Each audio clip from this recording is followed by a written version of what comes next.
It's probably not. I don't know if is it bad in Iceland as it is in Southern California, but dark drugs turn people into zombies. They lose. Bro, Yeah, they do. I tell them they're practicing the underwater. I say they're underwater synchronized swimming because like talking to somebody is like talking to somebody underwater, bro. You know what I mean? Feel like an astronaut in the ocean. Right. Yeah, especially when they're like really hard drugs or like prescription drugs that like they shouldn't be taking all these drugs, and then they're using highs to stay awake when they should be asleep on the lows. What's really and messed it's up like is those trends. they're so fucked up. It's like, what the fuck's going on with TikTok you, man? video where they were doing a little needle symbol to their arm and stuff, like these hand gestures and certain things being said in the lyrics. They're literally manifesting like drug-like behavior and teaching children to dance in these positions as though it's like that's little interesting. and it's like, what the heck is this you're teaching about? But sorry, go. Sorry, yeah, you speak. Sorry, man. I just wanted to ask you, what music are they using for it? Does it sound like music, or does it sound like? There was the one TikTok. They use clips in the TikTok things, and I hear it because my mom will be scrolling through it, and sometimes I'll get in the Facebook feed and get on that endless scroll, and you see them because they put the damn. What's up? What's up? Hank Hill and Country Boy. What's up? All right, man. I'm just doing something. I don't know what I'm doing. I have no idea. You know, and they like we'll act see. like they're We'll see how it turns out, man. Even though that's not like people don't realize that that's what they're doing though, because the way their hand is, but that's what they're actually gesturing towards. Is cheers, you guys. I Cheers. get you. I get you. It's just I know that there's 24/7 live binaural Discord beats going and on, man. I beats think that can cause almost drug-like states. So I was wondering if that might be a part of it. Are you talking about where they like hook the inner part of their elbow in front of their face and their elbow sticking out? That one or no? No, there's somewhere like literally into the kind of where the arm bends, like in the elbow right there, in the like. Yeah. And act like they're sticking a needle in their arm or something. And then they're teaching children to like dance like this as though it's a dance move, so they have no idea what they're doing because they can't fathom it. Yeah. That came out post jab, huh? They caught a vibe, yeah, and then like did whatever the hell that song is. It's stupid and teaching children to do that. Post jab, right? It's post jab. No, I think it was from before that actually, but more during. It's been around a minute. But it's not the only one, is my point. There's a lot of other things that's just so debaucherous, and they think it's funny to teach children to do these things. Like that whole phase. They're doing it now still, but you know, when twerking first started becoming a big thing, and they're teaching little girls to do that shit. What the hell is wrong with bullshit, man. Have you seen Elsa Gate? Oh, Elsa and Spider-Man for the on YouTube. Yeah, with all those injections. Fuck off. Eerily reminiscent of that. Like it's somehow connected. The's so much corruption. It's a cartoon Spider-Man. So much shit. Like claymation Spider-Man. Shit out there. Yeah. It's Hulk, Spider-Man, Elsa, and they're injecting themselves with all sorts of stuff and like we're talking about different things. You're talking about a cartoon. It's really disturbing. But same principle, using these characters to show wicked things. Yeah, and the kids are like, "Oh, these are our cartoon characters. Oh, what's Spider-Man up today? I wonder what kind of medicine Spider-Man's taking." Spider-Man shoots up and ODs and like goes and like flips out or something. Like they put like wicked damn things in people's faces and then just act like it's funny to corrupt children. Yeah, it's pretty sick, not that it was sort of corrupt to begin with, but they use that as a lore, and it's so. They always I'm a father, so I get pissed off when this conversation comes up because I will fight to the death for my children in every way, shape, and form. I get you, man. It's one of those things. If you're not super corrupted, it's one of those things that you're like, no, that's a line too far. Stop. Yeah, even the corrupt people, like some of the regular ones, the ones who at least aren't reprobates, they're like, damn, that's too far. Yeah. If you're not too corrupted, even that's too far for you. It's insanely far. Hey, Drace and all y'all, I'm It's gonna kind of go. like, you know, a pedophile gets put in jail and the people in prison going to get him. I'm gonna go. I'm gonna get on. Boston Ray Mudflood wants me to do some little thing on his show, so I'm gonna talk to you guys later. Though, if you guys want, go check out Boston Ray Mudflood. He's a flat earther on YouTube. Whatever, if you want. What if you don't? Whatever. Hold your peace. All right. Drop us a link, man, if you can, so that it's easier. Okay. Okay. Cool. I will. I'll put it in the live stream. Cool. Thank you, man. Love all you, right, bro. you guys. I'll talk to you guys later. Hey, Saints. Hey, Saints. Hey, Saints. Oh, what up, flat earth dude? Don't be weird, man. Don't make it weird, okay? Don't make it weird. This is medical advice. No, I'm gonna talk tonight. I'm gonna be talking about the tie between BC and AD, the Ides of March, how the coin Ide March is diram backwards, and how February is really flat Earth, Brutus, Aries. All right. So I'm gonna be getting into that, bro. All right, have fun super with it, man. conspiratorial. Hey, all right, fellas. Have a good time, man. Let us know how it goes. All right. Thank you, brother, man. I'll talk to you guys later. I'll talk to you back tonight. Hey, anybody that's going out there and talking on different platforms or live streaming or restreaming or whatever, thank you guys, man, for just, trying to get the word out that the truth will prevail. And we are dealing with some wicked shit out here, but we can deal with it because truth is so easy to do, man. It's like super easy, bro. It's not complicated. Bro, I can't not do the truth, dog. It's can't like not do blood, it. bro. Exactly. You can't not do it. Right. So I can't not do it, bro. Until they pay me $1 million and threaten my family's life, dog, I'm gonna keep doing this. We just keep doing it, man. And, until they come and shoot me in the head, man. I'll talk to you guys later. All right, Saints, brother, man. Keep it up, man. Yeah, hey, see thank you you, later. bro. I appreciate the support. All right, bye. Hey, real quick, man. I'm re-live streaming on my channel, man. This Discord tonight. I haven't done it in a while, but it's Flat Earth Dude. I'm not a big channel or anything, but I just thought I'm just gonna come in here and re-stream with you guys, man, tonight. And I call it Thursday Night Therapy because it's therapy to talk about the truth. Because most people don't. Most people don't want to talk about the truth, man. They just don't. It sucks. It's weird. I don't get it. But I'm the doctor. I get it. I can help them out dealing with the truth. And you guys are like doctors too, man. Doctors in the house. So you just, reality is reality, man. Objective reality is so everybody easy. here is a professor, bro, because if you speak publicly about something, you're a professor. That's what the That's etymology right. of that word You're means. a So you confidently professor. speak it. Professing. That's all we're That's doing. why Man. I'm- We're professing. We're all professors. That's why I'm called Flat Earth Professor Trace. Like I welcome Amen, all globe believers to come in here and just Damn, I should have tell known us what where it professor. hurts. Tell us where the globe hurts you. All right, change my name to We'll send them some preparation. Larry. Change my name to Professor Flat Earth, dude. Can you do that? Thank you.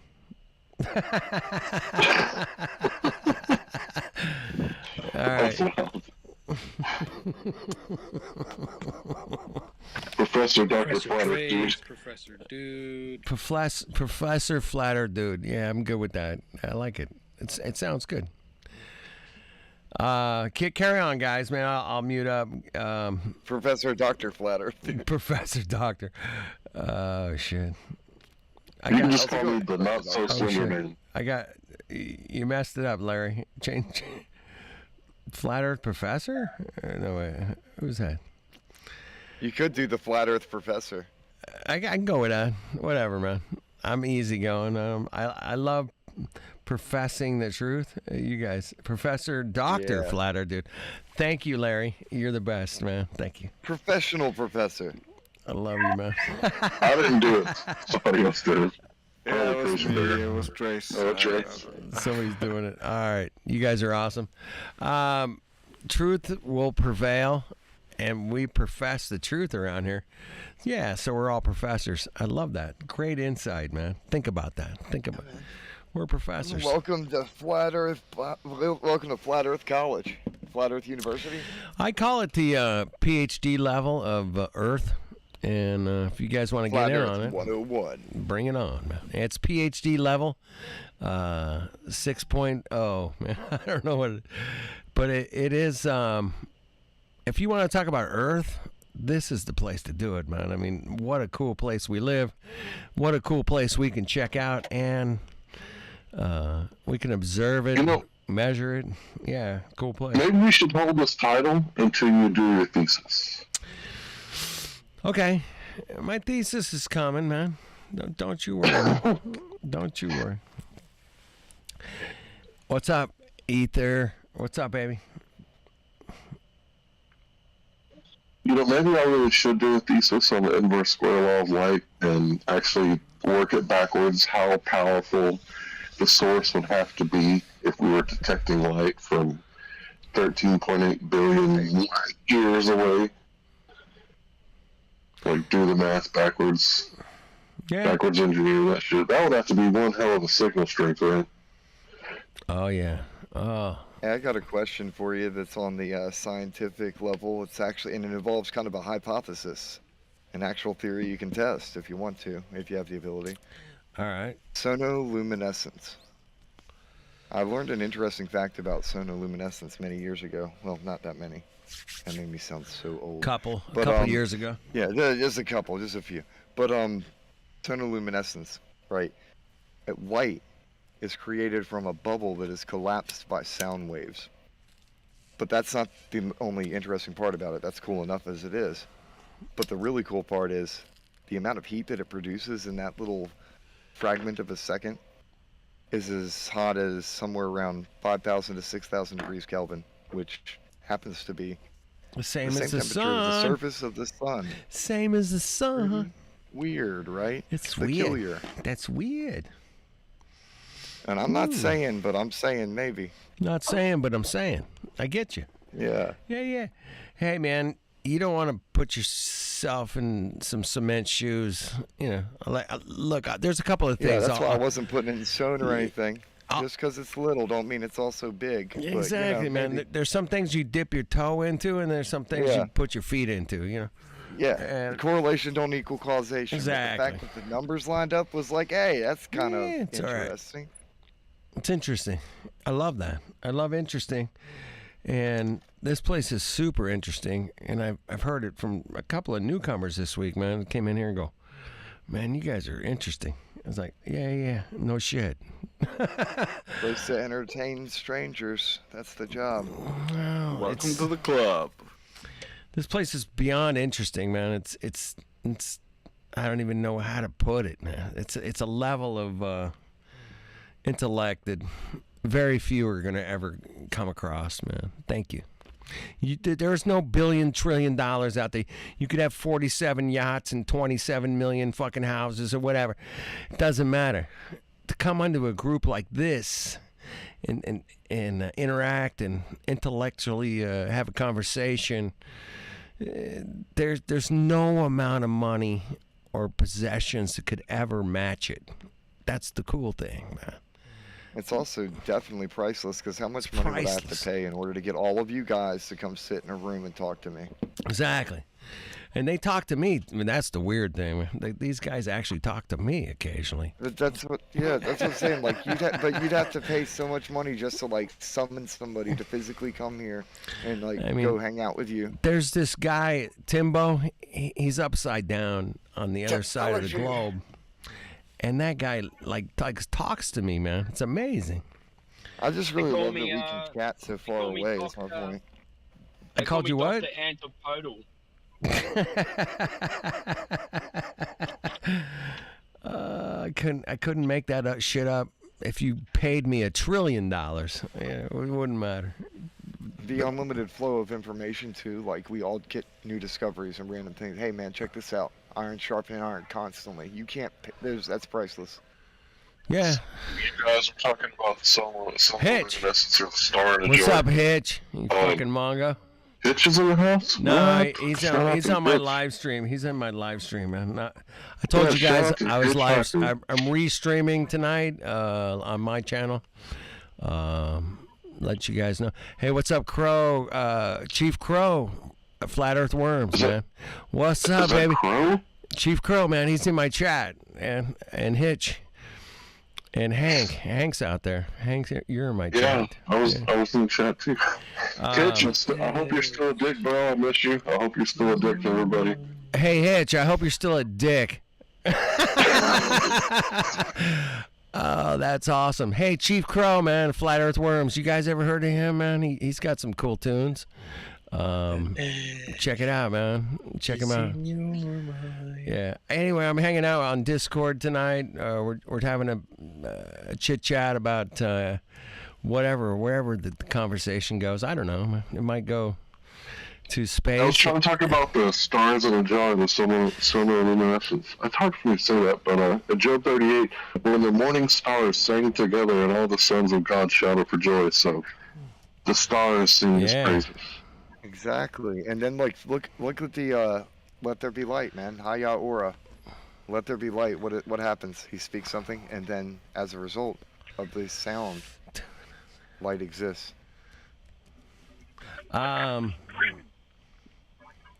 But this is not a Bible room on the server, I guess. So so we go long enough talking about it. Dude, there was say, hey, can we go back to the Fuck, man. Fuck. There was a conversation. There's no new people, right? I don't. I'm not looking. Wait. I'm not. Is there new people in here tonight? Maybe. No, there's no new people in. Okay, no new people. Okay, carry on. Okay. Yeah, I'm a Discord king. The thing is, I love what I believe when it comes to Scripture, but also I don't want to force a Bible down anybody's throat either. They will choke on it, so I ain't trying to do that. Yeah, I kind of think people should read the Bible, lest they pay for litigation. They're going to pay for a lawyer when, Jesus tells you right there, agree the adversaries quickly on the way to court. Yeah. It's not good to go to court. Don't go to court. Settle outside. Settle on the private side. It's kind of like this, though. It's like you have the Bible, right? And you're like, hey, man, do you want to read this Bible? And somebody's like, no, and they walk away, and you run after them. Read the Bible, man. Read it now. Like, that's not cool. We can't do that, though. That's not cool. Read it now. Come on, do it now. Do it now. I think do it live. Jesus was alive. I think you. All right. Shout out to Big Mac and you Mongos. Hitch the bitch Crow, man. Chief Crow, Flat Earth Worms, Hitch, Big Mac. Thank you guys for hanging out. Click the link, man. Jump on in the damn fucking thing, man. Just click the link. It's in the description. I pinned it. Join the, or don't. I don't care. Whatever. Or don't. I don't give a shit, man. Fuck. I don't care. I'm hanging out in Discord. I had a rough day. What are you gonna do, man?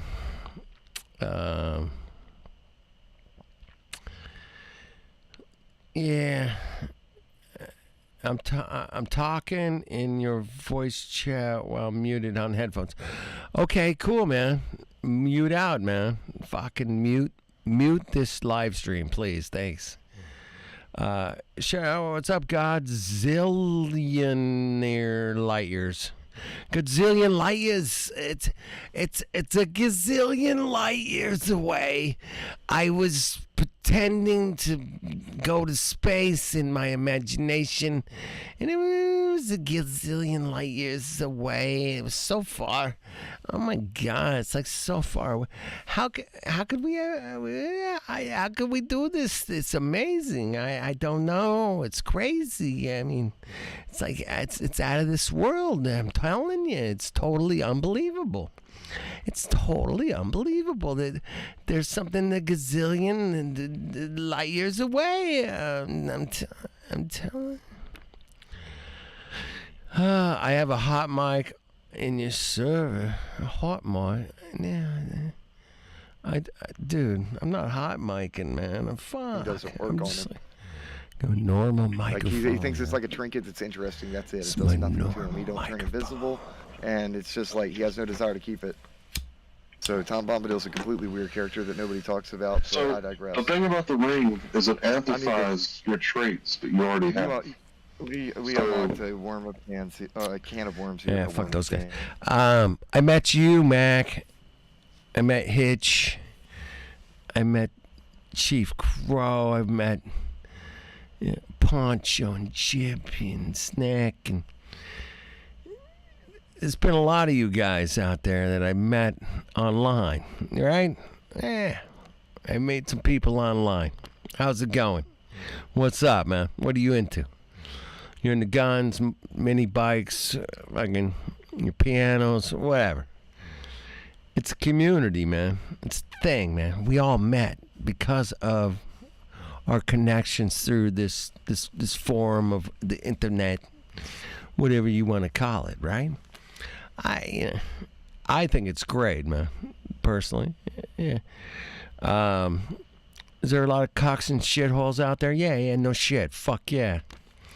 There's shithole assholes out there, every day. We all know that, man. We pick your fucking poison, man. You want to follow the Kardashian fucking live stream? Yeah, good luck. Yeah, NASA, go for it, man. Whatever. But I met you guys, talked to you guys, laughed with you guys, cried with you guys. Fuck it, man. Been through some trenches, they call it, man. Going through the trenches. You guys are, Hitch. Fuck you guys, Mac. You guys were out there in the early fuck all days, man. You guys were out there busting fucking Globers like paradigms, man. It was crazy, man. Dude, I mean, you're not going to get those days back. I get it, man. But we carry on, man. I carry on Discord. I'm talking on Discord with a lot of interesting people, a couple hours a day. Not too much. I'm not like on there 24/7 or some shit. But I get it, man. Just want to get out there and see what other people are talking about. People drag you down for wanting to go out and talk to people about what the fuck is going on in the world. What happened to the tunes, man? What the fuck happened to the music, bro? The music's fucking dead, man. It died. It's history. No, I'm just kidding. But people love music, man. Did. I sold more pianos this year than I've ever sold, man. It's been the best year ever for piano sales. Go figure. I don't know what's up, man. I can't figure it out, man. I have no answers. But it's going on, it's happening. Whatever, man. People like music, man. I get it. That's kind of why I did like a music therapy show. Kind of let's take a break from this bullshit and just... listen to some music. Fuck, music's cool, man. Damn. But the truth will prevail, man. Hey, there's a link in the fucking description if you guys want to come in here and bitch at me and tell me how fucked up I am or something. That's cool. I'm down. Whatever. It's all good. Shit happens, man. What are you gonna do? Shit happens. Me and my friends learned how to write in Hobbit. You can actually translate the runes from the cover of the Book of the Hobbit, and you can learn how to write in it, and each one of them means specific things. Some of them have dual meanings to them, like actual, but he created his own languages, all of them. The Hobbit one is just the easiest one to learn, like the rune-based one. You do like secret letter. I remember secret letters in high school, which it's not really secret. It's just joking around, but you could write in code. Hey, I remember. I don't remember shit, man. Apparently, never mind. Most people don't. Why is that? Why don't people remember shit? What's up? Because you expect. I don't know. I don't expect a bowl of Jello to remember much after a long period of time. We can't remember shit, man. I think there's an acronym for it, man. CRS. Yeah, you got CRS. Got a bad case of CRS. I got some CRS going on, man. Hey, I have a theory that they've, completely destroyed our... Physician, heal thyself.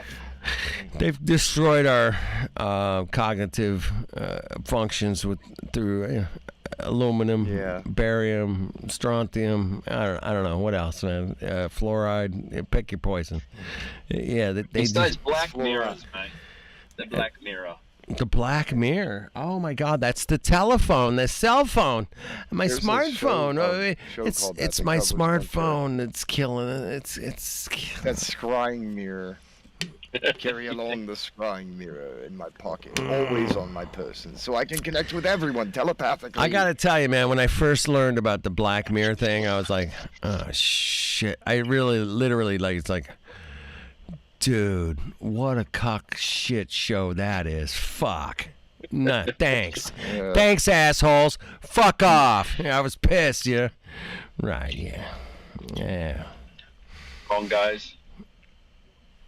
All right, where are we at? Bring it back home, man. Terrarium Pharma. Who remembers that guy? You remember Terrarium Pharma? Damn, I don't. No. Anyway, his YouTube channel got showed. Yeah? Yeah. Is he pruned? Dude. He liked to talk about those who shall not be named. Well, I was just, did it get pruned from the server or something? You told me it got clipped. No, Terrarium Pharma was a YouTube channel. He was a. I know. I'm like implying that it got banned. That's what I was asking. Is did it get banned? Yeah. Yeah, he got banned. Show it. Pruned from the tree. Yeah. He got plucked. Who's those we shall not mention? Without saying it, like. That one thing and the other thing that happened the other year. Oh, the cocoa thing with the thing with the cocoa. I was talking about the people. No, did I miss the cocoa? Oh, you had two individuals in mind. I thought you were talking about two scenarios that happened. No, Terrarium Pharma, he liked to talk about Zionists. Oh. Zionist? And yeah. Peter started out trying to be a Zionist. Until Jesus. He's the one who first said the Irish were Jews. I was like, what? That was a huge rabbit hole. I could see them being connected to a tribe, but I don't know about Judah. Fucking mongols. Maybe that's why. Well, if you look at the red hair, then there's a clue there as well. So. That's right. Yeah. Is my mind people blown of the out? Yeah, there's a connection there. There's only related to Esau. Join the fucking. There's only a few nationalities that produce red hair, and one of them is the white Israelis and the Scots and the Irish. Well, this red hair came from somewhere.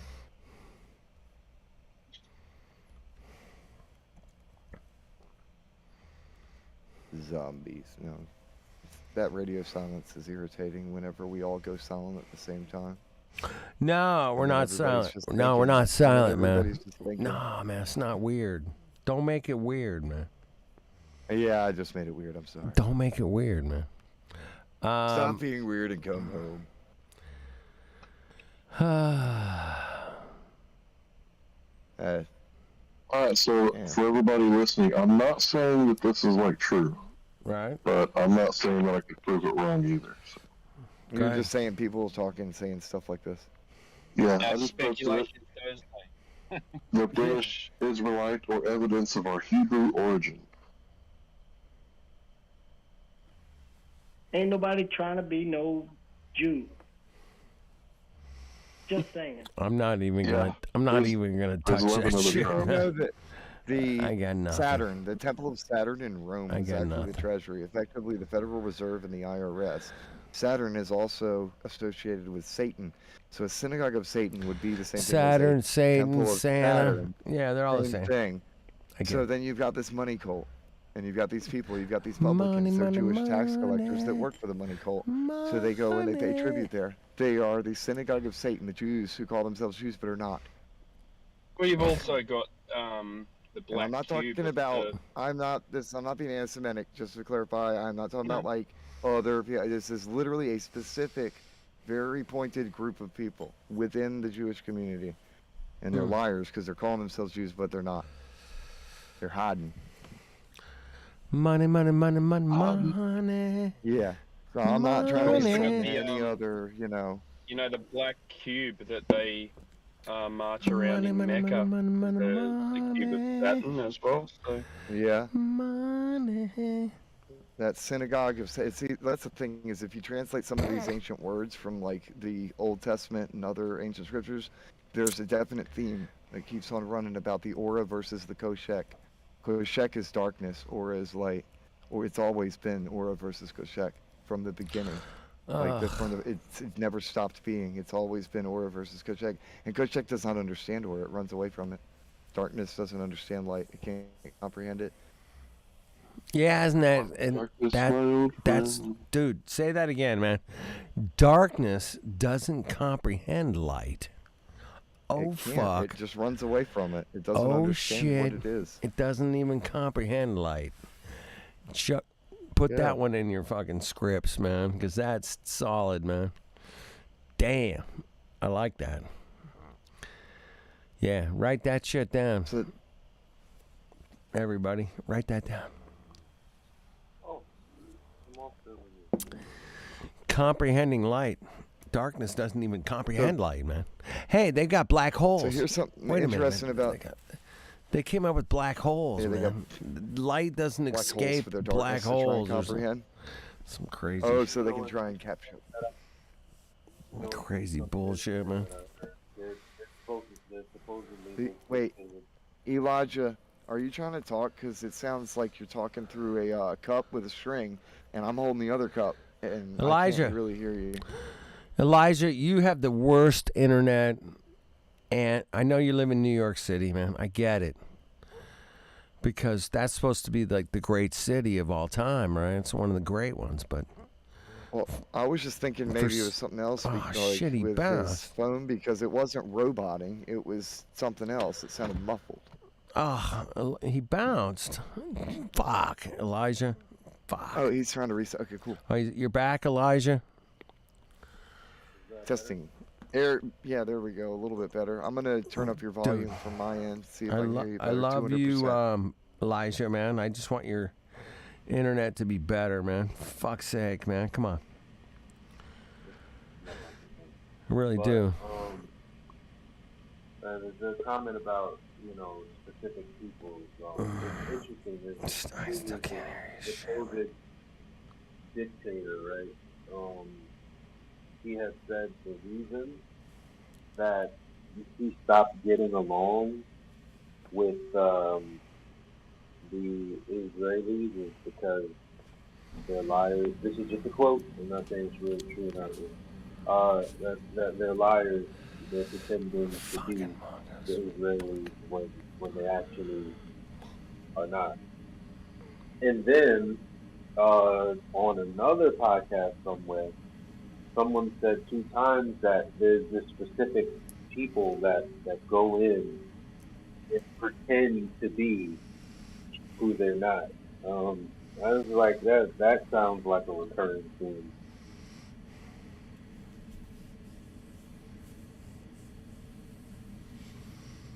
People pretending. Wait a minute, Elijah. People pretending that they're something that they're not.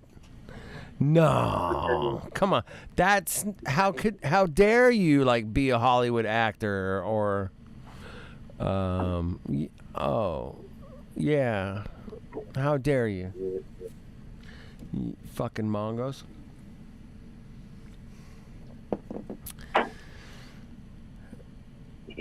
I think about, if I was a Hollywood actor, and making tons of shit, loads of money, and it's like, could I stand up and say, hey man, the Earth's a globe, you guys are fucking retards that think it's flat?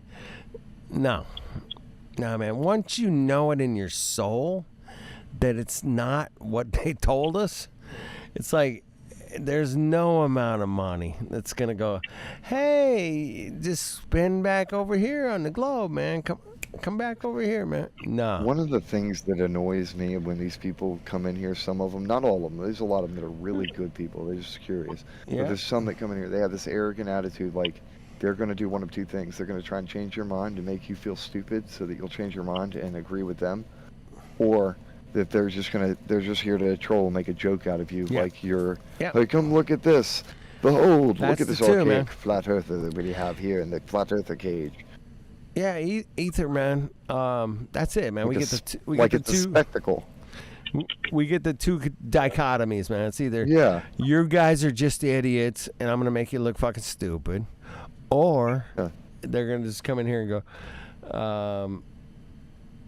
Or we're like some kind of flat earther zoo, and they're here to come see the flat earthers and throw popcorn at us. Try to hit us in the head with random little pieces of trash or whatever, and call us dumb for being here. Yep.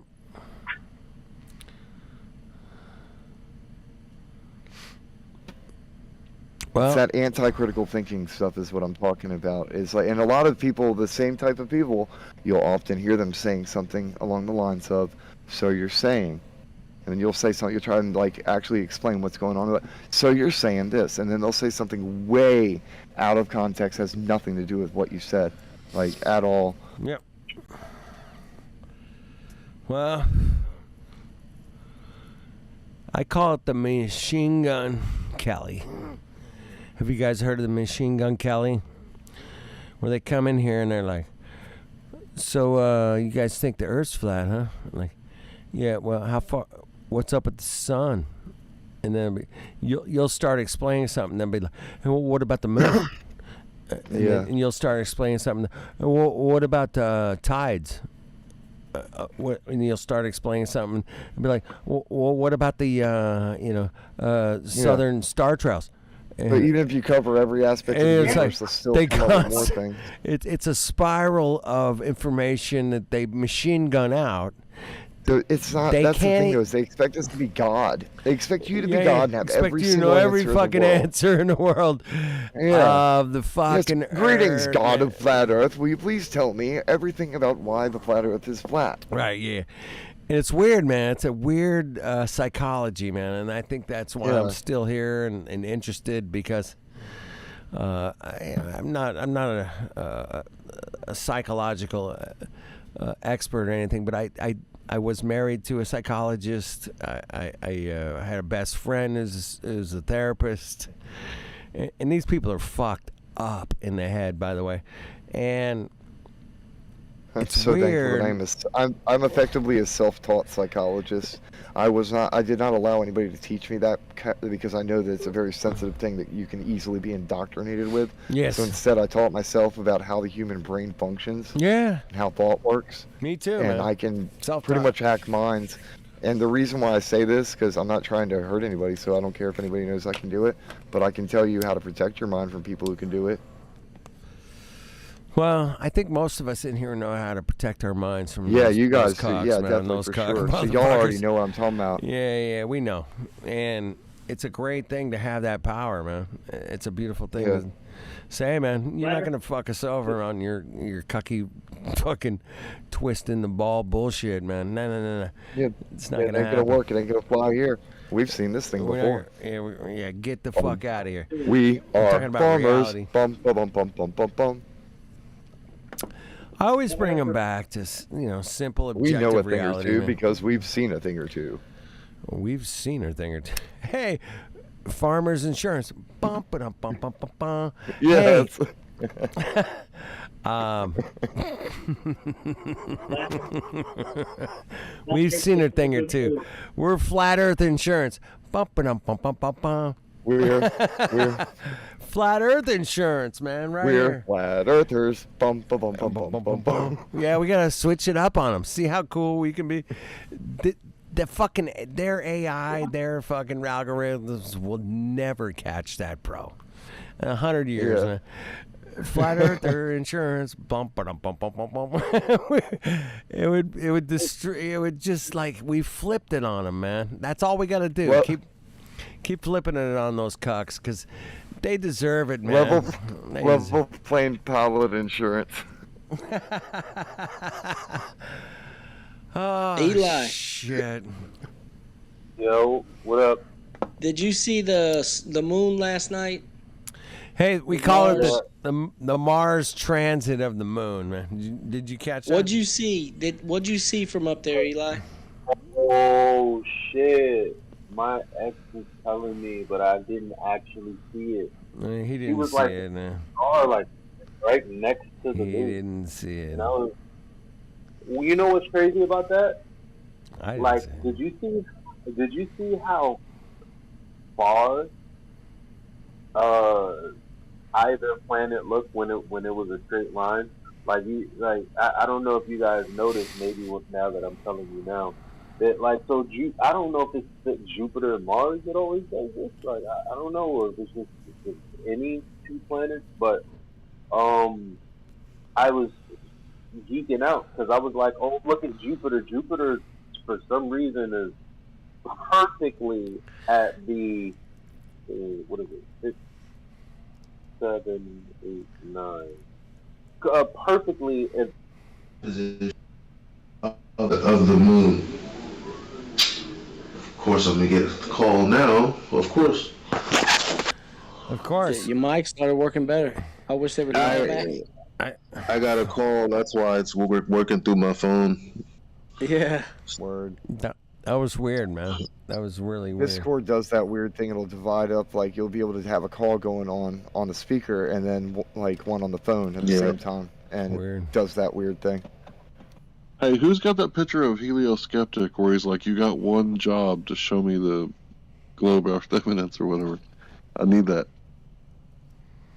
Oh, so yeah. So basically, if you could draw a line from Jupiter to the moon when it's like half lit, it makes a perfect 90-degree angle. And I was like, okay, it would have to be coincidence, right? But everything up there is cyclical. There's nothing actually a coincidence. But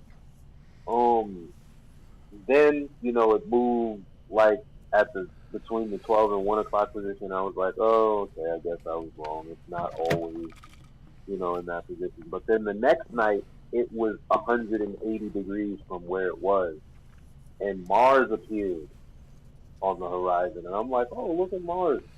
And then there comes a point where Mars and Jupiter seem to be equidistant from the moon. And if you were to draw a line in the sky, it's the straightest line you've ever seen. In 2022, it's all these. Never mind, that's exaggerated. But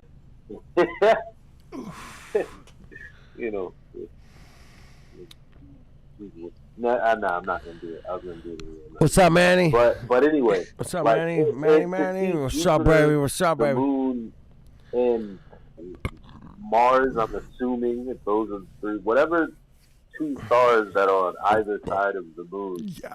It's like the biggest fucking line in the sky you ever did see. And then there's other stars peppered around it. Kind of looks like a wheel. Or maybe a wheel within a wheel. The wheels in the sky keep on turning. Where's Helio? I need him to sing that. Damn it. No. Fuck. Never mind. We need more high-resolution pictures of heavenly activities. Yeah, Helio's eat Chinese steak. Chinese steak, man. What? Yeah, Helio's. Do Chinese people eat steak? Yeah, of course. Only if it barks. I'm sorry. That was wrong. Of course they eat beef. Of course they eat steak. Like, have you ever actually been to a Chinese restaurant, bro? They got steak. They got steak. It's called Wagyu. Buffets. Oh yeah. Wagyu. They get the Wagyu steak. The Wagyu. That's Japanese. Do I look at Chinese too? I looked it up, man. Wagyu is like the dog that wags his tail. It's good. Oh, never mind. Except hard, they say, ooh, Japanese. Oh. Mystical. Oh man, I used to dump to that shit all over town. Nailed it. Got the preacher's wife rocking that shit.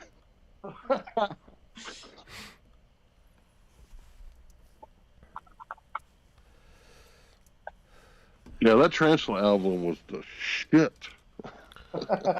Tarantula, baby. Oh yeah. Which band you talking about? Mystical. Yeah. Big truck driver. Everything clean with the patch tree. Yeah. Oh shit! Damn. I'm on fire. Can we play some of that shit? No, we can't play it. Damn. Not here. I like Unpredictable. No, can't play it. Mr. Ow. Hey, I think we're being censored, and I think we don't have freedom of speech and freedom of creativity through our music and likes of music and genres, and I think it's detrimental to our health that we don't have access to share music during our time together. I think it sucks, man. I think it sucks. I think it's sad that is sad. I think it's also sad that, I mean, yeah, I'm just talking about the internet. It's like, oh boy, Christ, huh? Right. But the dislike button has been made ineffective. It's Yeah. like, What's up with that? What's up with that, Elijah? What the fuck is up with that? It's weird, man. It's like for them. It's Analytics. how They dare can see you? it. How dare you? There's only 27 up thumbs, and there's well, I don't but know you how know many what? down thumbs. But look what somebody did dick today that was so fucking creative Mongo. that I'm gonna start doing. I'm gonna type in under comments, like especially globe Earth videos, because you just never know, like where the people who are really skeptical are at. They're just being fed this shit over and over, and there are some people that are critical, and you don't know like who's rocking with what information, because all you just see is likes and you see no dislikes, and it's like, all right, I'm just gonna post a comment and it's gonna say use me as the dislike button. Yeah. I've seen those before where people do that, and That's a so good a lot of idea. times they will actually get like tons and tons of upvotes, and I'm like, that's interesting. Improvise, adapt, overcome. That's a really good idea. Use my comment as a dislike button. Yeah. Right? I Yeah. saw it and I was like, oh, that is smart. All right, I'll use it, because I damn sure was upset. You know those videos where they make you spend like 2 minutes, and then at the end of the video, they're not. They just doing it. They only got butthurt because everybody kept ratio in every video that sucked. Yep. That's the only reason. Like, yo, everybody talking about, oh, look at all of the CNN. Look at their comment section. First they turned them off. The We're talking comment about freedom section of off. speech. We don't even have the freedom to be able to tell people stuff sucks. Then after they turned the comment section off, it was not enough, because they're like, oh, we Yeah. getting ratio. So then they started turning the lights off, and it's just so gay, man. It's gay. I'm gonna tell y'all a funny story. So I used to listen to that. Oh, I thought you were done, Elijah. Go ahead. Huh? No, I was gonna say, I could say gay now because it's in the proper context. So I used to listen to that Tarantula album all the time. So like, picture my like 2-year-old son like in the back seat, just like jamming to that shit, like super pale, pasty white boy, just like jamming out to Tarantula. Yo, that's the best, man. I was a little boy, bro, when Mystical came out, and I was in New Orleans, you know, and I mean, I've been listening to Mystical since I was like 13 or 12 years old, 8 years old. Everybody loved him from the get-go, man. My brother knew him. He Goodness gracious. yeah, my brother cut music. He ran in the same circles as Mystical. It was pretty cool. Hey, mystical means mystery, right? Is it right? Am I wrong? Mystery. Yes, Mystical. it's not spelled the same.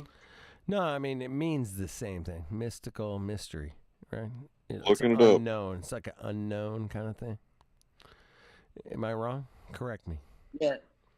No, mystic, mystical. Yeah. Mystic, mystical, mystery. Same thing, right? Yeah. All right, just checking. I'm good.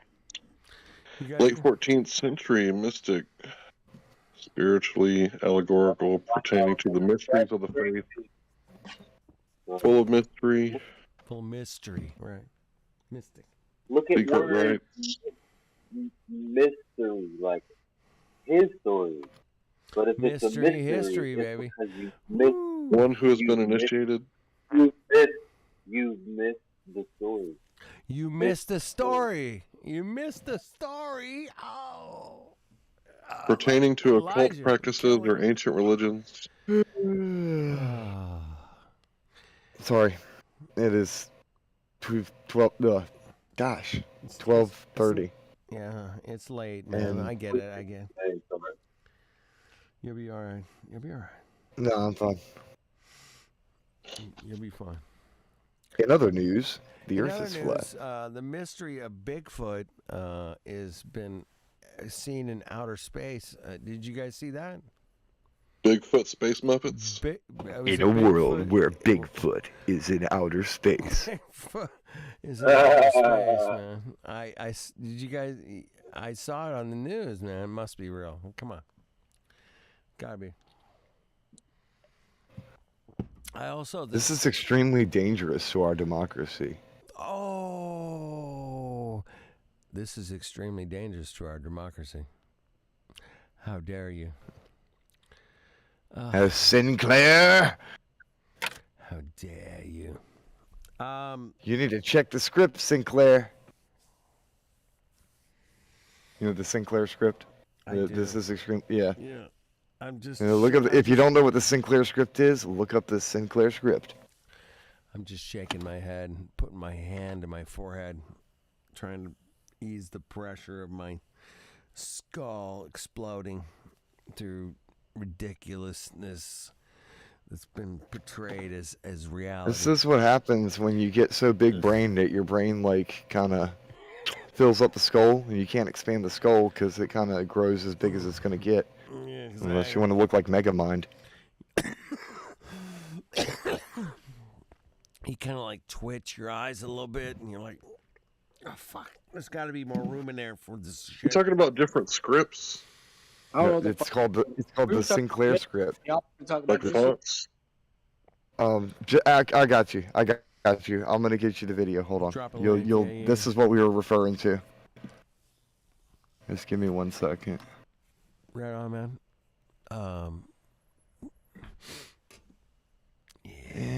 Man, y'all can talk about Oh, you're talking about Operation Mockingbird. Can't talk about mystical.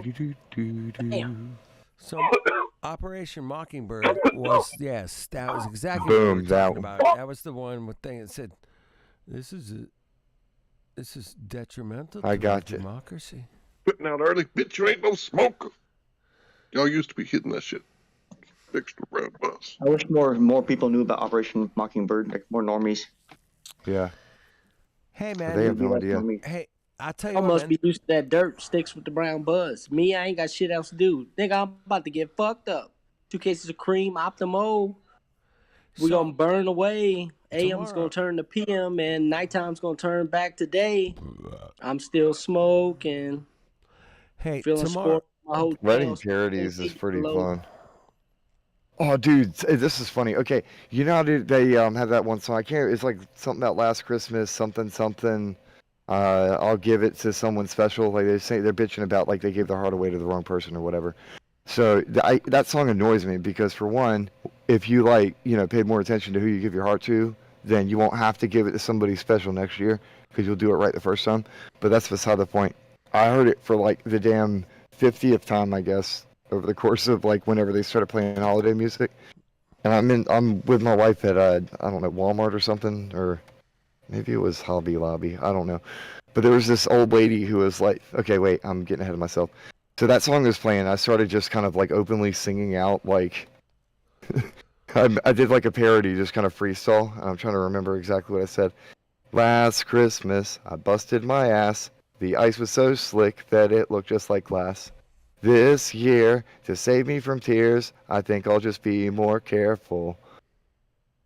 And like this old lady was like, when I first said the thing about busting my ass, my wife was like, Casey, there's children in here. And then when I said the be more careful part, right when I finished it, this is some random lady who just like busted out the most like, it was like this gut busting laugh, like it was fun. And I'm like, yes. I'm like, oh, thanks, noob.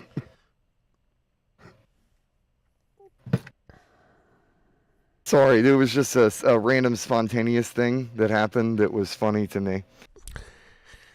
Well, that's a great thing about our existence, man, is we get to experience so many cool things, and we get to be in moments that nobody else is going to be in, man. You're not going to be there with me when I have. And then to like bond with a random stranger over something that's just a funny joke, like just spontaneously, it's just cool. But that goes back to what some of the higher intellects were talking about in here today. Was like, we all came from nothing in a speck of sand in the middle of nothing, and we all became everything, earth, plants and trees and oranges and apples and beaches, and yeah, it was just a magical thing. It just happened out of nowhere, man. It was just like totally totally nowhere. It's like it just popped out of nowhere. I love it. Like, whoa, wait a minute, man. That doesn't make any sense. It just doesn't make sense. Just like the Earth being a globe, it doesn't make sense, man. It doesn't make sense. It's like, wait a minute, man. We're on a roundy. Where's this roundy thing, man? You're talking about? Oh, sure. That or people come in and do this. Check the live stream chat. I'll post it real quick. Here we go. 300 KB. It should be. There you go. I just had this idea of putting Brazil nuts in an orange. Like you cut out just that little part of the orange where you can like rip its heart out. Yeah. And then shove like a Brazil nut in there and like let it marinate. What? And then when you eat the say Brazil both nut, sides. Oh, sorry, go ahead, finish. I thought you were done. Yeah, when you eat the Brazil nut, it has selenium that allows your body to absorb the vitamin C. Yeah, my buddy was allergic to Brazil nuts, man, and he loved them, but he was allergic to them. But so he ate them anyway. Damn. That balloon is so veiny. This just reminds me of some of the people that come in here and they'll just talk crap and they don't care about talking about anything. They're just like, when you say both sides are idiots without further opinion or explanation. Bye, idiots. Well, that's the thing, man. We bring people in and say, hey, man, what do you think the Earth is? And, and we get both sides, man. We get people coming in really interested and going, well, I really love it when those ones come in. Like they really want to know. And then they're like, oh, well, where's your evidence for your globe, man? I was like, well, yeah, they don't really have it. It's fascinating, man. It's a great... Show me the curve. Show me your bendy water. Right, Hank? Show me your bendy water, you mongo. Right fucking now. Right fucking now. I'm sitting here on the couch waiting for some bendy water. Hey, all I gotta say is if they can't flash us some thick shots of that Earth curve, I don't know what they're talking about or what they're lusting over. I think I got you covered. Let's see if I can find it. He's got him covered. Do not post that anime picture of Earth Can. Do not post that ever again, Hank. Don't you do that. I'm looking for it. I know she's in here. She's in here. No, don't you do it. You're a bad kid. Are you saved? You need to get saved. Jimbo. Mother Earth, what's your measurement? Gizbo. Would you like to talk about our Lord and Savior Jesus Christ? Giz is going to get... I'm going to spank Giz if you post that. I promise. There's a lot of Earths in here. He's going to do it anyway, just to spite. Just out of spite. He'll send it anyway. He did it. No, I got it. Just to spite me, man, a couple of times. I'm like, no. Ugh, you Mongo. Do we got anybody new in here? Dude, I don't. There's a JQ is verified. That's it. If anybody else would like to talk, I mean, we are capable of all being quiet. Like, we can shut up a little bit. We can shut up and not be ridiculous. Speak for yourself. I haven't been here in a while. What fun would that be? What fun would that be? Really? I mean, say, do you remember that guy Larry next door? Well, he always was the neighborhood clown. Like that time he pulled my pants off and took those colored pictures and posted copies all over town. I'm not going to sing the whole Weird Al song. Let me quit. I know too much Weird Al. And I need to go get something to drink because my voice is Oh, getting Larry, scratchy. what a funny, funny guy. I don't know what. Hey, do you remember when I broke in Larry's house late at night and tied his mouth with a rag? And dragged him by his ankles to the middle of the forest and stuffed him in a big plastic bag. I'm surprised anybody else knows that. That's my jam. If you were my friend, that would be your ringtone. I'm sure it is somewhere in the world. Well, you're my friend now, but if I knew you in person and had your phone number, that would be the ringtone I would associate with you. Yeah, that Larry guy was a real dick and got what he deserved. He made all Larrys look bad.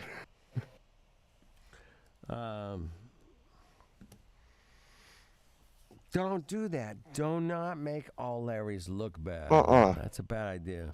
Bad idea. Bad But also, idea. that's bad too. Mm-hmm. You're bad, Larry. You're a bad Larry.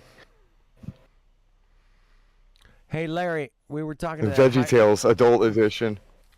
Larry's like, hey, check this out. Larry, we were talking to Spooky, the other night, and it's like a high school student, man, sophomore. That's right. Wasn't even a junior, a sophomore. It was like BRB bros. And yeah, I remember. That was a great conversation, man. Thank you. I just say thank you. Looks like we got a listening pass in here. We got a listening pass.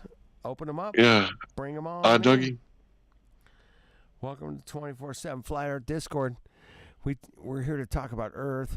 Oh my God, how dare you talk about Earth? Looks like he has. Oh, he speaks. Yeah, man. You want to talk about Earth? Yeah, sure. We live on Earth. It's easy to talk about because we live here. Have you? So, Dougie, what do you picture in your mind when I say the word Earth? Can you describe it to me? Dry land. Earth. Wow, he's a biblical literalist. Earth. Is that true, Dougie? Are you a biblical literalist? I'm back. I think there's a few. Earth. I don't know. See, try it. I suppose you could be. Do you think lightning comes from the stars? Lightning probably does not come from the stars. But what do I know? You know, I've never seen its source. I got a video of it on my YouTube channel. I'll post it. Does lightning come from stars? Hey, damn, am I that low? Hey, country boy, man, give me a mic check.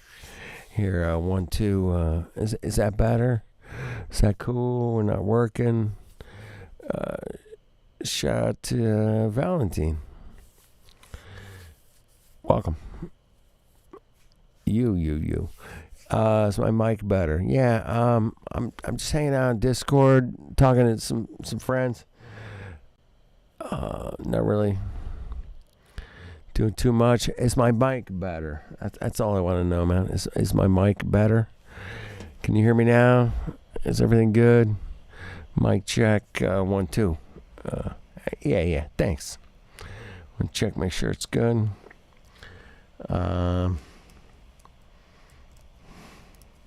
Mic check. 1, 2, man.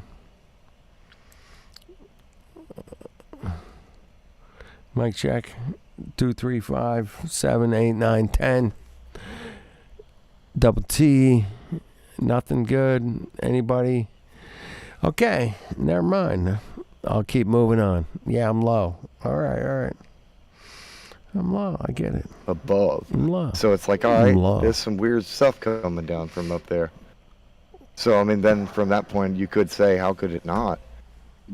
I mean, yeah, you could say, how could it? But also, you don't even know, like, the true form of where lightning comes from, aside from, ooh, static builds up and makes weird thingies in cloud up there. So, I get where people could come from with that, too. Wait a minute. Yesterday, man, I was outside, man. There was all these puffy white clouds. They were everywhere. And I'm thinking to myself, I'm like, hey, man, that's some heavy clouds. Yeah. Like, how much does a cloud weigh? Can anybody got Google open real quick? I want to, dude. Can we get some weights of clouds? Yeah. Anybody? Nope. Neutral buoyancy. Whoa, Larry. Neutral buoyancy? What do you got? They ain't on the ground. They're not up on the dome.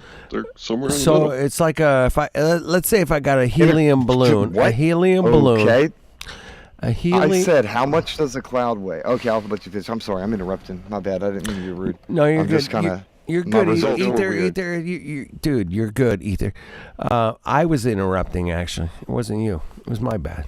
1.1 million pounds. I was interrupting your speech with my thoughts. Yeah. That was all I was gonna say. 1.1 million pounds is what it says. I said, how much does a cloud weigh, Google? And it was like 1.1 million pounds. How much does a cloud weigh? Okay. Dude, well, what did Google weigh it on? Come on. I don't know. Google scale. Come on. Somebody on the Google Drive. Hit me with the cloud weight of a cloud. Any average cloud. I had puffy white clouds yesterday, man. They were scattered. Are you guys familiar with the scattered puffy white clouds? It's like one here, one here, sunny. The mammalian clouds or whatever. It's like they're puffy and they're white. And they're scattered. I mean, like one here, one there, maybe one right above your head. Maybe they're all over the place, man. It was puffy white clouds. I could send you guys a picture. I took a picture yesterday. Cumulus. Let me put it in the voice check. Hold on.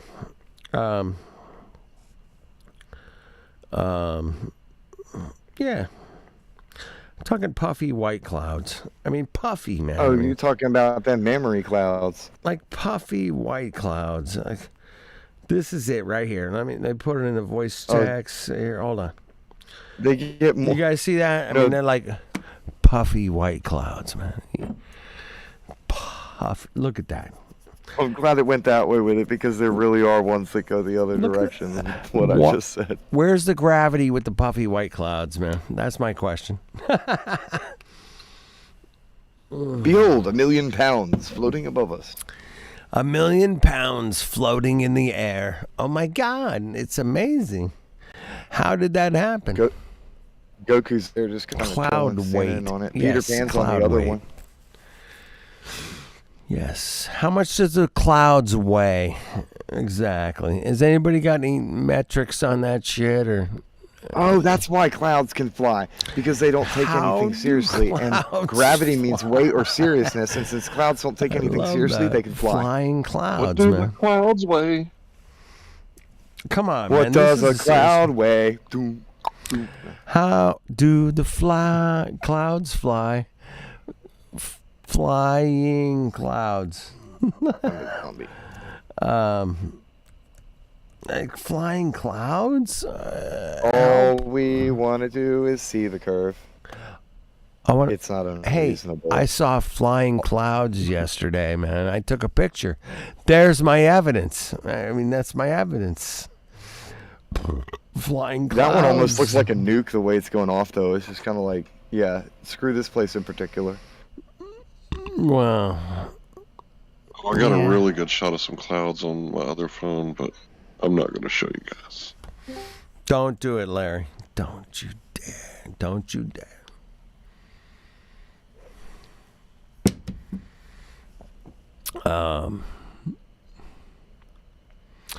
Well, there are clouds that go above our head. There's the sun, the moon, the stars. They're all above our heads. And they have explanations, man. It's like far out. You got to live in Disneyland kind of explanations, but they got them. They got those explanations. Damn. And they sound good, man. Their explanations do sound good. Gravity explanations are only needed when you believe that we're on a ball, though. Like, and they have to come up with all these fantastical things. Because from our perspective, it's kind of like, well, duh, light things go up, heavy thing goes down. It's like, that's dense. And that one is not. Like, something's heavy is going to go down. It's based off of how compressed the matter is within it. There's 1.5 million species of mushrooms. It's like more matter per volume, more matter like compressed into smaller areas, so you can fit more in there. Obviously, that's going to go lower than the water spread matter that is above it. You know the largest organism in the world is a mushroom? Yes. I thought, is it a mushroom or is it that tree? What's that tree's name? There's another one too that's one of the super organisms like you're talking about. It probably is a mushroom though, because that mycelium goes far. Y'all seen the thing on Joe Rogan, Meadow Makers? No. Yeah, very interesting with Paul Stammet. Yeah. Yeah, they create meadows so that animals come there and so it's fornicate, like, and then they feed off the fornicate. They do feces and then they feed to go off and be fruitful and multiply. So they're basically doing like kind of geoforming the earth to make the terrain here more suitable for the animals that are already here. Hey, that's a good idea instead of going to damn Mars. Hey, somebody brought up the subject of terraforming Mars, and then I think it might have been you. And it was like, hey, man, why don't we just terraform Earth, Mongos? What the hell's wrong with you guys? Well, I really want to terraform Mars because I want rusty potatoes. Rusty potatoes. Call now and get a free order of rusty potatoes. Grown in Sounds like a band name. Texas rusty potatoes. What do you think of that? Texas rusty. Nah, we don't got a lot of rust. Wait a minute. You don't have no rust? Not where we grow our taters. Hey, I'm gonna try and play a soundbite from a game called Red Faction, and this is like a PlayStation game. It's from a long time ago. It's like the first one, the first Red Faction. Yeah, and I'm gonna play the intro from it. Play it. Hopefully it doesn't lag and y'all can hear it. I'm gonna try it. Play it. Let me see how many seconds it is first. Play it, man. Okay. I'll just do it. Okay, hold on. Just play it. I gotta switch my mic over. Yo, I never knew this until now, but the Hulk is like based off someone that got infected by radiation, like something with like a nuclear zone and shit. Like that's what turned him into the Hulk. That shit's crazy. Yeah, his dad took him in to do an experiment and blasted him with gamma radiation, and it turned him into like the Hulk. And his dad was like, "Oh, I got to get me some of that," so he dosed himself and became, I think, Abomination was his name.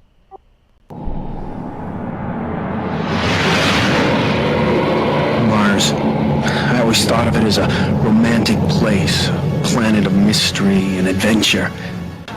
Man, was I a fool. I was a fool. Yeah, I was a fool. Rusty potatoes 24/7. I'll never see green food again. Rusty potatoes.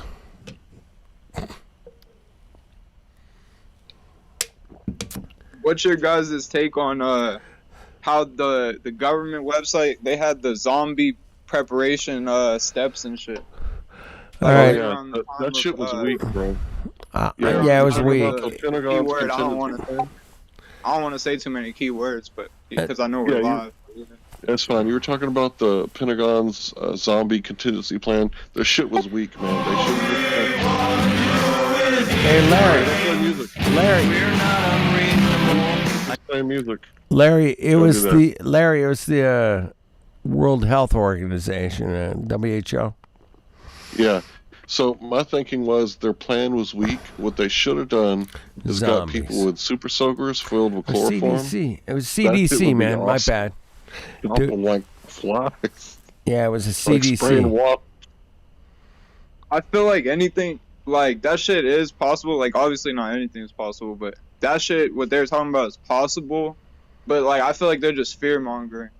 Like maybe like 50 years in the future, like maybe 10, but as far as like right now, I don't think anything like that is really gonna happen anytime soon. Larry, the CDC promo that was portrayed as being the zombie apocalypse was a dig into the psychology of an MK Ultra program designed to make everybody go, what the fuck are they doing? It was weird as fuck. I don't know if I've seen a weirder operation, man, but it came out of nowhere, man. That these Mongos would say, you guys need to get ready for the zombie apocalypse. People. Why would the next it was pandemic be so the zombie weird, virus? man. Why the fuck? They get stronger, right? Why They the go from zero fuck? to up and up. Maybe that Neuralink shit could make some type of zombies. Maybe it's not gonna be like a infectious zombie type thing, but yeah, some. Hey man, Hey, there's Matthew's zombies, here. dude. Is I've it seen okay the if I talk to effects. Matthew? Have you guys seen the effects of fentanyl? Has anybody seen like fentanyl people standing on the street, looking at the fucking curb, Yeah. standing Yeah, that's what on I'm the saying. There's street, many looking types at the of curb, zombies, and going, technically. these are zombies, bro. That's your zombies. They ain't the ones that are gonna come eat you and fucking want to kill your children. No. These people are just standing on the street taking in fentanyl, apparently, or something Hey, I crazy. want to talk to Matthew Learns. Yeah, it was that bad. We have so, Matthew like, Learns. Oh my God! All right, time 10 to years straighten ago. up. My bad. I need to be professional now. Hold on. Time out. But yeah, 10 years ago, that dude in Florida, like, Hey was Matthew. eating people. He got like 3 people. Matthew Learns. You and I went out to the ocean last summer and measured the distance to the sun on the globe and the flat Earth. And what did we come up with, Matthew? What was the numbers we came up with? I'd have to look it up, but we said if the Earth is round, then the radius is 3930 something. Yeah. But if it's flat, then the distance to the sun is like 3,200 miles high. Like 3477. Does that ring a bell? Sure. Okay. I don't remember the exact names. Somewhere. It was. Hey, Kenny, I gotta say that shit was hilarious. I was like, "Hey, I need to talk to Matthew Learns," and you were like, "Yeah, I gotta be professional." Hey, Matthew. You just like, right Wait, in why front do of you me, bro. Just being honest, man. Really, I mean, I like being professional. I also like being a kind of a jokester, and let's have some fun, take a piss. I learned. I'm not offended. I thought it was hilarious. There's times you gotta straighten up and go, hey man, let's measure the distance to the sun. Oh shit, you're here.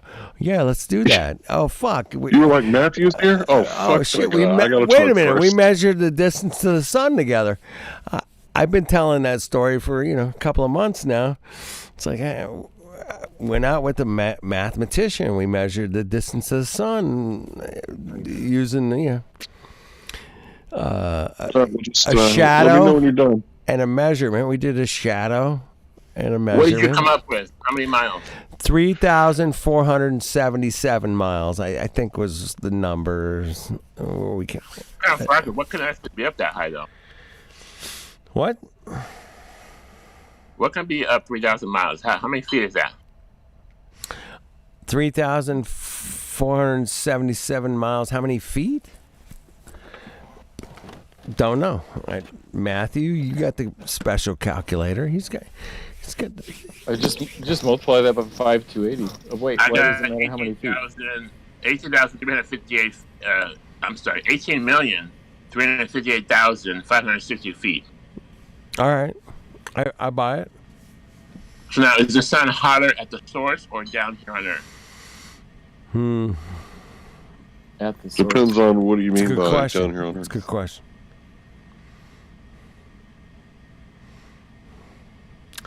Hey, last time I checked, man, if you got closer to a fire, it's hotter. And if you get farther away from it, it's cold in space. it's colder. It's colder.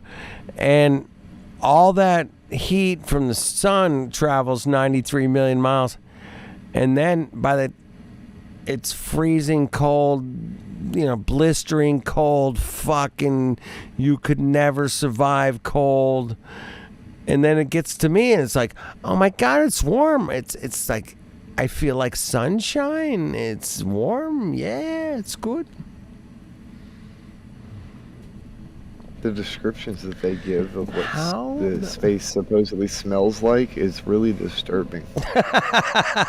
Space smells like Uranus? What is... Smells like my blood is boiling in my capillaries. Oh.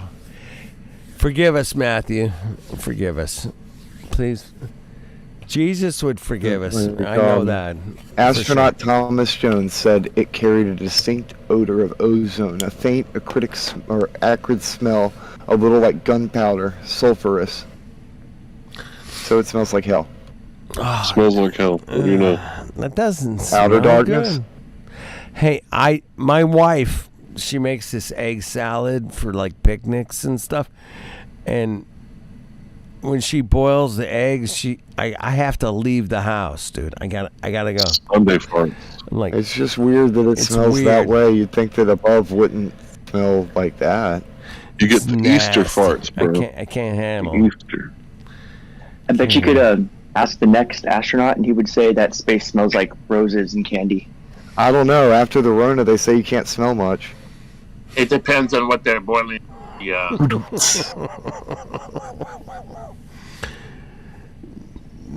It depends. I really got to ask Matthew a question. I really got to ask you a question, Matthew.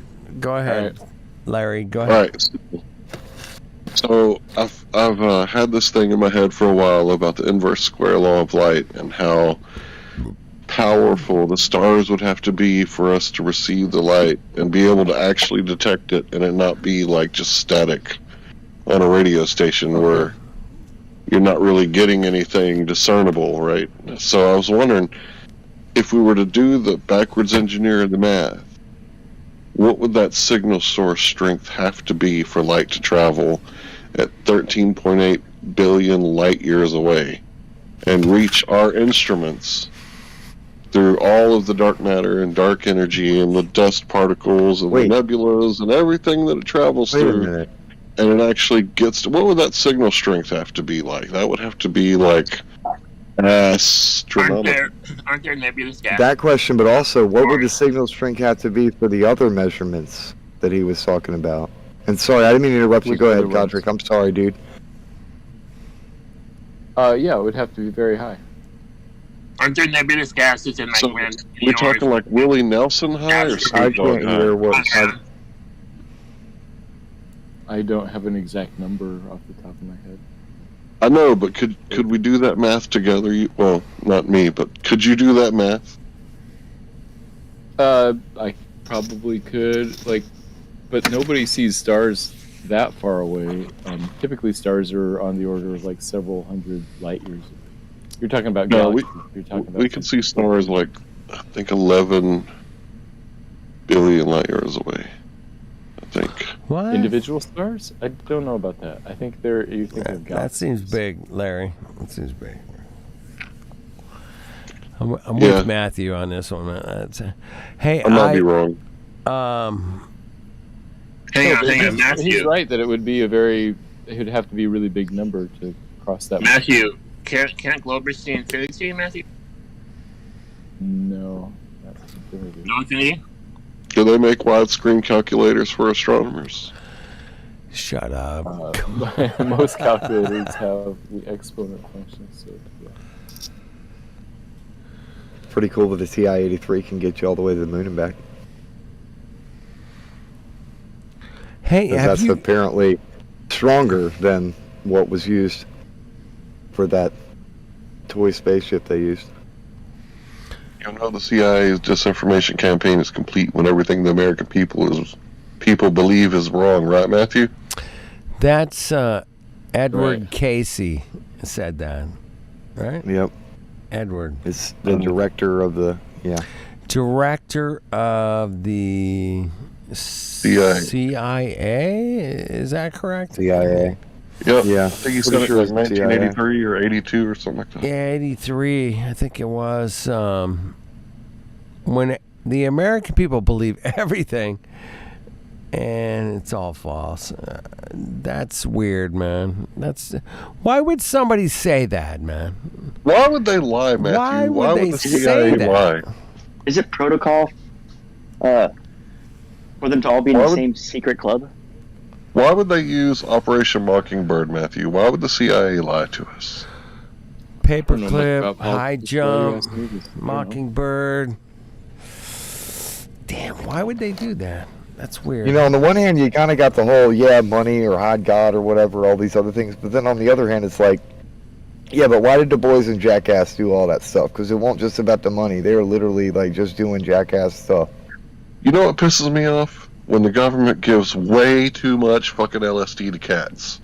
That shit I know. They have to microdose. You can't give them that much. Yeah, it's like, here, we'll give you like a heroic dose for an elephant. Like, good luck. Or when they give cocaine to lizards, and they can't handle that much cocaine. They're only supposed to get a little bit. You give them a little thin one, not the big one. Cocaine fucking crazed lizards on treadmills. On the treadmills, I'm not making that up, yeah. And then they put the treadmills way too high. Their hearts can't handle that. They're cruel. The little rail thorns, and you let them, like, small jog. Mean-ass scientists. I believe that all animals should be the best they can be, so I disagree. Why did they give? We're joking about actual cases, though, man. Like these people actually have studied with animals and experimented on them using drugs like this. Like, Look, we're just kind of joking about it. I'm not a drug expert or anything like that, but I think they may have gave the cat a little too much LSD. Yeah, that's wild. I never knew they gave cats. That cat is looking into beyond the veil. Would you rather they experiment on humans or what? Come on now. I don't want them to experiment on anything. What are you talking about, bro? They did. And yeah, they did. Next. Dude, I mean, LSD really ain't that bad, but it's like, you experiment on animals, you don't have to experiment on humans. That's what you do. Military men are pretty much and all that. And I don't think it's good for animals at the same time. But there's the U.S. military uses their all their peeps as guinea pigs. They take the shot, take the thing, whatever it is. You're gonna take the cutting edge stuff and try it out for them. Reindeer and I'm shit. sorry for interrupting you, man. No, you're good. There's reindeer and shit, and they eat the Amanita muscaria. Like I bet you they trip and shit. Yeah, that's such I can't weird. imagine a cat on acid. Crazy. For real, cats already act like they. How about a cat on DMT? Jaguars chew on the roots of this certain plant in the jungle, and then they just trip balls. You don't have to imagine. There you go. Hey, LSD Jaguar. Catnip is that's like just a regular cat. No, the Jaguar one. Then holy crap, that is a LSD cat. What? I don't want to watch this. Yeah, it's not cool. Yeah, I'm not. No, the Jaguar chooses to chew the roots. That thing, they stuck that cat with something. That's not the same. And we're hitting it with a stick, like poke it, see if that helps. The hell is that supposed to do? Give it a bad trip? They're just stimulating it with that stick. That cat's probably wondering why the stick keeps meowing at it. Why is this snake biting me? It's such a bad snake. This snake really sucks at biting. Why is it so stiff? Weird dicks. I'm laughing at you, not the cat, okay? And why is it meowing? Our cat is. Why is it meowing in French? Why is it meowing in French? All I know is Brittany Griner was released today. She was traded with Victor Bout, an arms dealer and merchant death, freed in exchange for Brittany Griner. That was a great thing, bro. We can play basketball now. War. Wow. War never changes. Didn't she hate America? What? I don't know. She was like anti-Trump, like just like the rest of that side of the aisle. Interesting thing about colors, though. Red is actually not the opposite of blue. Orange is. Orange man bad. Blue no matter who. Pretty weird. They really polarize those colors there. But yeah, I think she's just like a hardcore leftist, man. I don't think she's exactly anti-American, but it's like if you're against Trump, then you're anti-American, and she shouldn't have had weed in a, whatever that. America, fuck yeah. America, yeah, Fuck coming again to save the. Coming to save the motherfucking world, yeah. Yeah, dude, they picked the cat up and dropped him on his face. America. This is exactly why I didn't even watch that video, because I knew that they were going to abuse the animal, and it was going to make me want to go back in time and punch somebody in the face. That's exactly what I was thinking. Like, I want to smack this dude around while he's on acid with a stick. I'll pick him up by the nape of his neck and make him feel like a little. You having fun, Dr. Jeffrey? Shove the LSD up his ass and let him trip balls. Hit him with a stick. See how he likes it. Oh, I dropped you on your face, Jeffrey. I'm sorry. I shouldn't have said that. But really, it's offensive to me when people, Don't hurt things that can't defend themselves. They gave the cat way too much LSD, bro. He's still. Now, who's ready to make some science? Science isn't about why. It's about why not. Why is so much of our science dangerous? Why don't you marry safe science if you love it so much? We're calling it safe science, right? Safe science.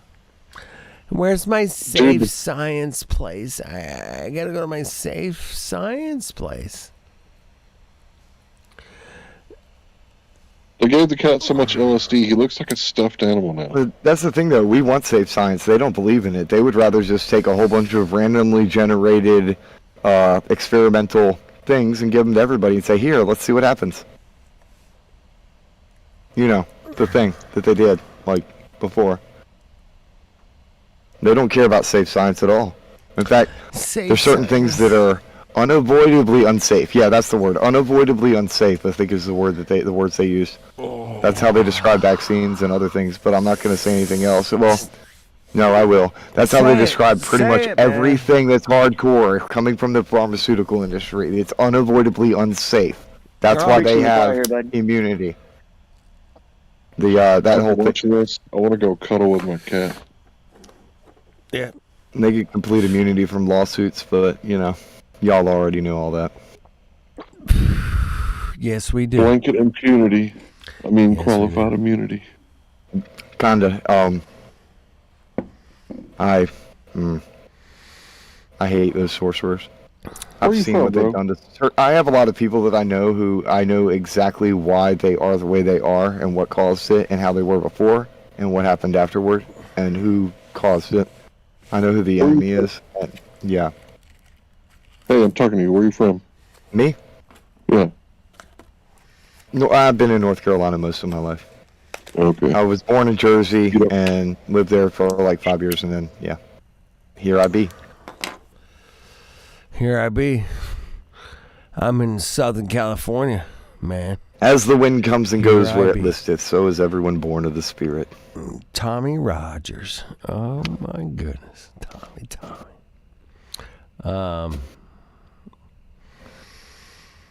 Hey, Tommy, man, jump on the link, man. Jump on the link. Damn. Anyway. Yeah, get in there, Tommy. The Green Ranger. The Tommy. It's morphin' time.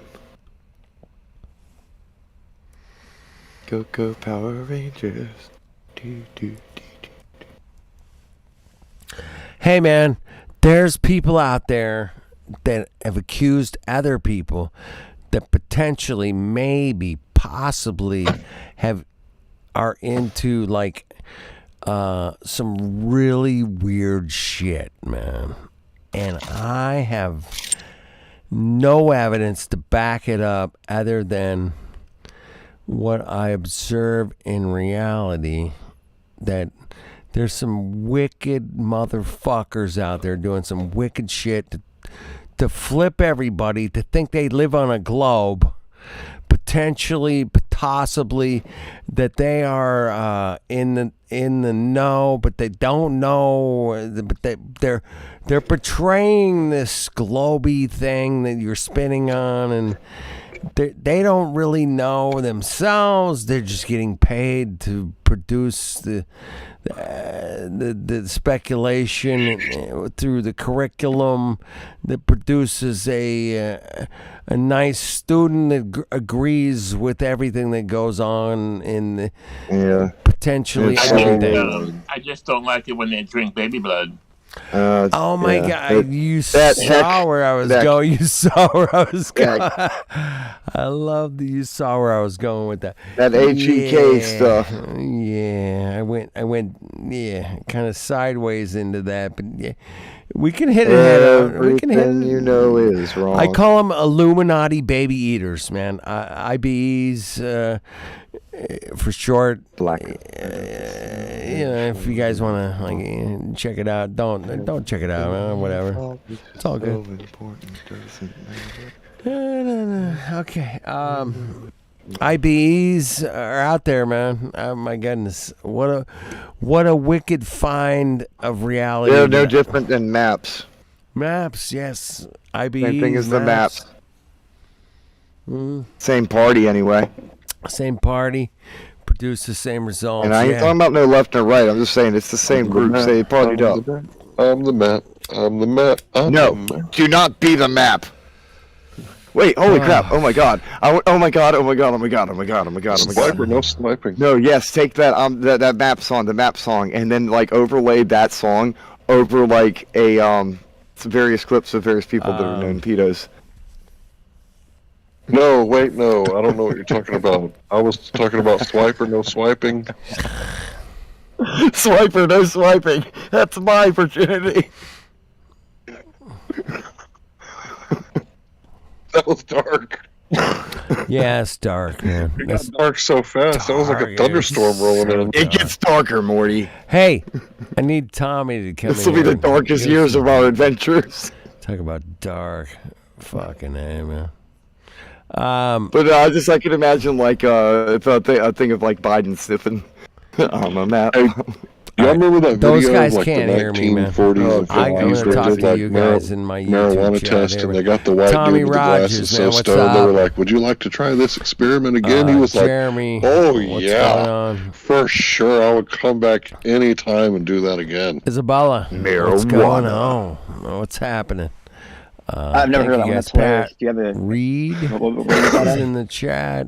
So funny. The real reason why weed was so demonized, aside from the racial parts of it, was the military. All these like hardened generals who are really hateful and shit. Like it pissed them the hell off. That Tommy and if I somebody go smoked, way they're not going back, to follow man. orders, not going to listen, not going to want to do anything. They're going to sit there and relax, and they're so they tragedy consider those people to be lazy and that there's no use for this plant. That we had to Even go though you can use it to actually help people who are down actually sick and they're in major pain and need to relax. That's the entire point, is so they're not stressed out. But nope, you have to throw that out because we don't want lazy people. We need soldiers. We need people ready to be drafted. And that there marijuana is evil. That devil's lettuce. Defend so they had to cannabis is also part of an abundance system instead of the scarcity, so it goes against the scarcity system that they have in place. It's true. Yeah. But cannabis is an industrial multi. I believe it used to be everywhere. I believe it be all over the place, and it got destroyed. Yeah, nobody. Well, I'll tell you what. I do know what the sun is because the sun provides resources multiple times a year. It's hot. America used to grow a bunch of hemp. It was required by a lot of people at one point. Sea level. A fraction of our history was built on hemp. Yeah. And then we just kind of stopped.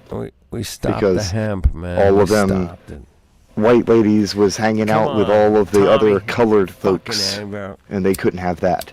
Because you can't have people interbreeding. God forbid. That's blasphemy. That was the excuse. Excuse. Yeah, that was the excuse. It's about controlling the population, though. There's a link. It is directly right tied, though, into link, kind of some ancestral bloodlines. But yeah, it's definitely all about control. Or don't. And that ancient separation, it goes back much further than people think. That separation of black and white, even though the modern terms are from like, our government basically slapped those on everybody.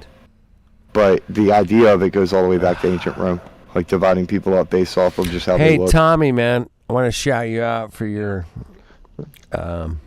remember the control they have today. Your Mars Moon transit last night, man, that was excellent. Thank you, Tommy Rogers.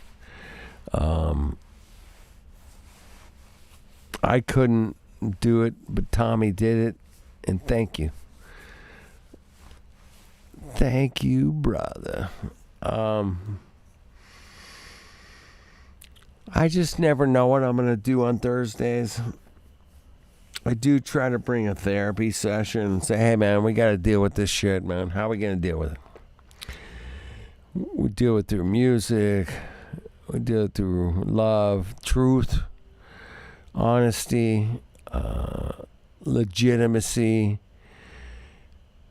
We're out here dealing with a lot of shit. You guys know that, man. We're dealing with a lot of shit, man. And we want to just bring the truth, man. That's it. We're not here to disguise. We're not here to deceive anybody. We're here to just say, hey, man, guess what, man? You have zero proof the Earth is spinning, shooting through space at millions of miles an hour. You got nothing, man. You got zip, nada, zero. And they come in every day. They come in by the one after another, man. No. I saw the sun go up and go down. It's definitely a ball. We live in a ball. We got it. No problem. Hey, we got this, right? Come on, Tommy. We got this. It's a ball. Okay, thanks. Yeah, thanks, assholes. No shit. We all observe the same Earth, man. We all observe the same Earth. And that's undeniable. We all observe the same Earth, man. And if you can't figure out what you're observing, man, that's on you, man. It's on you.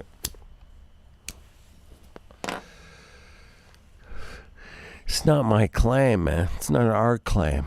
We don't claim ball, dude. Nobody here claims the ball, period. That doesn't happen. Well, no, we're not going to claim a ball. But where's the curvature? Oh, where?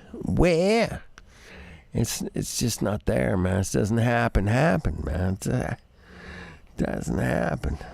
Where's the curvature, man? Where? Like the pyramid and the eyes on.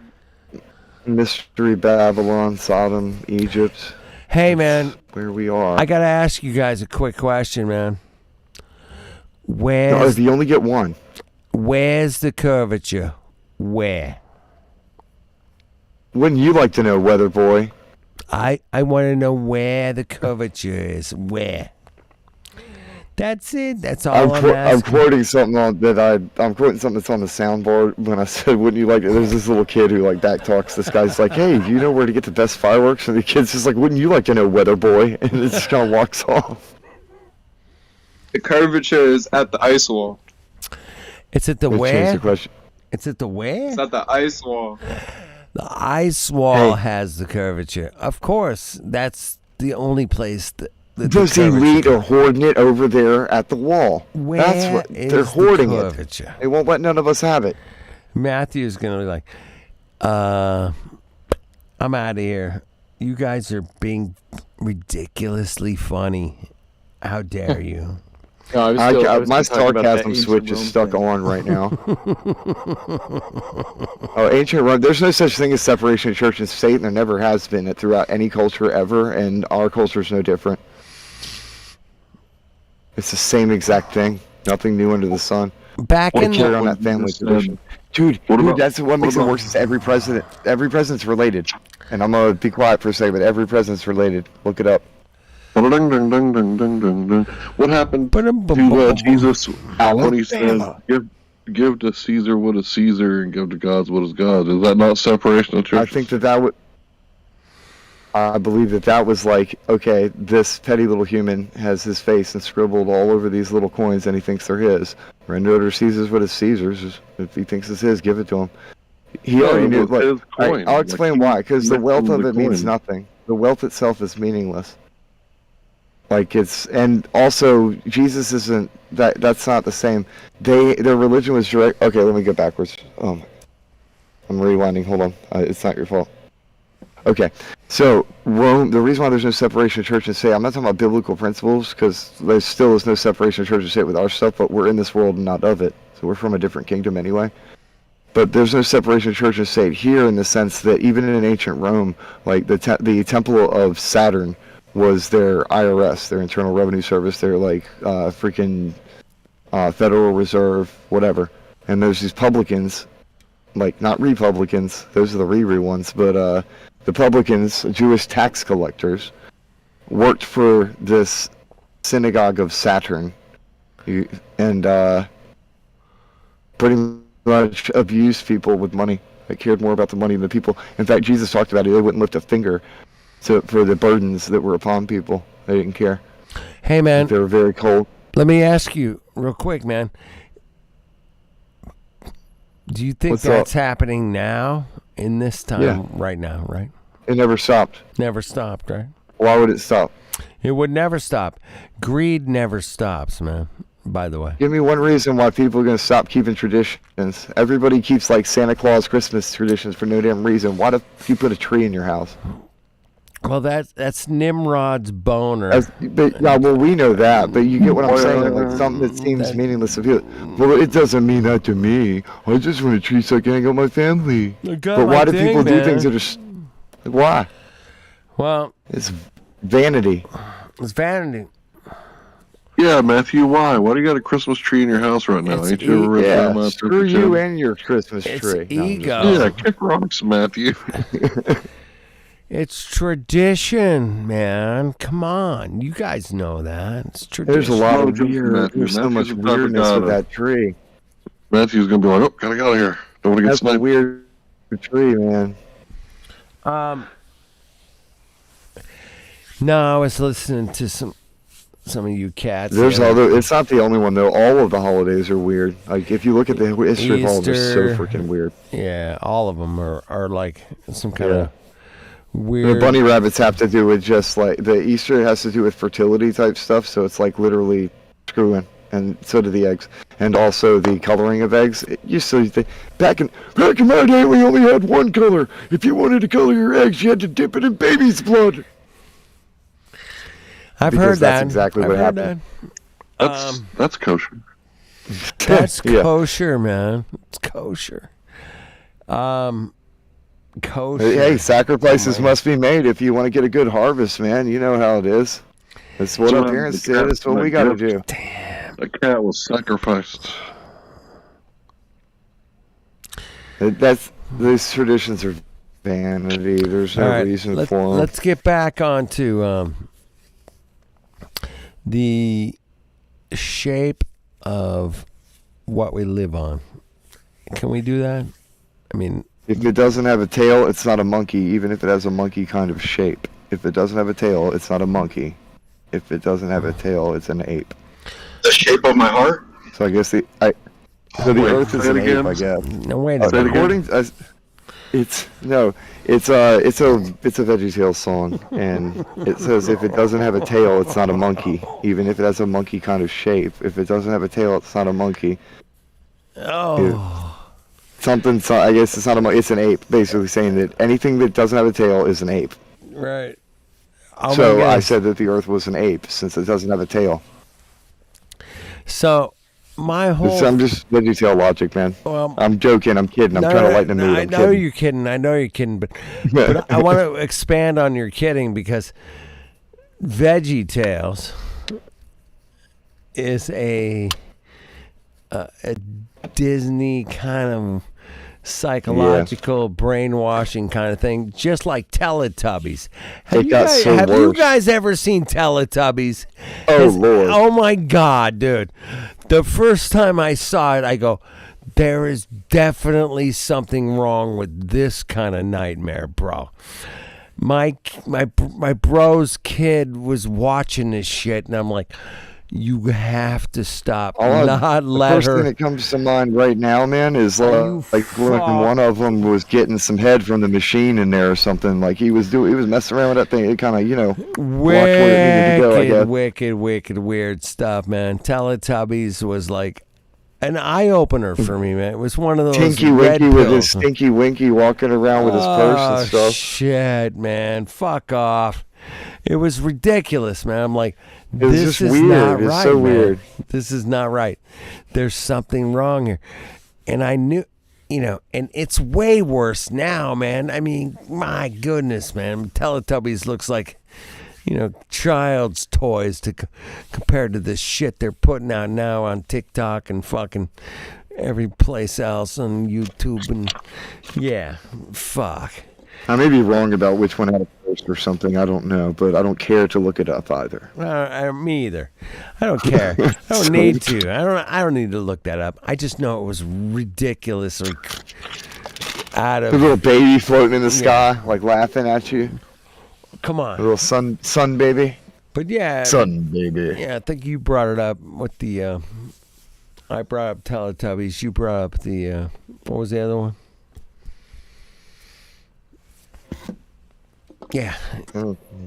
Anyway, they're all messed up. Hey, welcome. I mentioned the same show, but there was just a weird scene in it. Welcome to the MK Ultra of modern television. Hey, did everybody go through the Coco 19 thing with me? Did you guys go through that with me? By chance, anybody? I'm a professor, and I went through the Coco 19 thing, man, and I found out that it's all lies. I did an experiment. I did an experiment to find out how contagious it was. Really? So yeah. So my mom got it, right? And she was bad off, but like I smoke weed and I'm not going to stop hitting the bong, and she wanted to hit it too. So I hit the bong right after the I gave no shits and I didn't get sick. So if COVID-19's that, why did I not get sick? Man. I didn't wear a mask the whole time, dude. I didn't social distance from anybody. I didn't get it back. But it's just, and I'm not saying that this, that, or the other thing, because I'm not making claims. This is all what's the word? Anecdotal. This is all just me, personal experience. I'm not a medical professional, nothing. I'm just saying. Right. I got some questions. No, I want to ask you though. What's your blood type? Oh, Giz. What's up, Giz? I honestly don't know. Actually, I've never known, and I really don't want to know. Dude, as long as it's a mystery, I don't have a blood type. My blood type is American Indian, man. My blood type is American Indian. What do you think of that? So is Elizabeth Warren's. No, I'm American.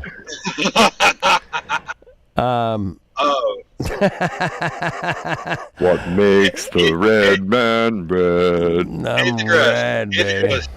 Drop down to chill chat real quick. I want to tell you something. I'm red blood. Let me hop here. I'll be back. Where is it? Okay. I got it's down below.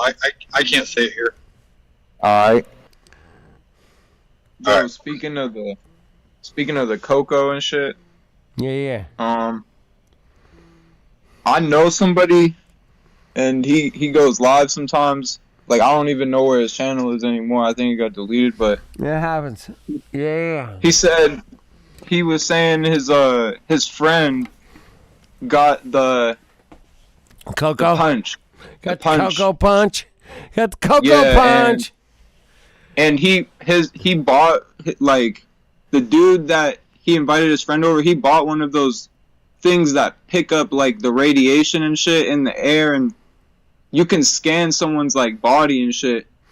And he didn't get the punch, but his friend got the punch and came over, and, like, he got sick, but, like, he was saying he scanned, like, around him, and it was picking up, like, heavy, like, high levels of like, radiation and shit. Because, like, we all, like, let off some type of radiation and shit. Because of the sun and all that. But I guess that thing, like, the punch, like, it made him give off high levels. Like, that shit's crazy. I hear you, man. Yeah, there's a lot of information out there that says, hey, man, maybe this could be good for you, could be bad. Damn.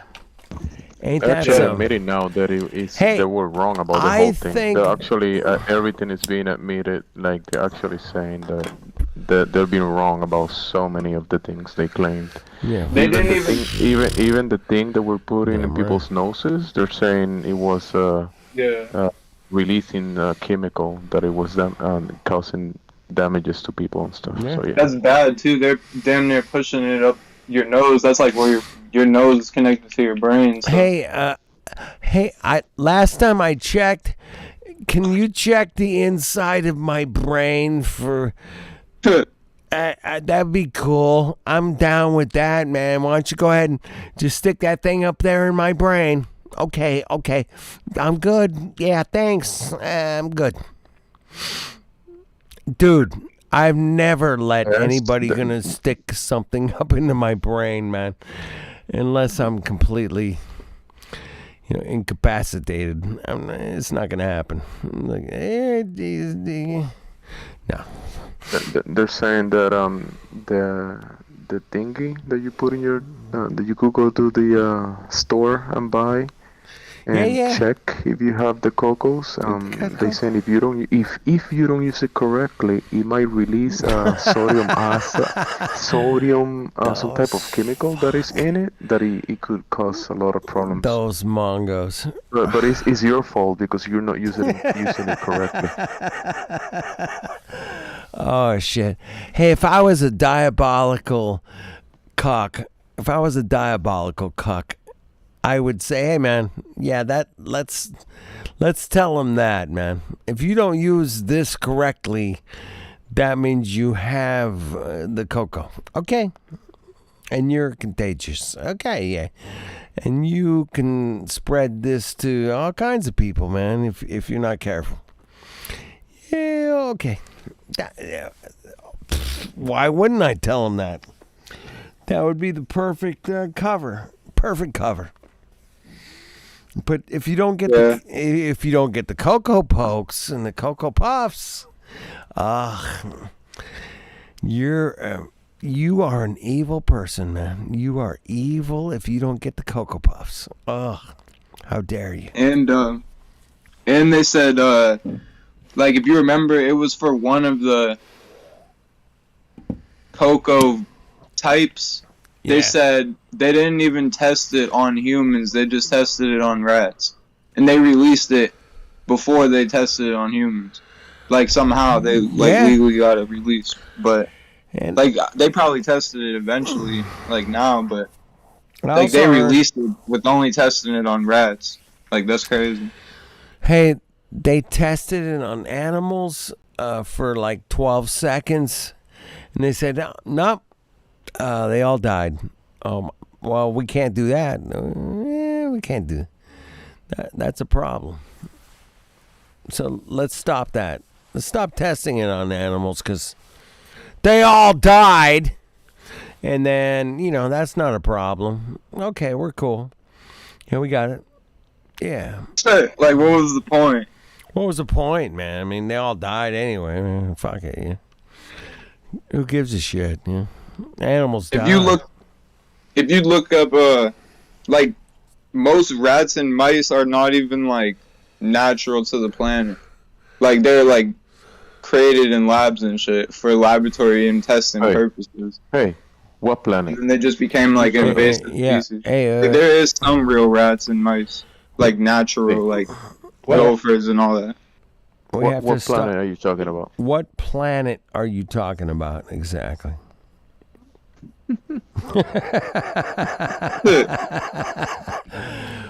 We got to pull the carpet out on you on this one, man. You don't come in here and say planet, man. That's not going to work out well for you. Without correcting, if you don't correct yourself, correct yourself. Flatter dude is going to correct you.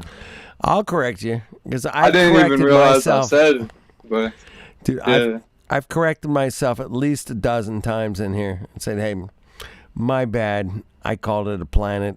Yeah, my bad. I didn't even realize I said it.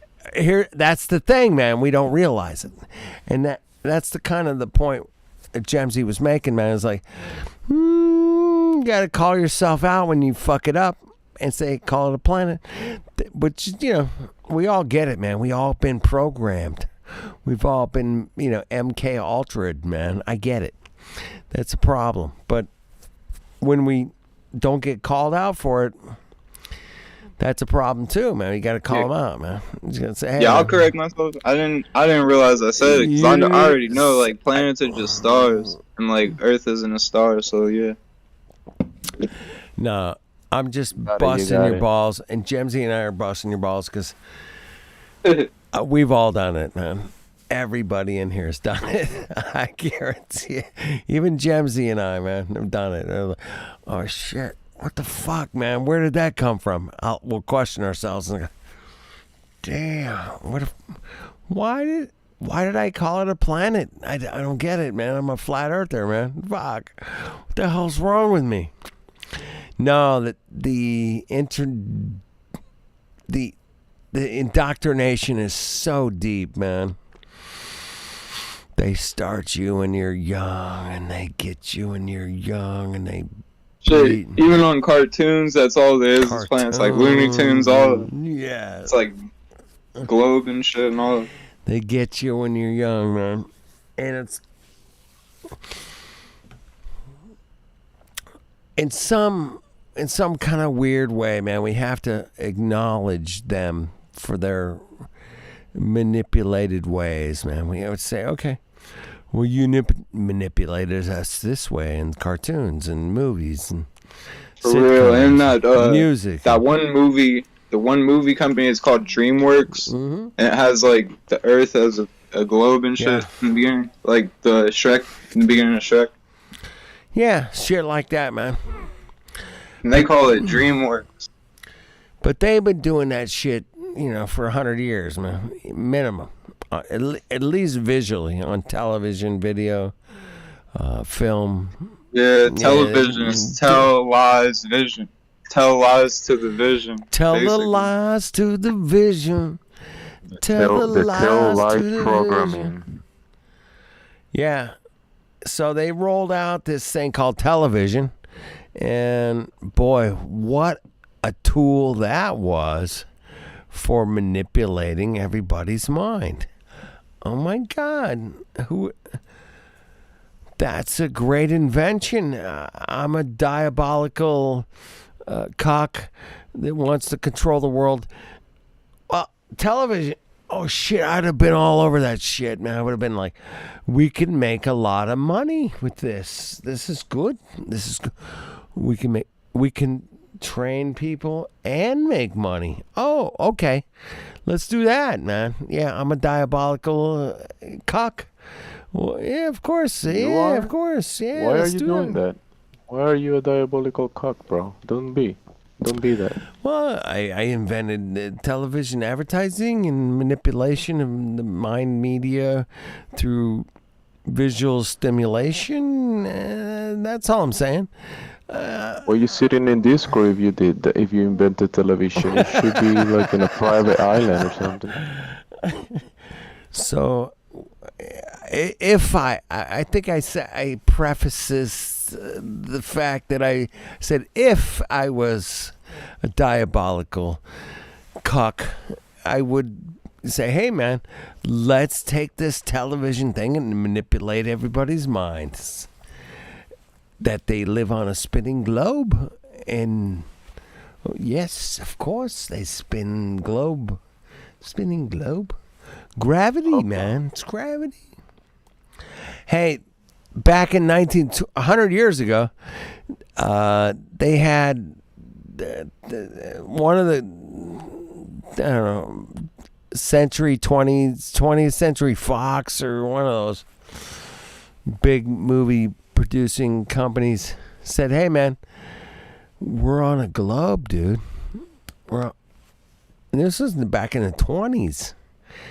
They produced the globe back in the 20s, 100 years ago.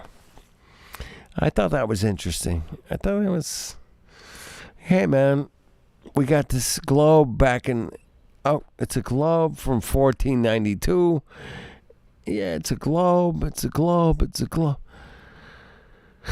And finally, we got to 1960s, and they said, "Hey, man, we're gonna shoot rockets up, man, and we're gonna check out this globe, bro. We're gonna check out the globe. We're gonna shoot a rocket up there. We're gonna go up there and check it out, man, for sure. So we're gonna verify it's a globe." And they shot their rockets up, and yeah, man, it's definitely a globe, man. It's definitely, yep, it's a globe. It's a globe. It's a globe. It's definitely a globe, man. Globe out. Globe in, globe trip out on the globe. You're spinning, shooting through space at millions of miles an hour, man. Enjoy your ride. They're not. Enjoy it. Come on. Is anybody here familiar with the Instagram channel Wake Up Flat Earth? No. Not me. They have some pretty good stuff on there. Like they're basically posting like the same type stuff as you have. Cool, man. I feel like y'all are like the best channel for Flat Earth though. There's that other dude too, Humans of Earth, but they don't really stick to that topic too much. They like talk about everything, but that's not bad. But yeah, I like this because you guys are like straight to the point. You know, humans are evolved rocks that evolve eventually into monkeys, and then humans. So humans is a word from the globe universe. Evolution. Damn. So wait, the Humans of Earth channel, they aren't really flat Earth? I mean, they're probably using the term human, which is a complicated rock. Yeah, it's like a general term, I guess. But it's, hey, I'll explain. Like I'll explain it to you, man. There's this scientist from NASA, and she said that we're just complicated rocks. That was it. That was her explanation for us being human and living in this beautiful existence of Earth. She said we were just complicated rocks. And this is a NASA scientist that said this. I mean, I'm not making this up, man. You know, she may be the first scientist to exhibit brain damage from overdoses on seminal fluids. She might be. Yes, of course. And who wouldn't question that? I mean, come on, that's ridiculous. But she said we were just complicated rocks because she wants to eliminate any possibility of you realizing that you might have come from something more interesting than just a rock. I mean, my goodness. Help us. There she is, Michelle Fowler. There she is. I think the Quran says that humans are made from clay or something too, or something like that. Like it said in the Quran. Oh, there you go. We're all claymation. Have you guys ever seen a really good claymation video? It's more of a... But the Aztecs and shit and all the golems, those were like rock giants or something. Hey, there's all kind of... Hey, Speculation Sundays here on 24/7 Flat Earth Discord. If you guys want to get in on a Speculation Sunday, get in, man. Jump in. Because hey, I saw some really good it's on Sundays. claymation. It was the remember that first walk in space? Yes, with the claymation. Yes, very claymation. That was great. That's the best one I've seen. Hey, the helmet turned, right? Yeah, and it's not supposed to. The helmet turned, not the head. The helmet turned. Oh my God. How about that? It had a rotating helmet. Oh my goodness. That's cool. What do you think she meant by she slept with the wrong people? Like homeless guys, do you think? I'm thinking more like tweakers. Tweakers? Yeah, that makes a lot of sense. Tweakers. I don't think all the heavy metals is good for you. There's probably a lot of zinc in that stuff. Exactly. I think of tweakers. Yeah. But she did say that we're just complicated rocks, right? Am I wrong about that? Doctor. What did she say again? Can you repeat it one more time? She said that we're just complicated rocks, and she's a doctor. She's a doctor. So maybe she was thinking about the crack rocks that she smoked. Crack rocks. There you go. There, I like it. I like it. I'm going crack rocks. I was gonna ask a question. I seen this little like radar thing of like the map with the ice wall, and it said a solar element. Hold on, let me see. A solar analemma. Like, do you guys know what that is? Because I can't really understand. Yeah. The analemma, yes. I know what that is. The analemma. Like, do you have like a quick summary of what it is? Because I really don't know. And like, they didn't really say. They just showed a picture of it. All right. From my understanding, the analemma is if you take a picture of the sun or the moon, if you take a picture of the sun every day from the same spot at the same time, it makes like this beautiful figure 8 kind of pattern. And the moon does it every month, but the sun does it once a year. And it's the analemma. It makes a figure 8 in the sky. What does it prove? I don't know. But it proves to me that everything in the sky resets every year at the same place. Yeah, that's a good explanation because like it makes sense because they were saying something in the comments saying it wouldn't be possible for an analemma on a globe or something. Like it would only make sense on a plane, like a stationary plane. No, not just the globe, but the distances and the astronomical distances that they tell us that the stars are at, and the moon and the sun. They give us all these numbers. It's like, damn. Every day, man, we can check out the moon, the stars, and the sun. But we can check out Earth too, man. We're right here. We can check it out. And it every year it resets. Every year it resets. Oh, that's interesting. Why is that, Mr. Glover? Well, because of the refraction of the dichotomy of the gravity, bro. Come on. Everybody knows that, bro. And another thing is like, damn, I lost my train of thought. It's okay, my bad, man. my bad. It's all right. The thing about the analemma that is doing a certain cycle up in the sky is that in reality it doesn't have to do anything with the shape of the Earth, but it actually indicates some type of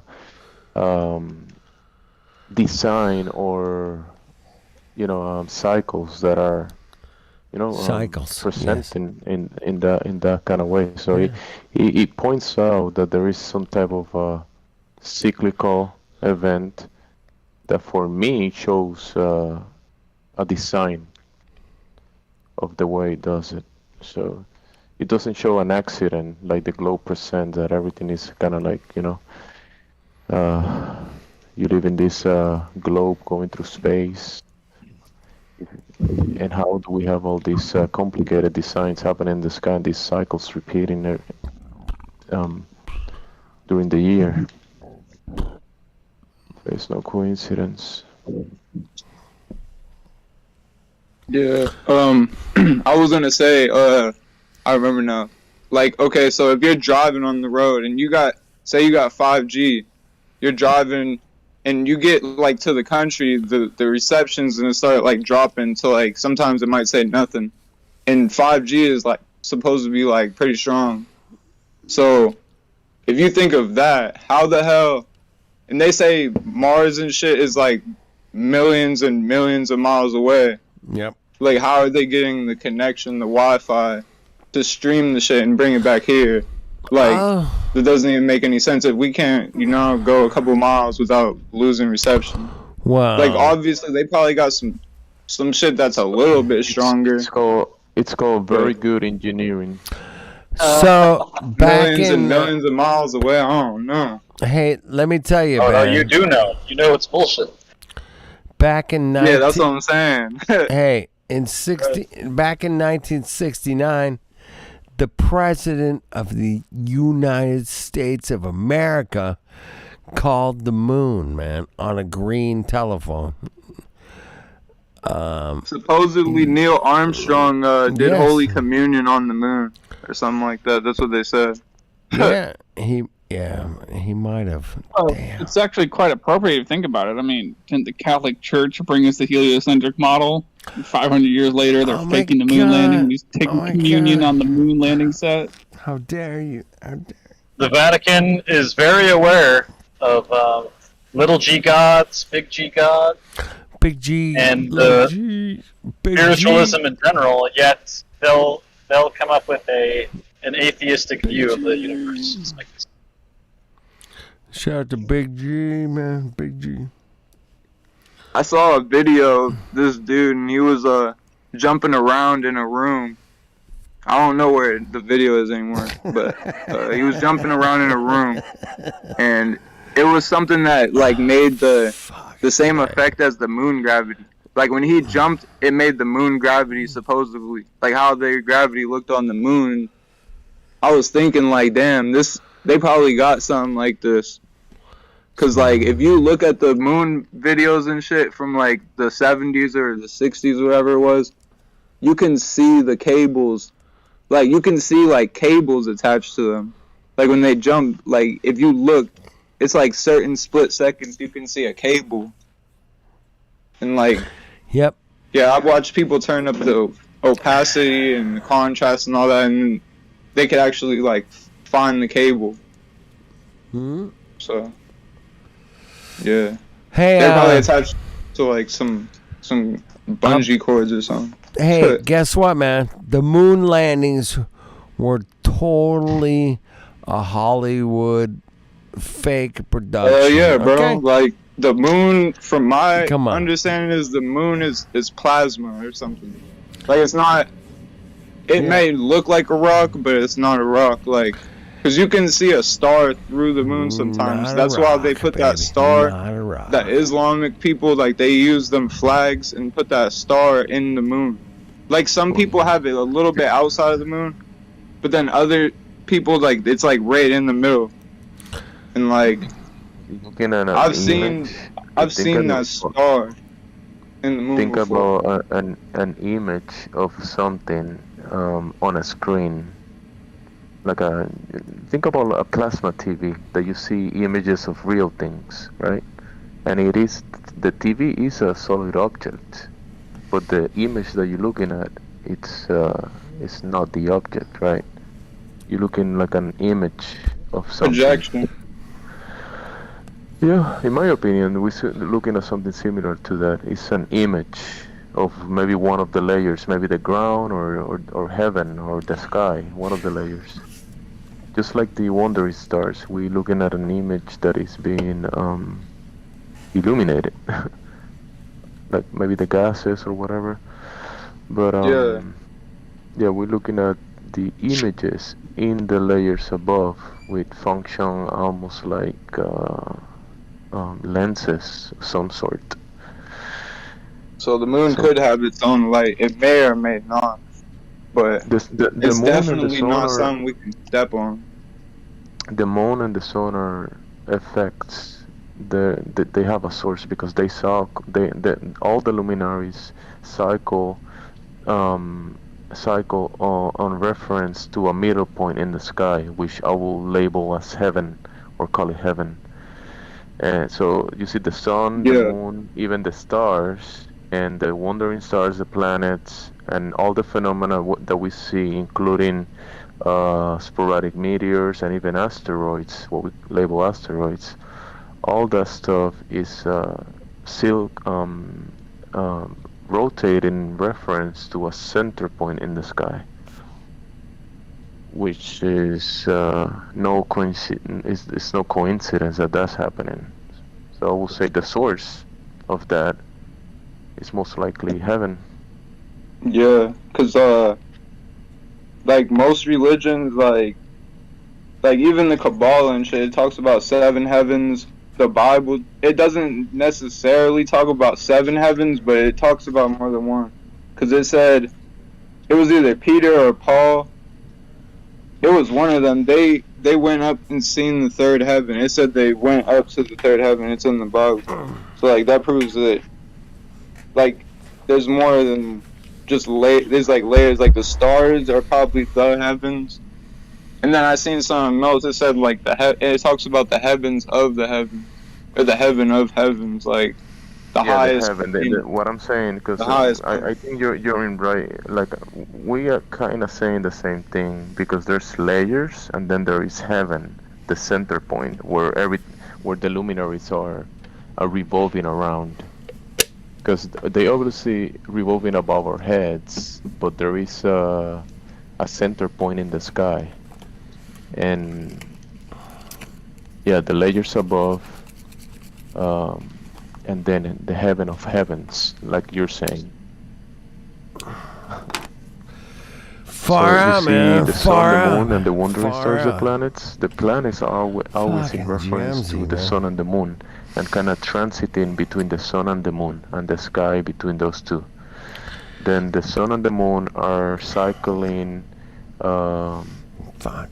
in between the celestial north and celestial south and celestial equator.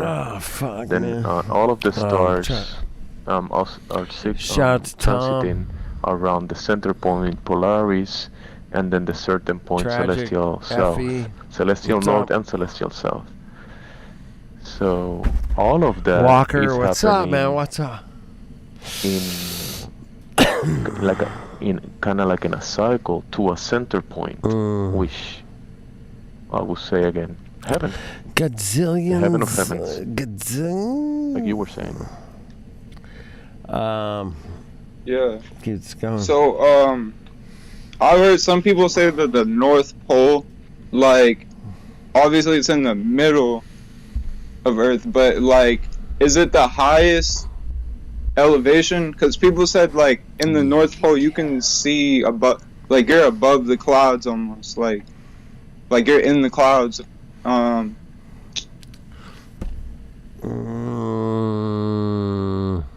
done. I'm fucking done. I mean, it's possible because there's many depictions of it, many old maps from the past that show 4 islands and many like mountains, and at the middle of that there is like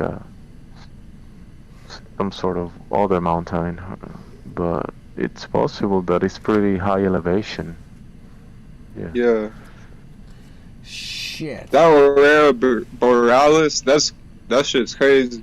Like I wonder if, cause I've read stuff from like people in the past, like, and they say that there's like, it ties back to the inner Earth, obviously, because like the North Pole, like it's the highest elevation, but there's like an inner entrance over there, and it goes down.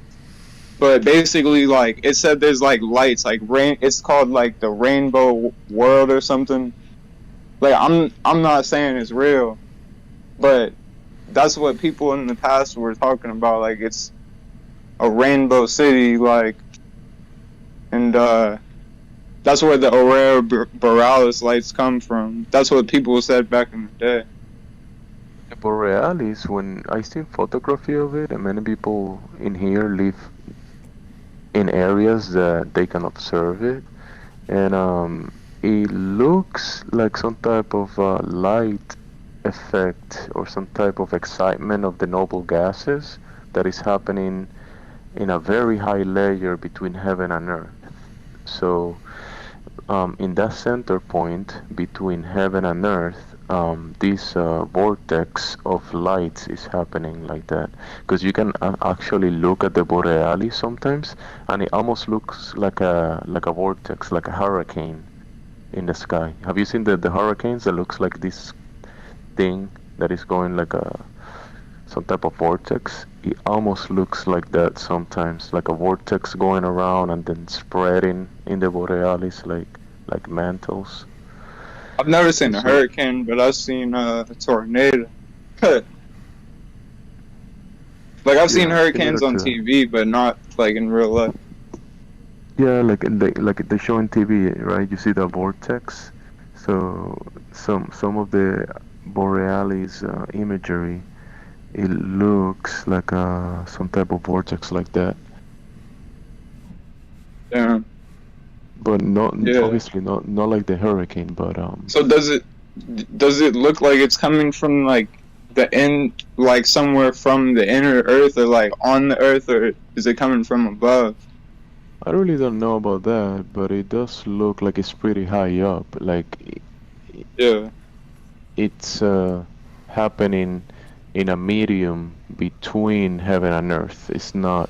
Yeah, it doesn't look like it's on the ground, and it doesn't look like it's up in the stars that high. You know, it looks. Yeah. Like, well, they did say like if you go with that theory that that's the highest point of elevation, it would make sense that something. I don't know. It's something. But that they did say it's the highest point of elevation, so like that would be like the middle of the stars from like where we're standing, if that's the highest point of elevation on Earth. Because like obviously the stars aren't up that high. Like it's crazy because people that fly on planes, like they don't even see stars, I guess. Like when they're up in, like, you know, above the clouds a little bit, like 30. Some planes, some commercial planes go 40. I think that's the highest they go, is 40,000 feet.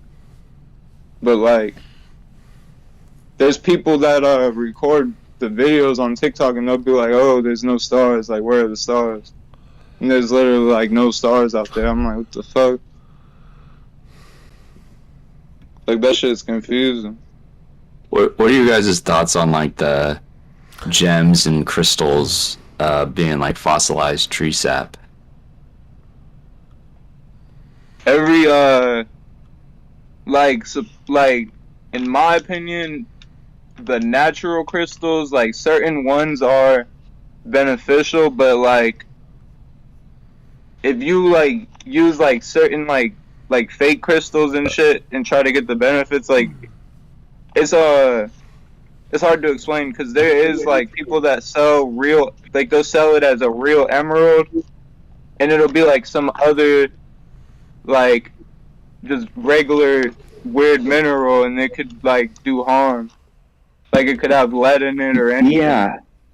To answer your question, yes, I think that they very well could be tree sap or blood of some animal or something petrified. Yeah, I remember I didn't look into it that much. I saw like one documentary on it and I was like, this makes sense. It's pretty trippy though, thinking about how giant the trees would have had to be and stuff. Have you seen the stuff about the Titan, the Stellium 7 stuff? A little bit. I don't think I found one that. I don't think I've found one yet that really like kind of caught my attention though. And this one changed the whole way I look at like rocks, like everything outside. Pretty cool. Give me a couple minutes, I'll post it. Oh, cool. I know like a couple people that do mushrooms, and one of them, they're like heavy into the crystals and the meditation. So like they know what like psychedelics feel like, and they said when they meditate with the crystals, they can achieve like that same feeling with like certain crystals and shit. Like you can do it without the crystals, but the crystals like enhance it and make it easier to achieve it. And with like certain breathing techniques, you can achieve the same experience as like a light DMT dose, because it's literally like making the DMT. Like you don't even have to ingest it. Like there's certain breathing techniques, like the Hindus do it and all that. It's like it's not mantras, because mantras are like vocal meditation, I think. It's something like that though.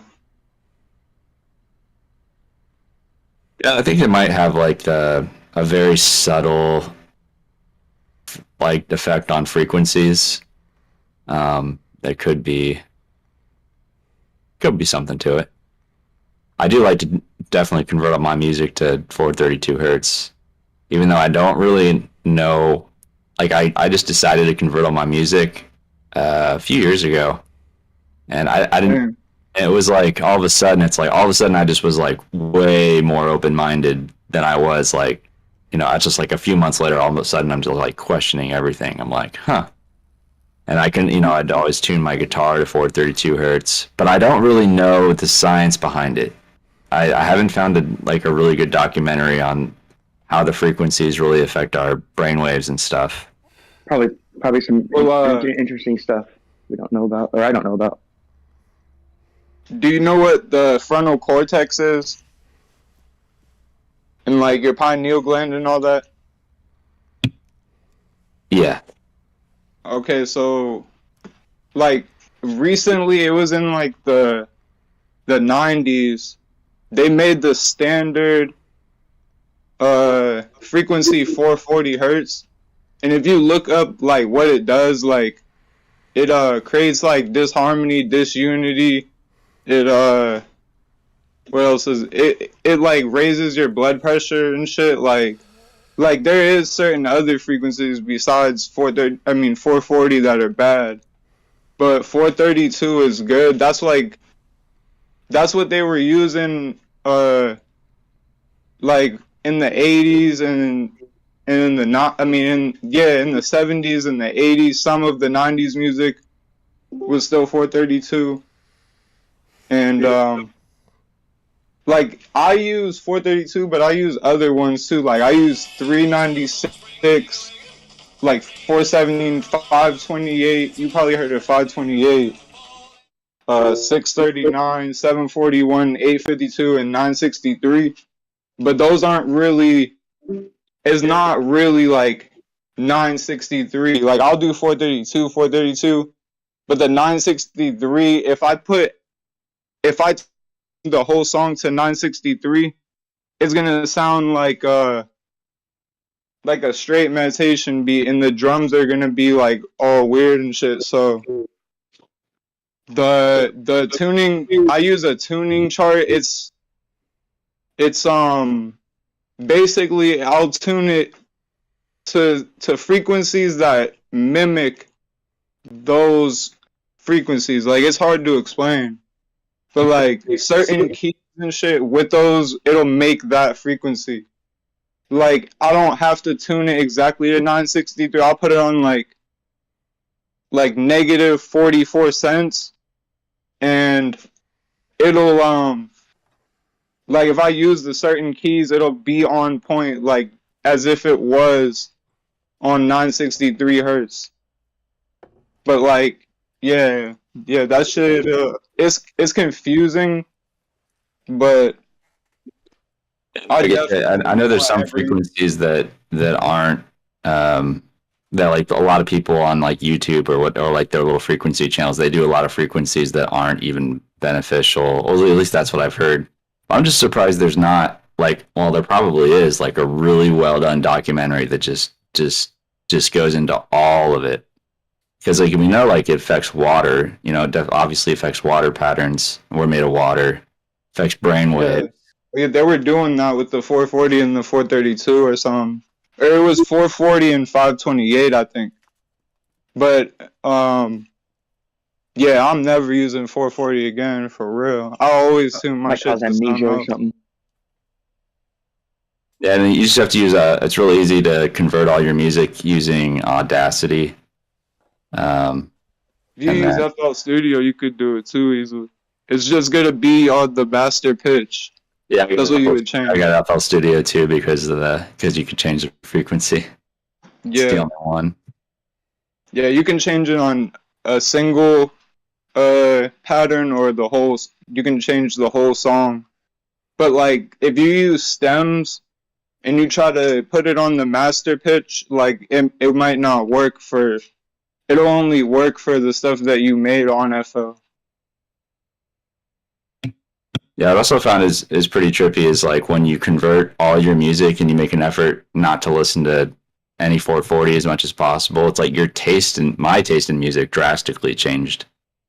You know, Dang. like all of a sudden I was like not listening to any of the old stuff.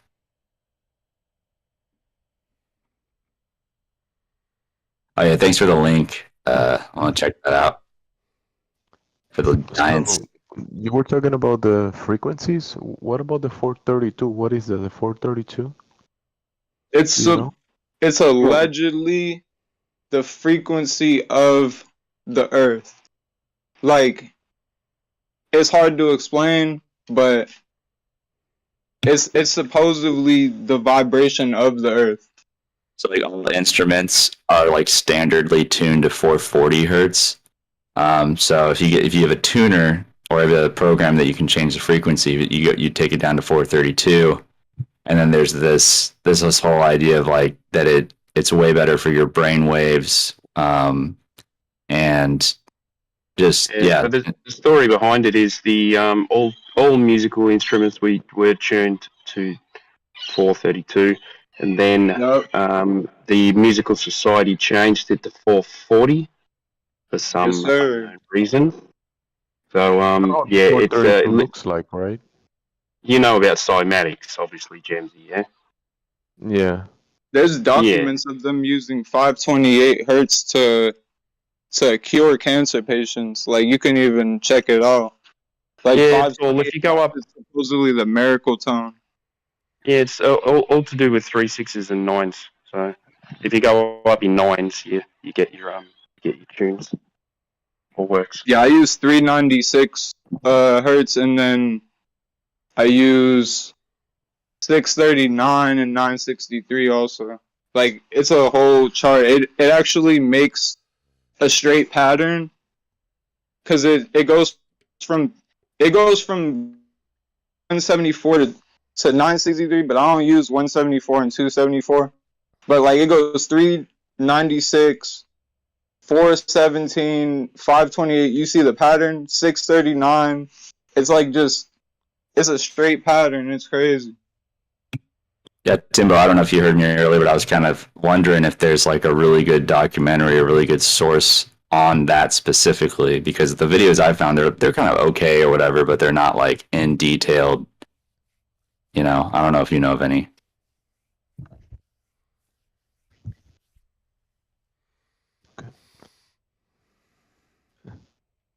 In the cymatics, the 432 looks like this.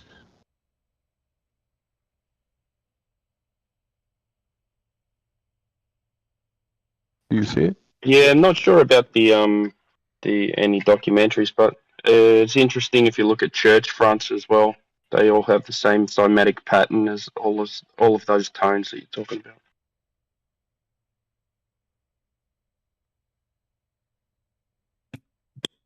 Yeah, those are cool. I don't know. I'm gonna save these. These are awesome.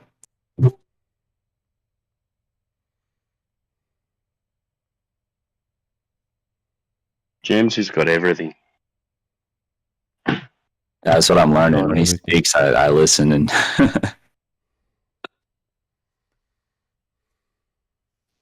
I just find it kind of resonates with me sometimes when the coincidences of the frequencies of, because we talk about, he talk about the frequency of the earth, but that's a resonance that is coming from heaven as well, because the earth is resonating with the frequencies of heaven that are being inputted from heaven towards the earth.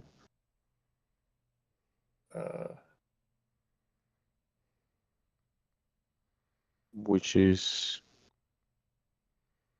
part of the whole construct.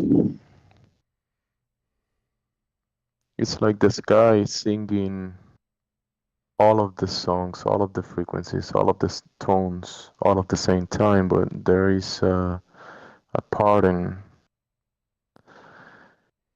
or frequency that can be, we can kind of like separate them and see each song individually, but all of the songs are being sung at the same time.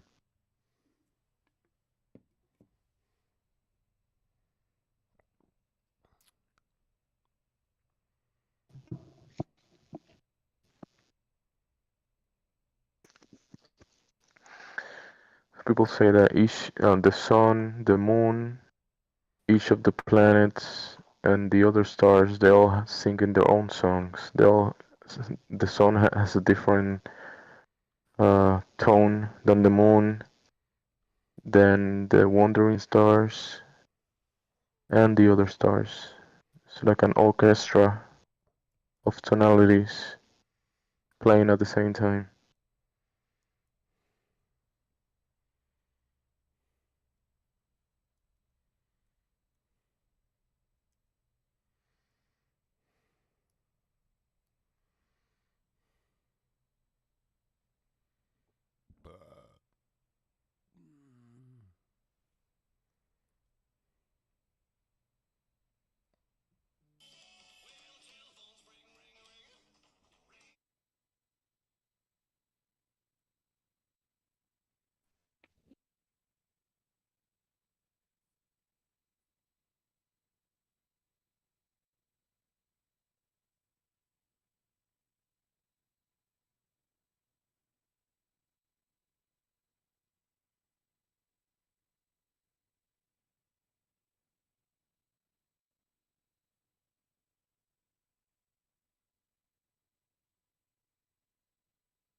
Look at this, at the sun tone, the tone of the sun.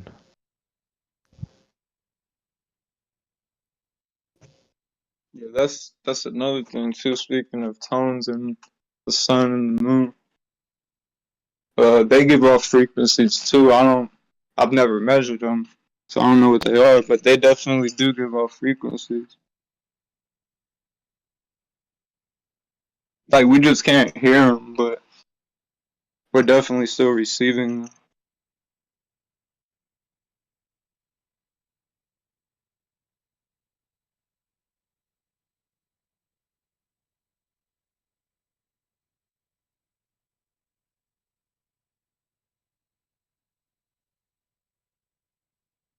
And then you add the phenomena that we call sonoluminescence, and that will give you a star in a jar. Sono, sound, lumi, light, essence, I think from resonance. Sonoluminescence. Probably have some examples. Almost everything gives off a frequency, but not everything gives off a good frequency. Like for example, a Wi-Fi router is giving off a frequency, but it's not good for humans. Like that's just like a good example. Like everything's giving off frequency though.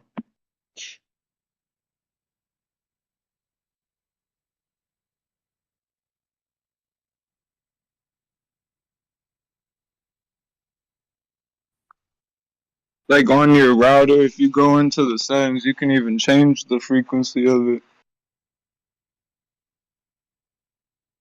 And I think it's measured in hertz or kilohertz. I'm not sure. Or megahertz, I think. Yeah. There is something to that for sure.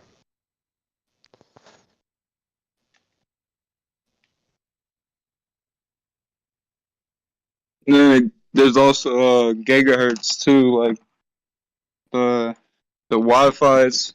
You can either set your stuff like if you have an old router, it's probably only on 2.4 gigahertz, but you can do 5 gigahertz. Like 2.4 is like more range, but a less capped speed, and then the 5 gigahertz is like less range but more speed. It caps at higher what's it called? It caps at a higher download speed. Yeah. You know, it's weird. I just was looking up the Earth's natural frequency is 7.83 hertz, the Schumann resonance, and I do the math, and the closest frequency I can get is 430.65. I don't get 432, so I guess if you round up, that's kind of interesting. I'm like, oh, it's probably something in between 430 and 432 is what you want.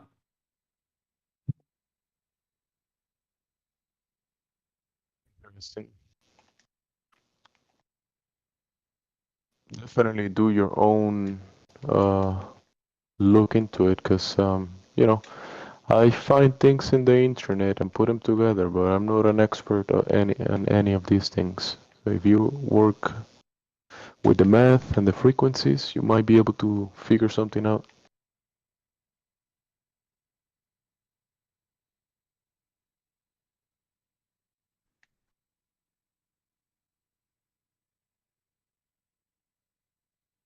There's many examples of people using frequencies on water, soil, sand, and other materials, and kind of like seeing the expression of the sound in materials, especially water.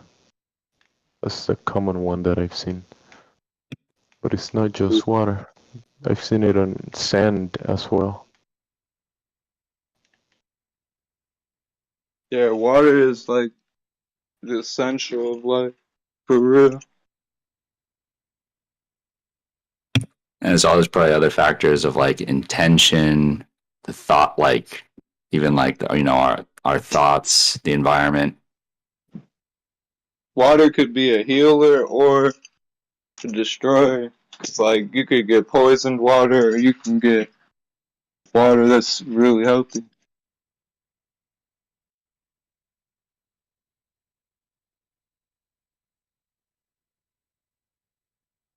Water has a structure as well, and then there is water that has no structure. That is destructured or something like that. Yeah, that's deep for real. Yeah. And do you know what restructures water? A vortex of like a magnetic vortex that is caused by magnets. Some people say, I mean, I haven't done it myself, but people claim that a vortex by magnets will restructure the water, like the vortex of the sky that we see, like I say Polaris or whatever. We see kind of like a similar vortex between the magnets, and yeah, that restructures the water, which is interesting. Yeah, because normally when you see water in nature, it's mostly in movement or doing something. It's never like, it's barely ever not doing anything. It's either changing, moving,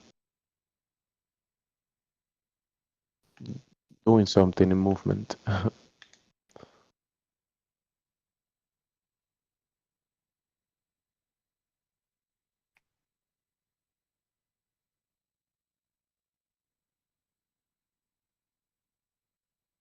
What the structure of water is interesting.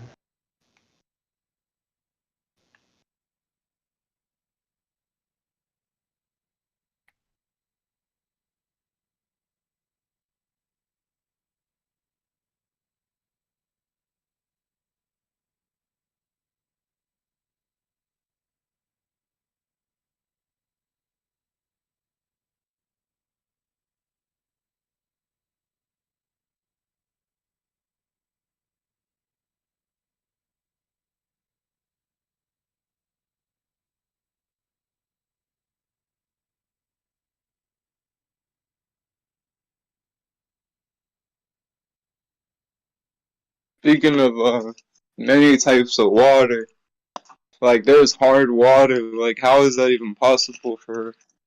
Like how can water be hard? I think that's because of the mineral content in it. Because you could have what is it? Distilled water that has barely any minerals in it, and then you can have seawater, which has a lot of different minerals and organisms in it. And you could have water from deep water from the under the earth, and it will have a certain content of minerals. So distilled water would be like soft water, because it has like all the minerals sucked out. Yeah, could probably describe it like that. I see. So hard water would probably be like the best nutritional water, or like some of those minerals ain't good, like lead and shit. Yeah, hard water probably is one of the best ones, and as fresh water. But the most nutritious actually is deep sea water, and that one, based on nutrition, is the best one. Yeah, I drink spring water. I've tried volcanic water too. It's from like Hawaii, and I tried what's that one? I can't remember. It was like glacier water or something. Like I can't remember where it's from exactly, but deep sea water, it can be diluted, 4 I've never parts had per that. one, and it's similar to our blood. It's very like the ratios of minerals and everything. It's almost identical to our blood. After I drank that volcanic water, I was thinking like maybe I shouldn't have drank this, cause like it sounds healthy, but like if you think about it, there's no telling what kind of minerals and shit is in there.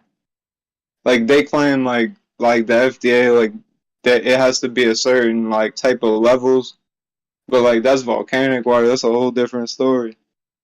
There's probably shit in there they can't even detect.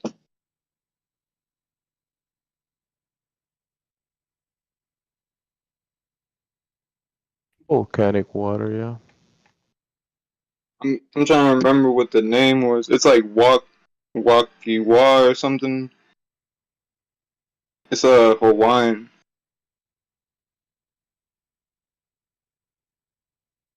Be okay, but many of these companies will put a lot of labors in the water, and probably not 100% factual. Who knows? But It's yeah. called Waiakea. Hawaiian volcanic water. I got it from I think Get Go. It was like $3 for a 16 ounce. I know that's expensive, but shit. I'm a fan of the distilled water. Gets as much fluoride out as possible, or any of the other pharmaceutical chlorine crap they put in there. See, distilled water is good if for that, but like the only thing is it doesn't have like the minerals, and like we do need some minerals. Like I'm pretty sure if you drank distilled water for like 10 years, it would like negatively affect you. I have to correct you on that, mate. So the minerals that you get in water are actually dissolved rock and not the minerals that your body absorbs. So distilled water is the best for your body for cleansing, but you can add in minerals. Yeah, for cleansing though. That's what I was saying. Yeah, but the minerals you get in spring water are not the minerals that your body wants. I never knew that. Actually, your body can absorb them, just at a very low capacity. Like yeah, not, they not calcify. That's why they say you have to drink so much of it though. Like they say you should drink like to 8 bottles of spring water a day to get like the minerals and shit.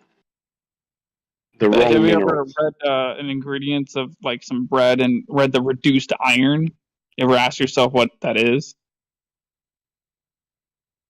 Like, I'll just tell you, it's metal shavings. It's metal shavings from an actual iron ore facility, and your body can only absorb it like a little bit as far as an actual nutrient goes. You know, about 90% of it or more just passes through your digestive system. But yeah, it's metal shavings inside your bread whenever you read reduced iron as the ingredient. Same with cereal and shit, like shredded wheat and all that. Yeah, like total. But it's in like half of all the bread in the United States at least. Obviously, for like the minerals in the water, you're talking about like trace amounts of that. Like, you know, you're not going to have mineral deficiencies because of trace amounts of. And you know, it's the other crap you want to get rid of. You know, you don't want to be drinking all the fucking crap that's, you know, that's in there. But keep in mind, there's a more expensive iron supplement alternative that all of these companies, these cheap ass companies, could be adding. They could be adding iron that's derived from plant sources that are in a form that's bioavailable and won't just pass through your digestive system, scratch it up on the way through or whatever, or not, whatever. And hey, what's the point of even putting it in there for all that?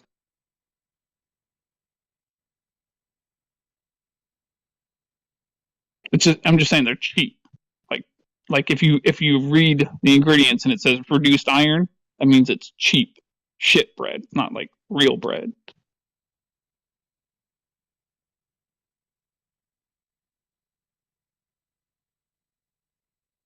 Yeah. Well, I was saying like, why do they even put that shit in there if we can't even like take in the mineral? And like, well, what the hell? Like, for all that, we might as well just eat metal shavings. Like, this sounds crazy. Well, yeah, it's marketing. Got to keep in mind they can put on there that it has a certain amount of your daily value of iron. You know, it doesn't have to legally be in a bioavailable form. It doesn't have to be in an absorbable form, but they can legally put that on there. It's just marketing, is all. I'm dope.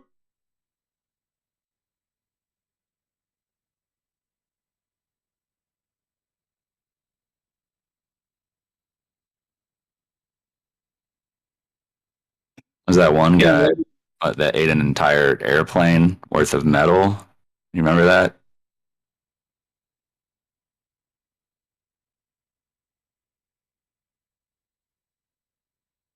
I don't know. It sounds like a rumor or something. Yeah, I'm pretty sure that. I don't know. The airplane's pretty big, and it was some like French dude. I don't know if it's true, but we can eat a lot of fucking shit before the things go wrong. That's what I know. Like, I guess he did it in small increments over a period of time. That shit would probably harden inside of you, like, eventually. Because just, like, it would, like, probably melt from your stomach and then, like, get to a certain point, it would just cast into you. Well, I'd be more worried about the petroleum parts poisoning him. But I think most of the metal parts, as long as he breaks them up and, like, you know, make it so there's no jagged points on them, he could probably swallow it just fine and pass it through. Because, I mean, haven't you ever heard of children swallowing quarters and just passes through them? It says right here, he's at age 9, he started developing, like, eating unusual shit, and then he, like, started consuming metal, glass, rubber, bicycles, shopping carts, televisions. What the fuck? Parasites that like to eat metals. How do you say manipulating the host to crave that kind of stuff.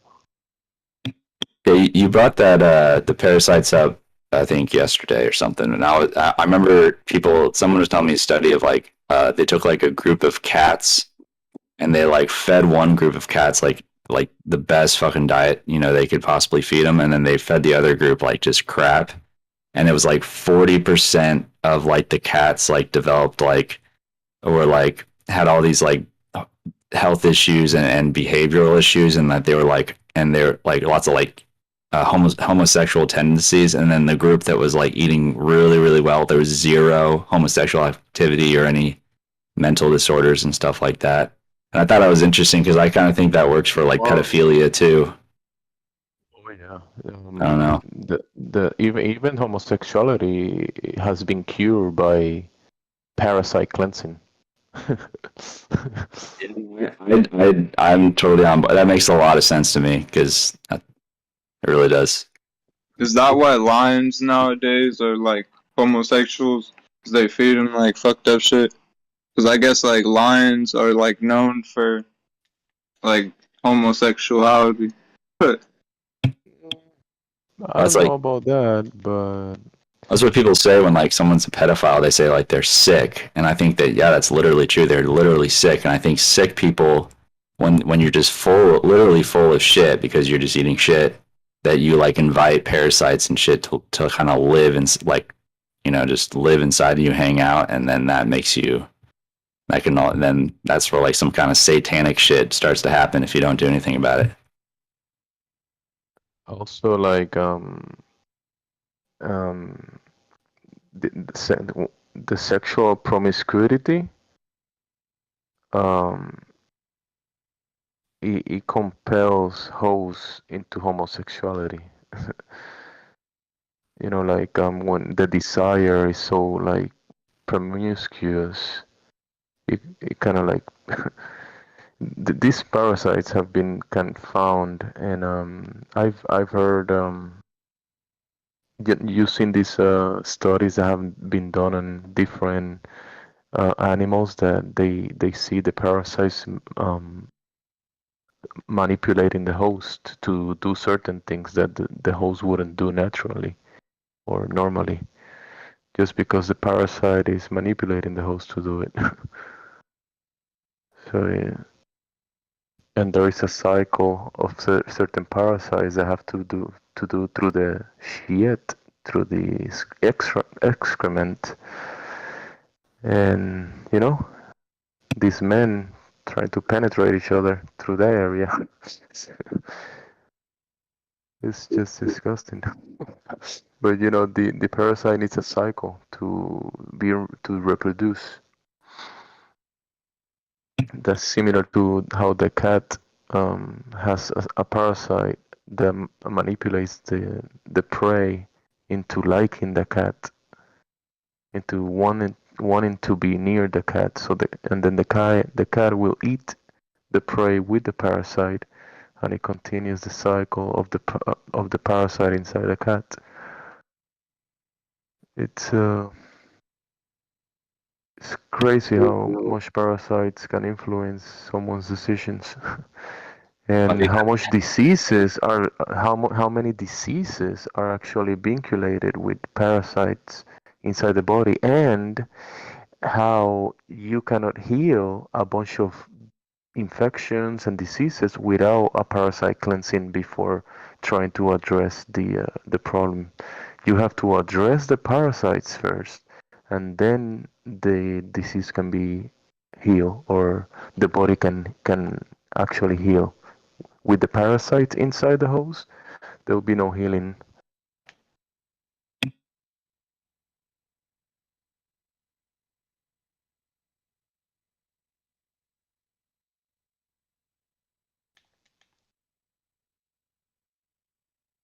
This parasite stuff is in many literature of many nations, in many health books, and in the Western world has been removed or ignored. But if you look deep into it, even there is a book journal that talks about health. It's like a big journal, and the word virus, it says the smallest of parasites. It's actually described what we call viruses as a parasite. Did you ever see that like how a grasshopper, I think it's either a grasshopper or a praying mantis, like they got like a fucking a long ass like parasite inside of them. Like I don't know, are they born like that or like do they just like inhabit it eventually? Like you know what I'm talking about? The paramantis with the parasite.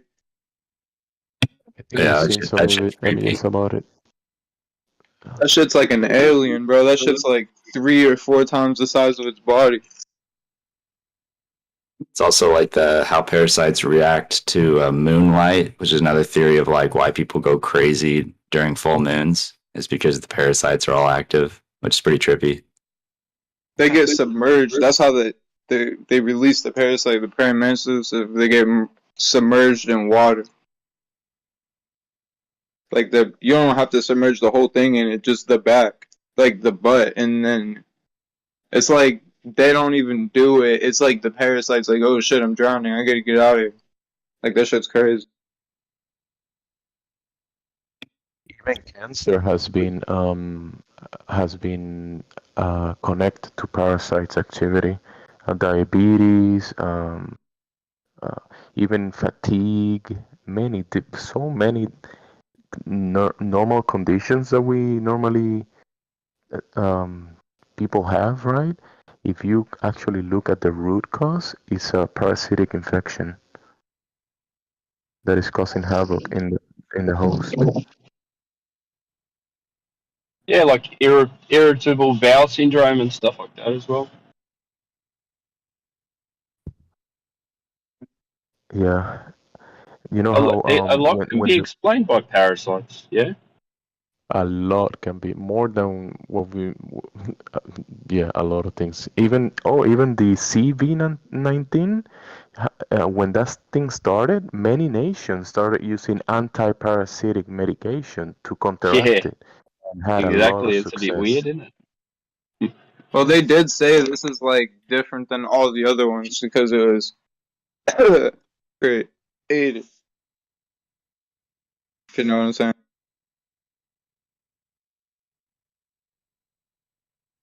Like you just got to look back to the olden ages with things like syphilis and stuff like that as well.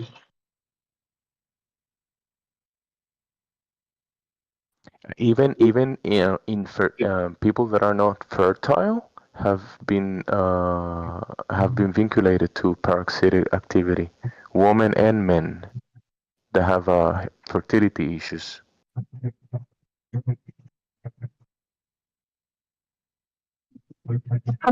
Excuse me. Well, I think the parasites explain the anti-flat earthers. If you think about it, aren't STDs and shit just parasites? Because like you get them by intercourse. It's not like you just get them from breathing the air around someone. So they have to be like some type of parasite. Even Lyme disease. Lyme disease is also vinculated to parasites. Lyme disease. And what about like mumps and chickenpox and all that? I haven't heard about those. It's possible that it's vinculated, but in the scientific journals and books and literature, they talk about bacteria, viruses. What else? What is it? Bacteria, viruses, and I think fungi and other things. And they talk about them as parasites. Yeah, as parasites, but at different levels. Like viruses is the smallest of them. Bacteria is other type of parasite, and then actual worms that you can see that are big, that are even bigger than you. Like worms that can be longer than your body, that are inside people. There's this very common known in the Spanish communities. They call it solitaria.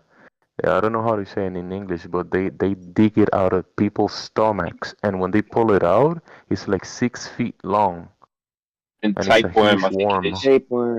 Yep. Yeah. Do y'all know what a botfly is? Like the larva of a botfly? Not sure. Like that shit looks like a parasite, bro. But like it's not a parasite because it's not microscopic, but I mean, it doesn't have to be microscopic to be a parasite technically. So yeah, a parasite just means lives off another. I see. So yeah, it's a parasite then. Like that shit was on my cousin's dog. Like it was, I was like, yo, what the fuck is this? And it was like a botfly larva. Cause like I like Google Lensed it, and that was the closest thing I could find. My theory would be that like the parasite's ability to like control and manipulate people to act crazy is probably directly related to like the amount of like sin in their life. So if you think of like anti-flat earthers who are just habitual liars, I feel like the parasites in them would just feed off that twisted fucking shit. That would be my theory. Well, maybe the chemical balance in their bodies is a bit different. Not a, I know it's not speculation Sunday, but I think it would be more holistic picture, but especially people that are just, knowingly, blatantly like doing something wrong, like 24/7 lying.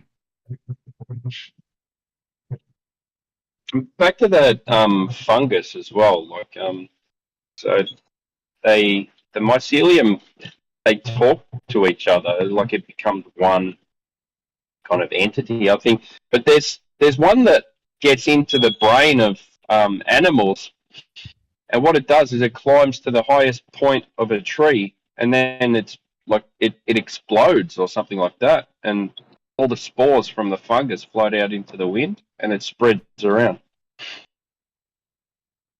Yeah, mycelium is like nature's floor, basically. Like I wouldn't say floor, but it's like the bolts and the screws and the nails and all that of nature. Like it's what holds like the ground and all that together is the mycelium.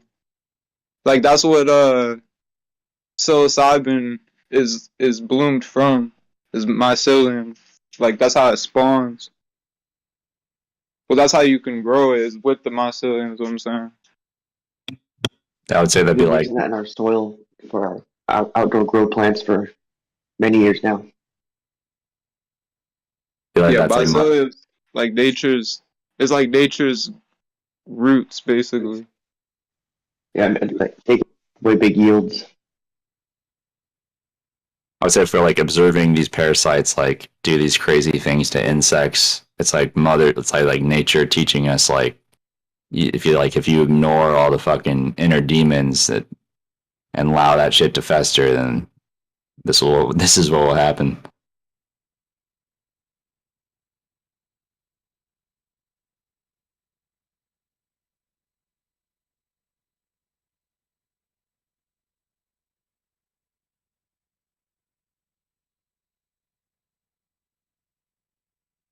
I'm not sure if you guys were here before when we were talking about a fungus called it's like a meadow. It's called a meadow maker.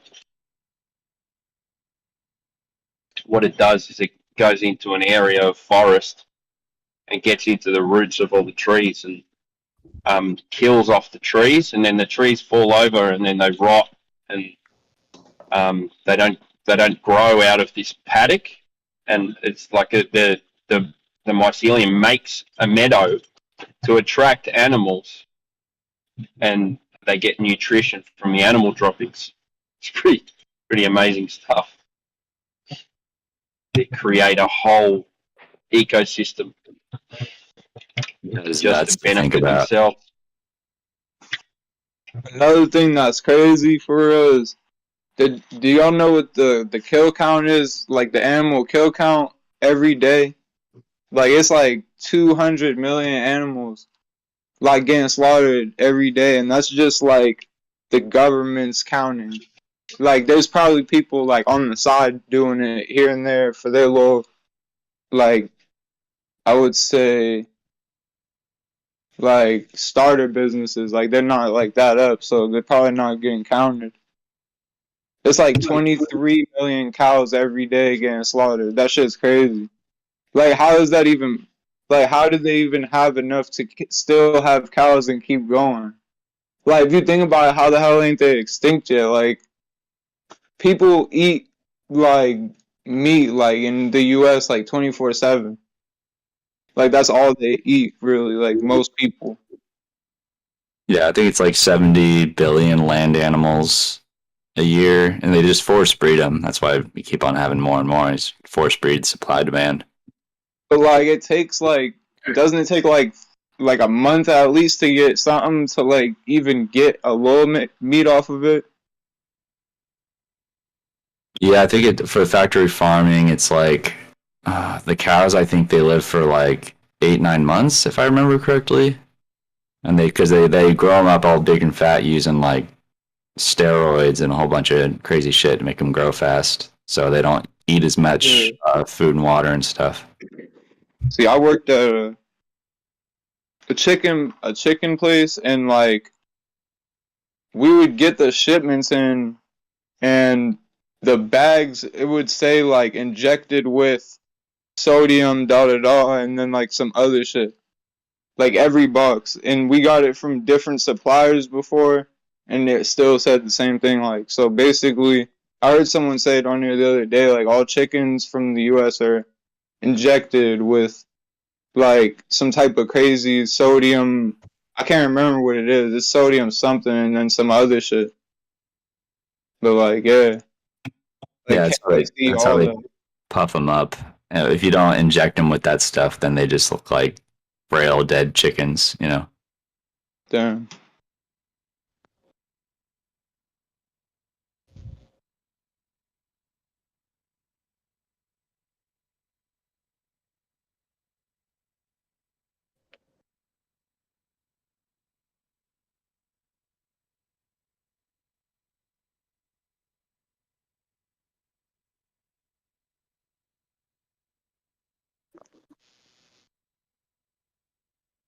You guys ever hear that one interview when it's like some Jewish guy and he's talking about how they take how like a lot of like the McDonald's and stuff, how they like throw like they like kidnap a bunch of kids and stuff and they throw them in their slaughterhouses and they put it in like the meat goes out in McDonald's and stuff.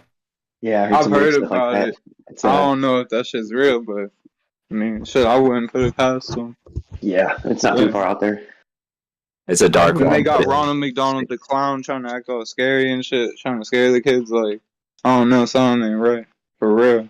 You really look at it. Seeing like a video from a slaughterhouse, and they were throwing all kinds of animal like cows, horses, chickens. They were throwing everything into this this machine that was just making them goo. And I wouldn't put it past that they're throwing people in there too. Yeah, I know there was a factory in China that they found like a whole storage full of like kids' corpses, and then they were like a factory for China.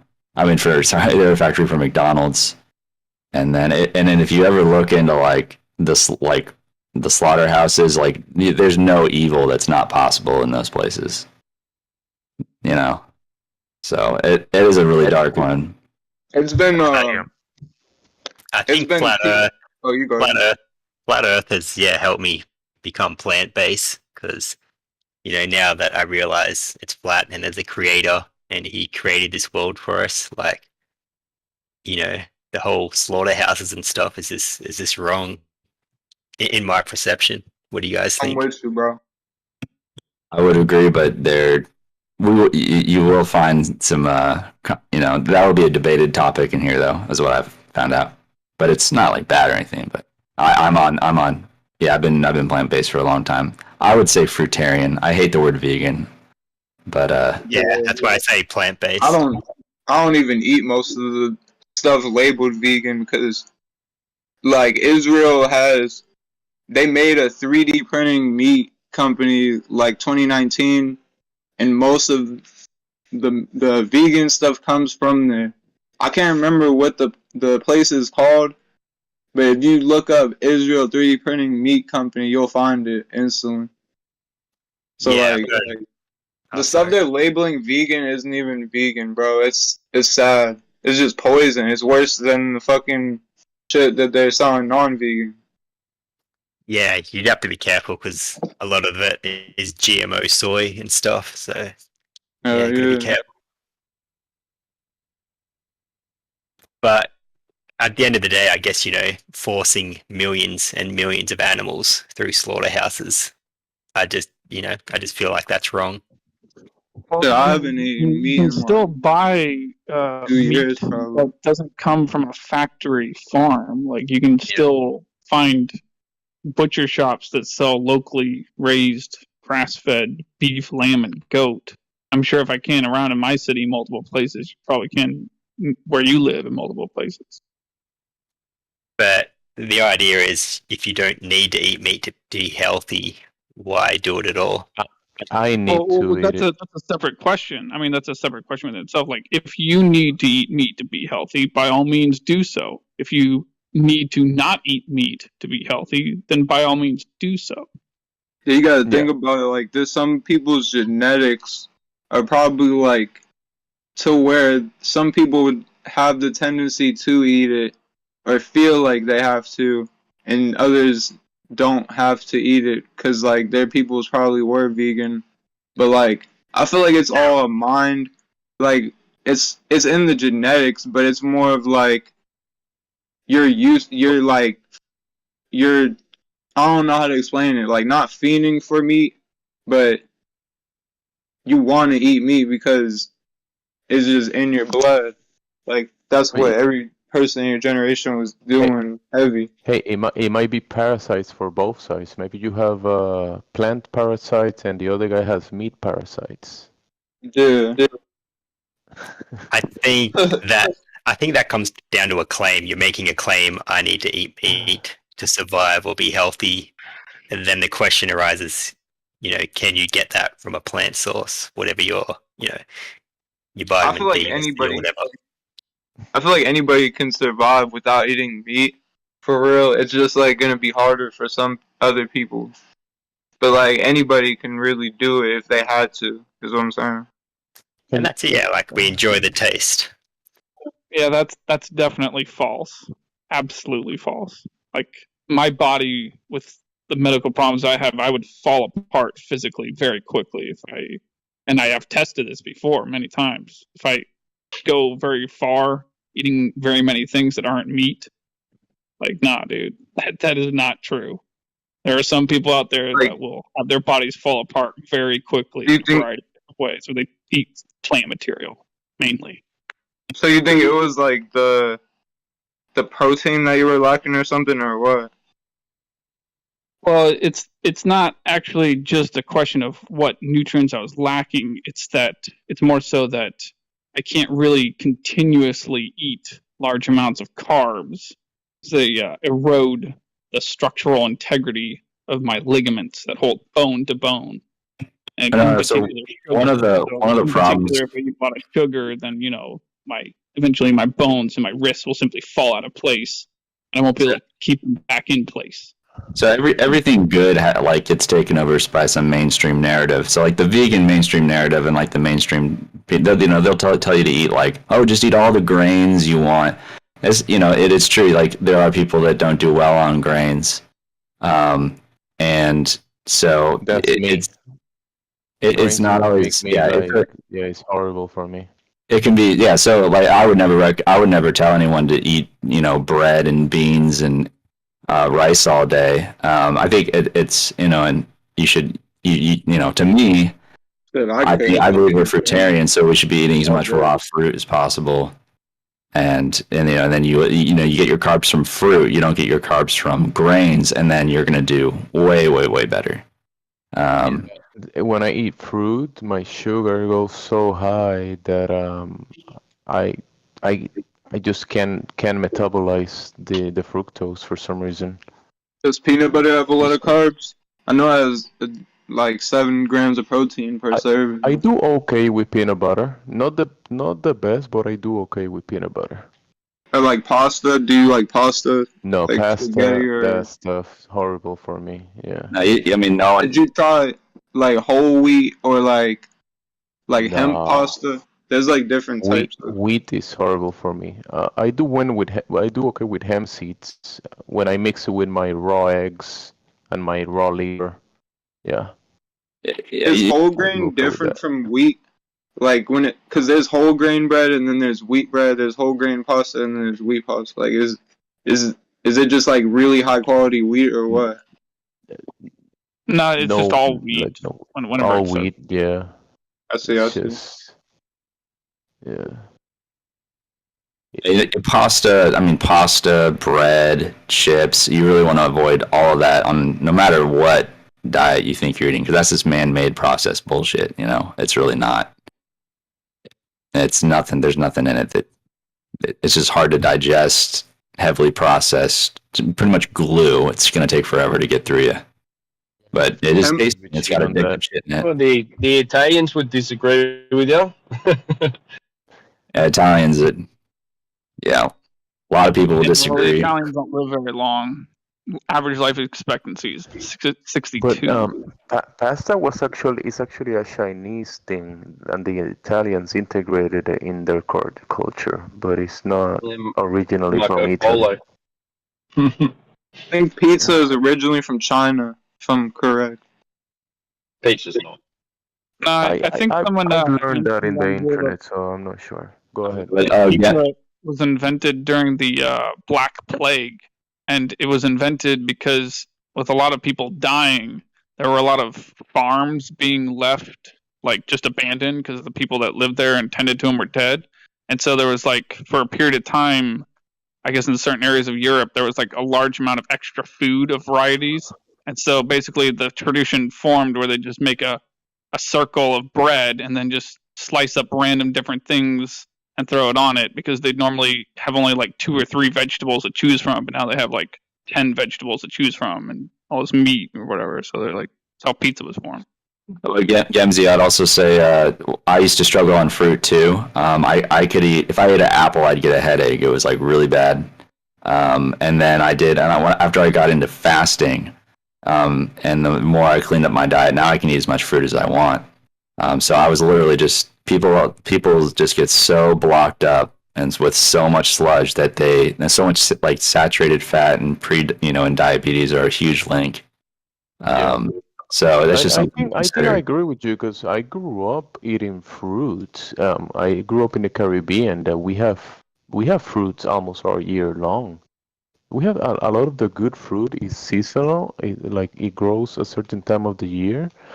But I remember I love fruit. I'm not telling you I don't like fruit, but it's just now, after a life of whatever, bad environmental situations, bad food, vaccines, and all that kind of stuff. And when I eat fruit, I just feel horrible, and it just raises it triggers my insulin. And it's bad. I totally get it. It's like that for me when I'm eating lots and lots of just cooked food and just heavy cooked shit. Then when I go to eat anything raw, it's just uncomfortable, But when I do the switch and I'm barely any cooked food and just only cooking sweet potatoes and quinoa and I'm at dinner, then it's I can eat all the fruit I want, and it's night and day difference. It's just something. I felt like that when I started eating just meat, eggs, some seeds. I do eat hemp seeds and some nuts. I do eat that. Hemp seeds and flax seeds, yeah. Protein in them. Lots of protein. I do okay with that stuff, but if I start putting grains and bananas and any fruit that is too sweet, I just fall apart. It's horrible.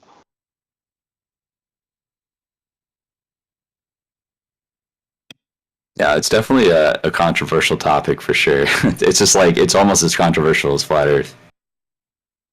But I just wish I could eat all the fruit I want. If I could eat fruit all day, bro, I'll do it. I love fruit, but I can't. Well, I think people just have a disconnection from, going to the supermarket and picking the meat up off the shelf. You have that disconnect to the animal and the process and the slaughterhouse. So, yeah, and then when people get shown the slaughterhouse, they get sick in the stomach. There's that, don't I don't want to look at that. So that's kind of telling you something. Do you know how the halal people butcher cattle? At least sometimes, not all of them, but the ones that I would. Oh, not so much lately, but oftentimes the last few years, I'd be buying from them. I'll tell you, they told me how they killed a cow. This is what they do. They clean off all the blood from the tools so the cow never sees any blood. They bring it into a tent, and then they pet it and sing to it for 5 minutes to make it comfortable, and then they quickly put it down with a sword. I think it's still the act. You're saying if I comfort you before I punch you in the face, that makes it better. No, you're not listening to what I'm saying. You're missing the point. I don't know what you were just talking about when you just said that. I don't know what the hell you were just talking about. I'm just giving an analogy. This is part of the. I'm just saying this is part of the food chain, and I'm saying if you're going to participate as part of the food chain, you at least do it with some dignity. That's what I'm saying. And some decency. Who taught you about the food chain? What do you mean? Plant that was halal. I'm just saying we are part of the food chain. That's what I'm saying. It was definitely not chill. I would say, like, you know, for me, when I think about it, like, that's just like taking advantage of an animal's like trusting nature. Like, if I did what you just said to my own dog that I've had for my like 8 years, I might kill myself after because I feel like such a piece of shit. You know, that's just food. That's a pet, not livestock. Guys, do you want me to contrast this with something else? Know the animal, dude. Let me tell you the story. Let me tell you the other story. So this is the story of what happens still in life, regardless slaughterhouses that you're talking about. For real. So this is you're making a difference between dogs and chickens. Yeah, guys, listen. So listen, slow down, pay attention, listen. This is what happens in the slaughterhouses that you're talking about. They have them on a conveyor belt, and on the conveyor belt, a machine comes down and kills the cow in front of the other cow. So the cow behind the other cow, the cow behind first cow, the second cow and behind the first cow gets to watch the first cow die. So the second one dies in fear. We understand. We understand what you're saying. I was going to say, I understand what we're saying. You're saying if you do it in a nicer way, that it's okay. No. Wait. Hold on. That it's okay. So you're saying that it's not okay for me to kill a cow and eat it? Is that what you're saying? What are you trying to say? I'm just repeating what I'm thinking. What you're saying to me. If you do it in a nicer way, you're not listening, dude. You're not listening to what I'm saying. No, dude, we understand what you're saying. We're saying there's no such thing as humane slaughter. That's you're just to think about it. Like humane murder. Is there a humane way to go up and kill someone who doesn't want to die? I said it's more dignified and it's we get that. It's like something synonymous with practical. What I'm saying is more practical. Yeah, we get what you're saying. It's still fucked up. Okay. I think you just don't understand your own dog. That's a philosophical opinion. Like that's an opinion. That's not an objective fact. Killing an animal that doesn't want to die is wrong. Anyone who's being intellectually honest would agree with that. All right. And what if my body will not function? Now let's follow this logic through. And this is the case, by the way, if I have a body and I have a body that doesn't function properly, if I eat very much of anything at all that's not meat, then should I just let myself die a long, painful death and not eat any meat? Or should I kill an animal and eat meat? I would like the individual that I'm asking this question to, who is just talking to me, I'd like him to answer this question, not somebody else. Or have you looked at alternatives? I didn't ask you, man. What the fuck? Are you saying? Wait, I didn't hear the first part of the question. Are you saying like in a survival situation? No. What I'm saying is I have a medical problem where I can't really eat very much vegetation without my body falling apart, my ligaments falling apart, my bones falling out of place, my body collapsing in on itself. If I eat very much plant material and not meat, that's what happens to me. So my question to you is, should I stop eating meat and die a very slow, painful death? Or should I eat meat? Tell me. I would tell you to go on a long fast and let your body heal itself. But yeah, I've done that plenty of times. I fasted more than 6 times for 48 hours. Yeah. There has to be something dude, that you can eat. I'm talking about extended fast where your body actually has time to heal. But yeah, more than 48 hours is a lot of time. I'm pretty skinny to begin with, by the way. So it's like no, I agree. In a survival situation, or if it's all that you can get access to, or whatever. But we're not living in those situations. You didn't hear all you can get access to. No, dude, you're not even listening to what I'm saying. It's not what I can get access to. I can get access to any kind of food I want. What I'm saying is this is the only kind of food my body tolerates. I am intolerant of any other food for the most part, other than meat. Okay, can you understand that? Can you comprehend the words I'm saying? I would say that, well, if you believe that, like, you can believe that, but, to me, if I look at our anatomy and I look at, well, what are we really designed to eat? I don't see that meat is anywhere in that picture, so I don't know. I think that's just a belief. You're not listening. What medical condition do you have? What medical condition is, oh my God, I'm going to die if I don't have bacon.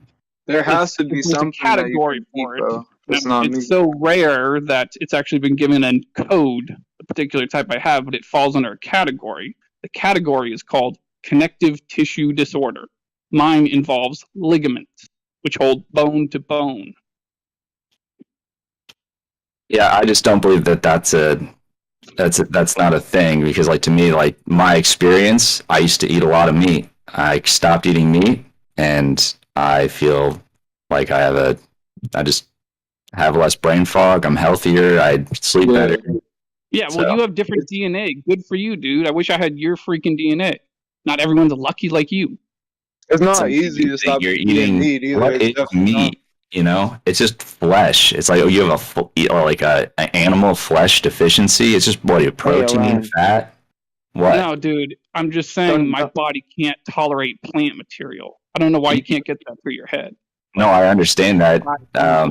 Like, I used to have that same problem where everything I ate gave me a fucking headache because I was so backed up. I did a 39-day juice fast and I healed myself, and I realized that I was literally backed up because I was eating way too much meat and dairy and grains and chips and bread and bullshit, and I was just ignorant and uneducated and living in the matrix when it came to food. Hey, Orion, I got a question for you. Sure. Were you asking anybody for advice, like diet advice or anything? Sure. If you got anything I haven't already exhausted. No. I was just curious if you did. That's what we're doing now. Oh well, I mean, if anyone's got any suggestion, I'm all ears. But I just have very serious doubts on if anyone would suggest anything. You tried like what they've suggested and whatnot, and just doesn't work. Well, no, the only suggestion that has been given me so far is the fast, and I've already done that, for up to about 2.5 days. Do you do good with seeds, like the hemp seeds or the flax seeds, or something like that, or peanut butter, like type of grains or nuts? Well, yeah, it's so nuts and seeds do make me sick and do make my medical problem worse, but I can eat them a little bit here and there, at least much more so than most plant materials, just because, like, take, for instance, pumpkin seeds. They have very low sugar content, so it's really mainly the sugar and the carbs in the plant material that causes my problem to get worse. So, but yeah, I can eat in small amounts, but I can't even eat I can't eat any kind of plant material for like a continuous period of time. The only thing I can eat continuously is red meat, beef, lamb, or goat. Just about everything else. What about fruit? Because I know you said plant material, but fruit really isn't plant material. Oh yeah, fruit is plant material. Yes. I guess. I mean, it's not leaves, but yeah, it's a form of plant, I guess. It's a heated topic, but my experience is, I think water fasting can be really fucking difficult, almost impossible for a lot of people. I wouldn't recommend it if people are just trying to get into fasting. Juice fasting, it's not technically the word fasting, but it definitely feels like a fucking fast, just very similar to water fasting. But that's what I do. That's what I'm a big fan of. So it's like I drink like 4 to 6 liters of watermelon, orange juice, apple juice, and you can do that for people. Do that for when you start doing that, you get to like day 3 and 4, and your body feels so good. And all of a sudden, you're able to eat shit that you haven't been able to eat in years. You're able to like. It's so healing. Your body is intelligently designed. It heals itself when you stop consuming shit and you allow it to heal itself. And it really is just backed up. And you'll have constant solid bowel movements all the time. And your colon is backed up, your intestinal tract, your cell walls are all blocked up, your fat cells are all fucking blocked up, so you can't. So insulin resistance and all that. It's really, if you're in that situation where you can't eat any fiber or any grains because it's just because, I'm speaking from experience. It's just because you're backed up. And if you give yourself like 6-7 days to like test it out, you'll like just intuitively know, and your body just knows like what's happening. And I think that's it. Like what he said, his medical thing, but for 90% of the people who don't have medical conditions, like it's a good, and like you said, it's like a heated topic. There's many arguments like the flat Earth about flat Earth is like gravity and pressure needs a container, and then you got those arguments over to the plant-based side. But a lot of what I hear is like vegans grow heaps of soy and heaps of animals get killed when they're in agriculture to grow the soy, but they don't realize that 60% of the soy that gets grown gets fed to the animals that we kill. So there's a lot of things like that. I was gonna say too, try that juice technique out that he told you, and then like try like getting almond milk and making smoothies or milkshakes. Like try to find like you don't gotta use fruit or vegetables to make the smoothies. You can use like put the flax seed in there or peanut butter or whatever, really. Yeah, love good smoothie. But I guess for president is, I would find out if someone else, it's like what nutrients are you getting from the meat or whatever, and can you switch that over to plant-based? Or, I don't know. It's a pretty heated topic. Guys, let me try to say this one more time, and hopefully you can hear me. I have tested what foods do what to my body. It would be insanity if I were to test any further, because I know what all foods do to my body, all right? I'm just saying, like, for me to go and, like, eat a bowl of pasta thinking it's going to do anything other than fuck me up would be insanity. I'm just saying. Like, I don't know what to tell you, man. It's like the way my doctor said. I asked my doctor, well, what's the cause of this problem? And he said, well, it's your DNA, and the analogy you said was like, it's like a poker game, of life is like a poker game. The hand that you're dealt is your DNA. And sometimes you get dealt one kind of hand. Sometimes you get dealt another kind of hand. Sometimes you get dealt a hand where you lose no matter how you play the game. It's like that's your DNA, dude. It's like some people are just unlucky. I don't know what to tell you. I'm not very lucky. Hey, Ryan, it might be parasites. Yeah, I almost wish it was, because then at least it could be changed. Parasites you can at least get rid of. Changing your DNA, that's a different thing. Hello? Hello? Can I have a mic check? Because I might have a really bad mic feed. Fun guy, yay. Hello? Hello. Hey, can you hear me? Can you hear me? Hello? You are. I just got some new earbuds and I don't know if I shit or not. Can you hear me or should I drop out? Yeah, I can hear you.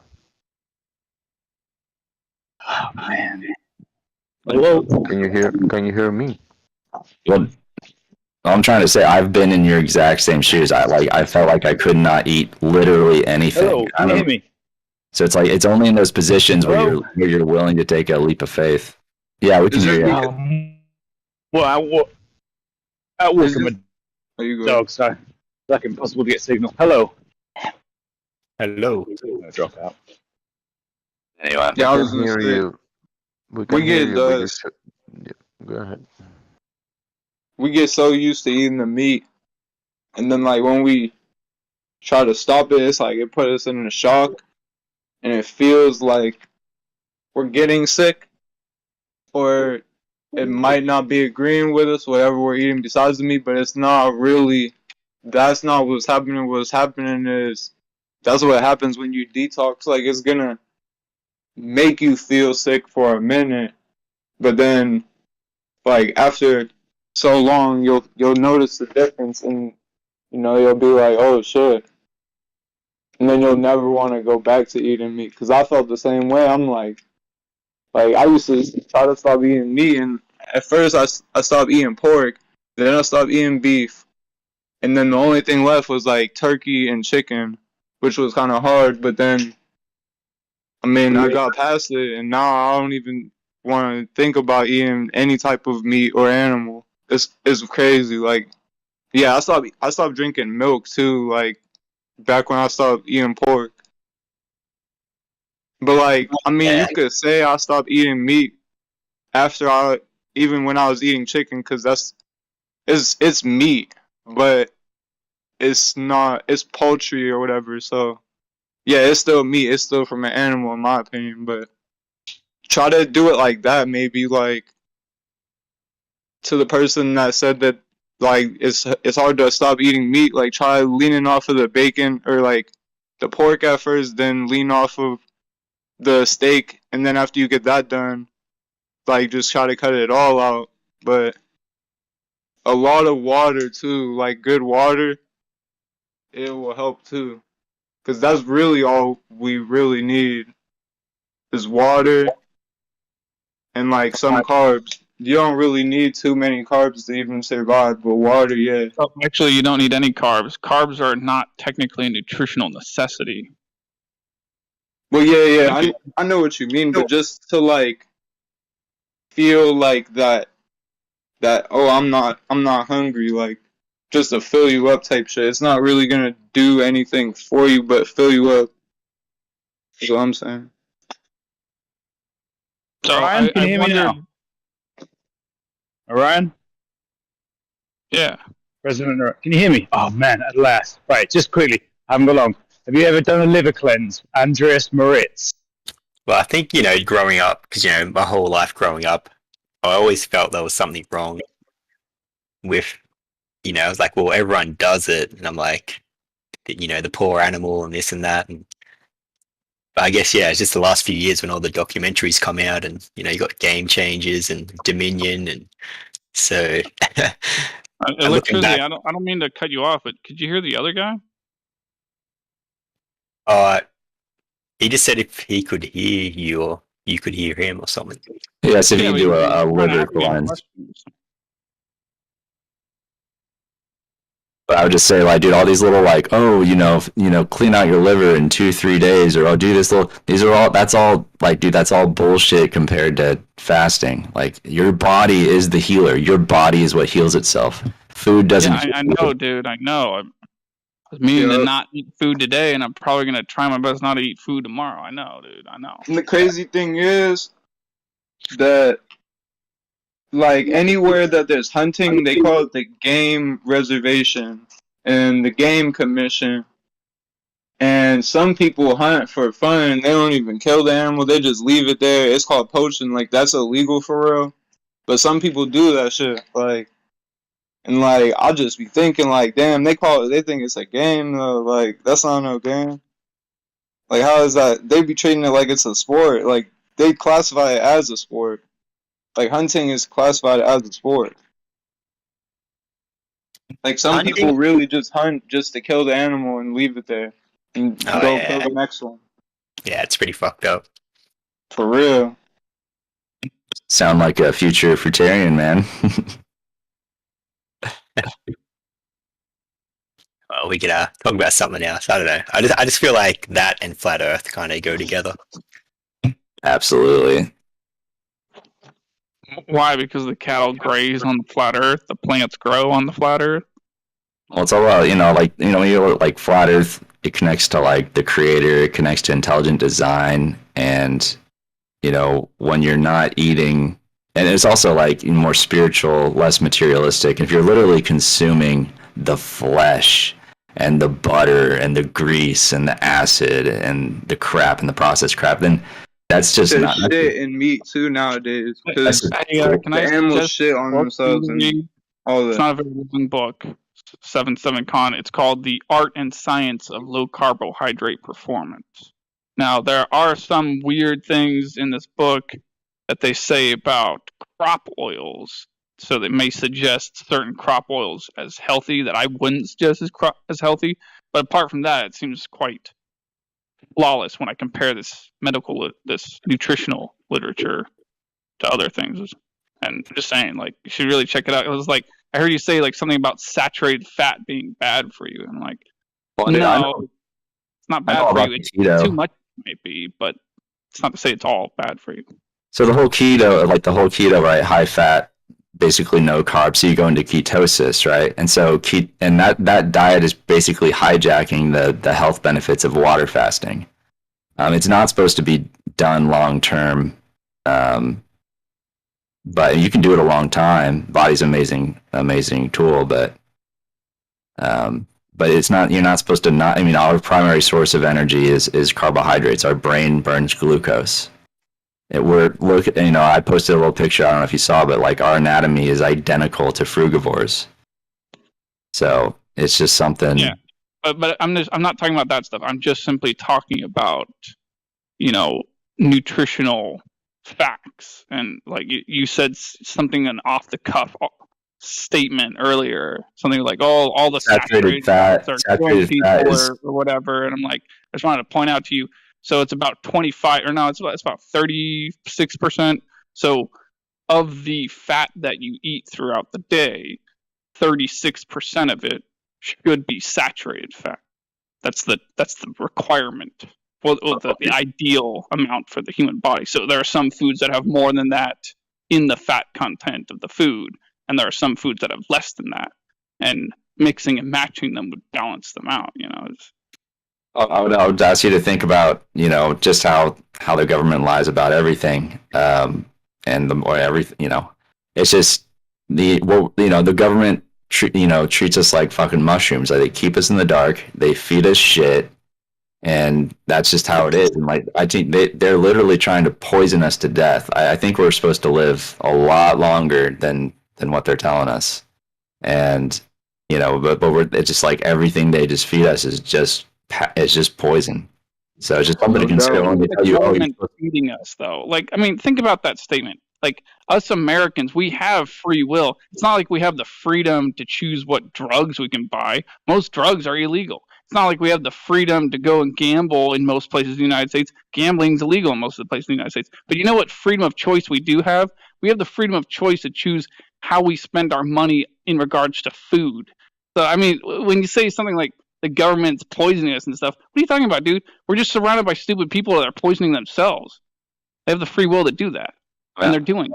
I don't think the notion that the government would be poisoning us and keeping us dumbed down on purpose is that far out of there. And like, you have the freedom of choice to, do you want to go to get McDonald's, or do you want to go to Carl's Jr., or do you want to go to this fried chicken place, or do you want to go to the barbecue place? It's set up for you to eat shit and get sick and have heart disease and have cancer and have diabetes, have autoimmune disease. I mean, inject you with vaccines, so now you've got all these fucking autoimmune. Wait, hold on, buddy. We got to speak in code. Oh, yeah, sorry. Good job. I won't mention that again, but you know what I mean. That's how I see it. Well, yeah, but I mean, think about what you just said, though. Again, still, you're saying like it's. You said the words "it's" set up for you to do this, and I'm pointing out to you, I don't do that. But you're trying to tell me it's set up for me to eat junk food. I don't eat junk food. Like, all I've been eating is steak and avocado lately. What he's saying is, the people that don't eat meat, we're still getting poisoned too, regardless. Even if we go to like the best farm in the United States, bro, it's still poison. Cause like the chemtrails, all that shit, bro, it's fucked. What So are like, you yeah, talking about, dude? Like, there are plenty of places to buy. Like, I'm not saying that, you know, there aren't food deserts in a certain sense. There are, even here in the United States. But most of us here, most of us live within walking distance, most of us, of a grocery store that's like Trader Joe's or better than that. Because Trader Joe's even has a lot of nasty junk Yeah. food in it. But, But you like know, what like. we're saying is like we're trying to consume as least amount of poison as possible, but regardless, we're still gonna end up getting poisoned somehow. I'm just saying, like, don't ever talk about it like you don't have a choice, like other people around you don't have a choice. All of the people around you have a choice, and you have a choice. And if they choose to stuff their faces with toxic garbage, well, that's their right to do it. You know, the only time it ever becomes your problem is if they try to implement, you know, a collectivist form of healthcare and then make you pay for their dumbass medical problems while they stuff their face with junk food. Yeah, it is. I mean, I would just say, I just think that the system and how it's all set up is set up for us. It makes it really fucking hard to not eat crap. Really fucking hard. You have to be really, you know, have a lot of conviction, and you have to search for the truth and trying to find the truth of what we're supposed to eat. Oh, it's all very confusing, you know. Like, oh, well, you know, what's going to cause problems for me today, and what am I like? It's all set up that way to make us confused about. You know, you have 20,000 different diets. There is a specific fucking diet for mankind. There, like God, I would believe that it created us intelligently to eat a specific way, and I don't believe that. You know, if you're going to say that the way that we eat has to involve like murder and suffering and just all this dark, evil shit, that doesn't make any sense to me. What if I present an alternative? Instead of God making it so there's one diet for all of mankind, what if he made it so there's one diet for every man and every woman? What if the diet he made for you and the diet he made for me are not the same diet? Did that ever cross your mind? I just think that you know, when you find the truth, it's the truth, and it's not like, I don't like buy into the idea that everyone has their own form of truth. I think the truth is the truth. And it's like, I think it's a tough red pill to swallow, that, you know, we're all super like cooked food, because like if you talk about addiction, cooked food is the most addicting fucking thing. Most people can't even go like 2 meals without something cooked, you know, and it's because it makes it very acidic. I think that's what the parasites fucking love, is all that cooked fucking food, dude. Doesn't matter if it's rice or bread. It's just when you cook it. It's very addictive, and it causes a lot of health issues. And all of a sudden, if you cook it, we can eat anything. But you can't eat a raw fucking animal, dude. You can't go up and eat a fucking whole bunny. I mean, you probably could, but you probably throw up. You know, it's just not. Like rabies or like fucking some Can I parasites. I do understand cooking is just an advanced. It's just, you know, breaking it down. It's like, you know, digesting it before you eat it. You know, like we have digestive systems that are designed to eat cooked food, unlike, you know, like a chimpanzee, take for instance. Well, they can eat, if you fed a gorilla just rice and chicken, they'll develop heart disease and cancer and diabetes, you know, because they're supposed to be eating fruit. Yeah, all or it's because they're not all primates eat fruit, for real. Yeah, look, dude, I know, but you're not really establishing the cause of what you're talking about. Like, so when you cook food, like all of a sudden you're able to eat things that you're not designed to consume otherwise, right? You can eat pretty much anything if you cook it, but if you don't cook it, there's a very limited amount of things you can eat, and fruit would be the most. Fruit would be the most hydrating, and it would be glucose, carbohydrates, which our brain functions on, our primary source of energy. And then, you know, if you do juice fasting, you experience a lot of healing. Juice is probably the most healthy. It functions as a fuel source, but there's this term grain brain that refers to the damage done to someone's brain because it runs off grains. And this is, after all, why, you know, traditionally they like to encourage serfs and peasants and slaves in the past to eat grains because it keeps their brain from developing. I agree. We should not be eating grain. I think a small amount of grains is fine, but I agree we're not supposed to be eating grains. And that's why like the whole mainstream vegan movement is it's the health message is such shit because they go like everyone eat grains and eat fucking fake meat, and then people get sick and they go back to eating meat because they can't handle all that crap. All the crop oils too. I mean, those aren't good for you. Most people can handle a lot of grains. Yeah. I can't remember what fruit it is, but I think it's an orange. Maybe it's an orange. So one of the fruits, it was saying that the juice in it, if you drink the juice, it's more hydrating than a glass of like water and shit. Like just the reason why they say that is because the natural mineral content. There's 4 different minerals that fall into the category of electrolytes, and these minerals that fall into that category, they help you retain water for longer, I guess. Whatever so you're means. like expanding the container, basically. Well, they give you the ability to hold on to the water that you're drinking at that moment. I see. I just discovered jackfruit a few weeks ago. Have you heard of jackfruit? No, I heard of dragon fruit. Dragon fruit is okay. I don't know if dragon fruit is GMO though. Right, jackfruit. It's a fruit, but it's like pulled pork. It's amazing. It's a fruit, but it's like you're eating pulled pork. It's so awesome. There's a plant. I don't remember what it's called, but it's something. It's like German bologna. Like it's a plant. It's a flower, but it looks just like bologna, and like it tastes like it too. I guess or it's German salami. That's what it is. Not bologna. German salami. It's a plant. Like it's a flower leaf. No way. I'm gonna look at it. Yeah.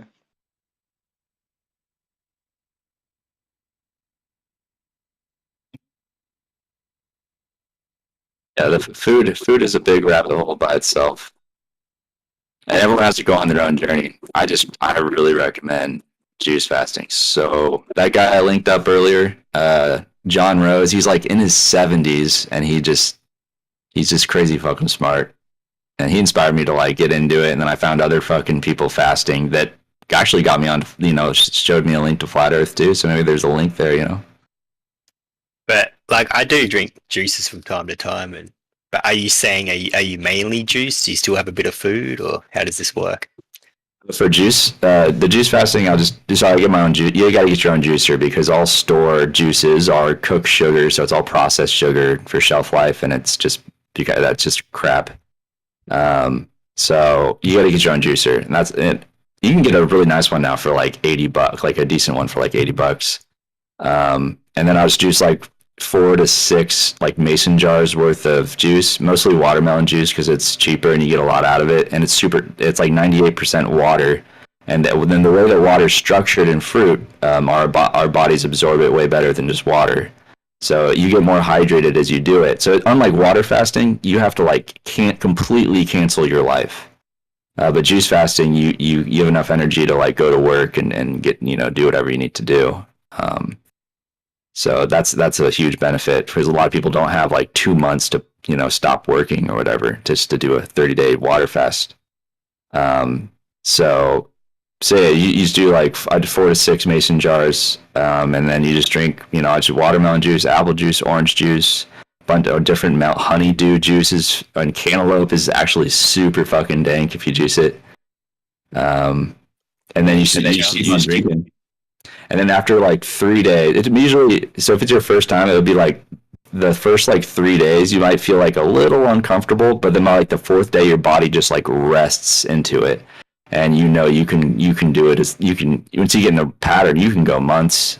A lot of people go 100 days and until they stop having bowel movements, and then they try to eat much healthier than they did before, and they find that they can get away with a lot more than they did. And that's the problem. It's like you do a juice fast and you're like, I feel so good, I'm gonna fucking have a beer and and drink coffee again, and you're like, and then and then after maybe 6 months or so, you get a little clogged up and you got to do another one. But if you go back to eating mostly raw fruits, and you just focus, I would just recommend focus on the fruit and focus on the raw foods, and get off the heavy cooked sludge, and that's the way. That's what I found. So if it's only juice, does that mean when it comes time, is it pretty runny? No, that's the surprise. I mean, some people do. I mean, because there are a lot of detox things. It can be really intense at some point. So sometimes you just sit down and you just have a good shart. But the thing is, like, maybe for me it was like every 2-3 days you have a solid, large, hard bowel movement. That's not fucking juice. And then then the light bulb goes off, and you know that you're literally full of shit because you've been eating shit your entire life. And then every time you have a bowel movement, you feel healthier and healthier. You sleep better. You get more hydrated. You sweat more. Everything is just, you feel so like you can breathe again, And even so, I cured a chronic headache in 4 days. A chronic headache I had for years. Everything I ate gave me a headache. I couldn't take a shower. I couldn't exercise.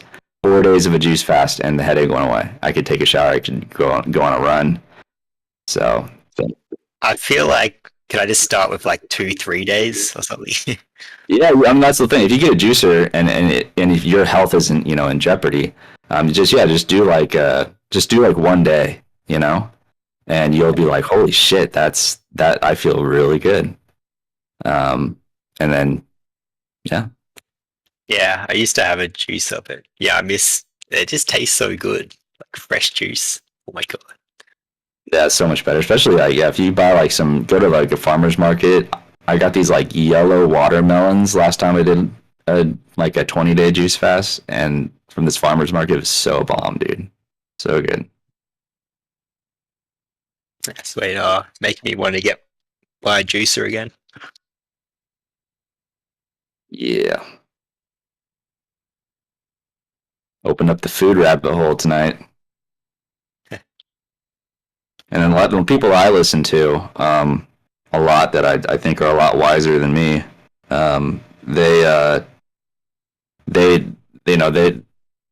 they always talk about the parasites too, that you do these long fasts, and when you're eating, that the parasites don't feed off of, the parasites are only there because you're eating shit you're not designed to eat, and they don't feed off, they go away when you start eating more raw. And yeah, that's something to think about too. Yeah, you go. You go. I was gonna say, check out that link I put in the live stream text. That shit's crazy. I feel like they're doing that because they know eventually, bro, it's not gonna be no more trees and shit. They cutting all of them down to build structures. They're trying to find a way to be able to knock down all the trees and build more infrastructure, and then have lab grown leaves and shit to give off oxygen. That shit's fucked. Yeah, I don't know. There's organizations out there who plant trees for donation and stuff. So I know.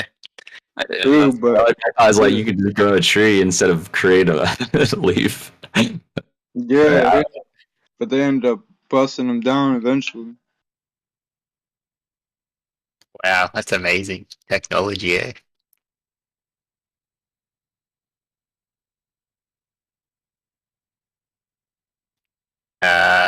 So I don't think I really met you, 77. But I know, I guess I like new people to ask this question, how did you get into flat Earth, or what kind of opened your eyes?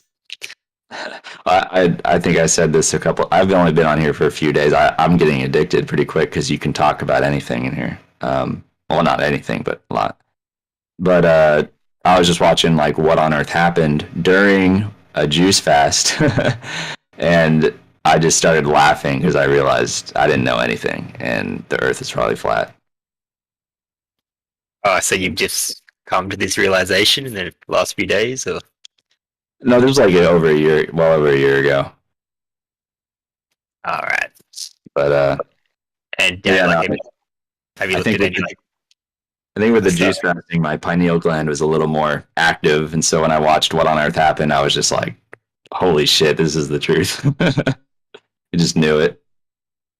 What on earth happened? Is that the moon stuff? Or? That's a documentary that you warn on. You haven't seen the lost history of flat Earth. You haven't seen that stuff. Uh, what on I don't know. It's one of the most popular ones for sure, from what I've seen. And have you looked at any like laser test and long distance measurements and all that? Yeah, I mean, I've definitely been taking notes, paying attention, listening to people debate, learning all the basics, and it's like the last few months I've learned a lot more.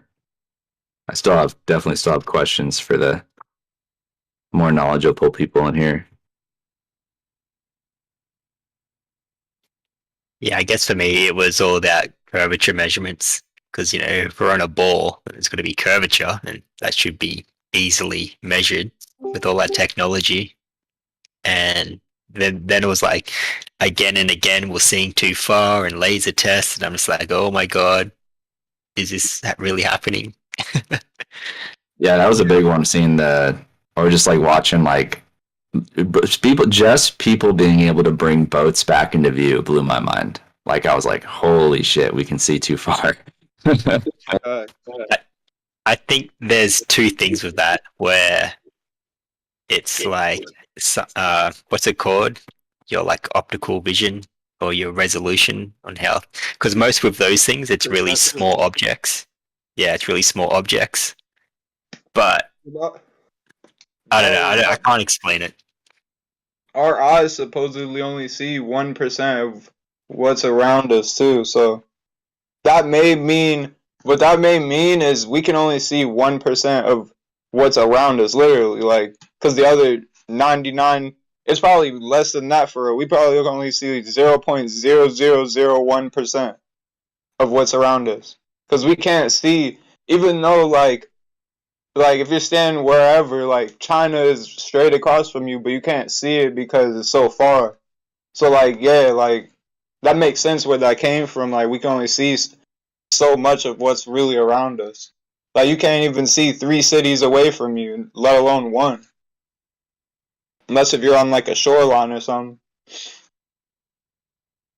Yeah, definitely. And another thing is, like, we never see water bow.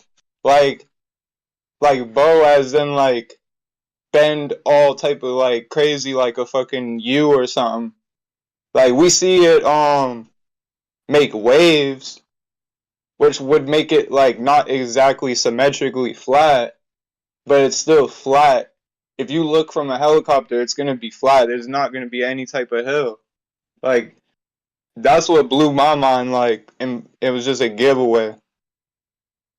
It was like 2015 when I first like started like letting the globe like slide down the hill and shit.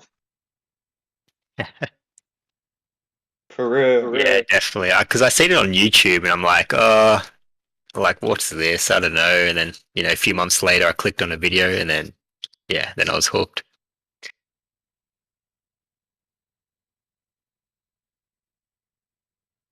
And yeah, where I'm staying up till like 2 a.m. looking at all types of stuff. And then that it's so much in the Hollywood, like in the music and all that, like they'll give it away like the globe is a lie basically. Or like space actually, like space is a lie. Like the Red Hot Chili Pepper song, someone mentioned it in here before. Like he said, like space is made in a Hollywood basement or some shit, like for real. But it's weird because as much as the deception, I kind of give it up to them. To be able to pull this off, it takes you're not dealing with stupid people.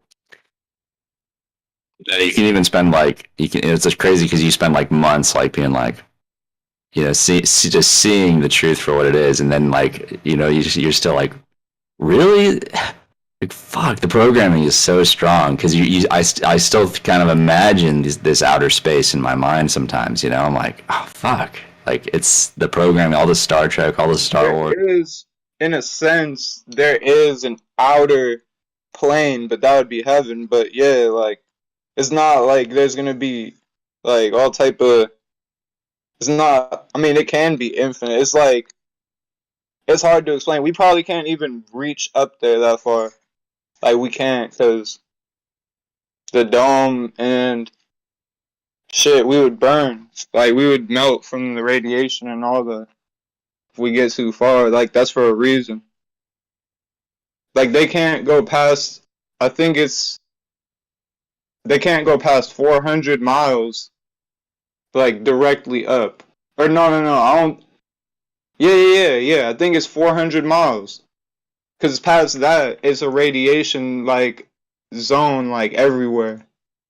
Like probably not everywhere. It's probably a barrier like of radiation for miles and miles. So like there would be no. It gets stronger and stronger the higher you go up too.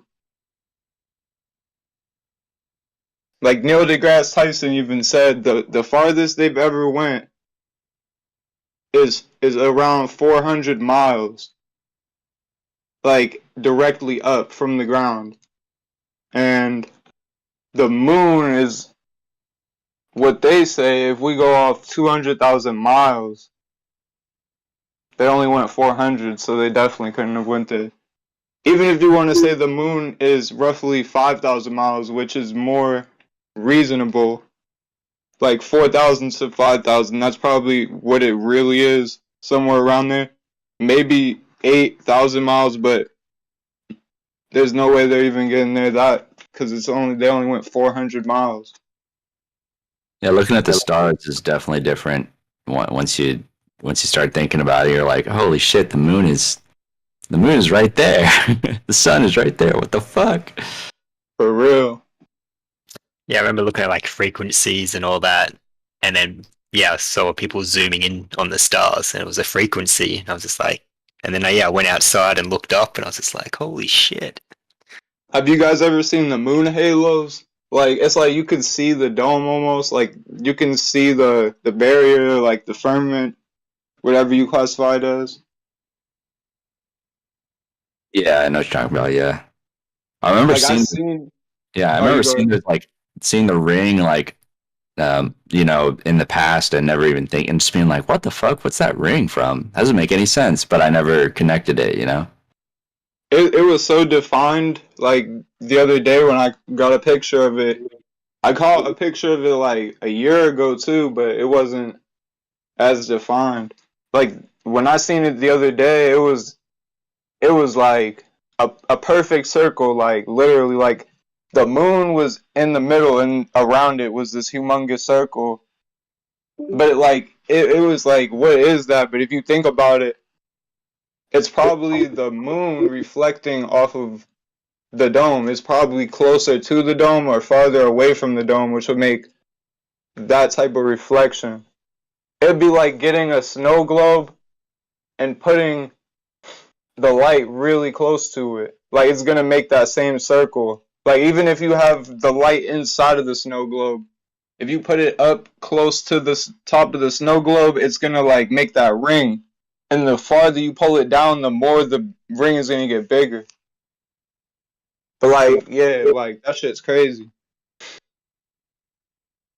One of it was like a few weeks ago when I finally realized that, like looking at the scientific method that the bending of space time can't be manipulated, so it's not even science.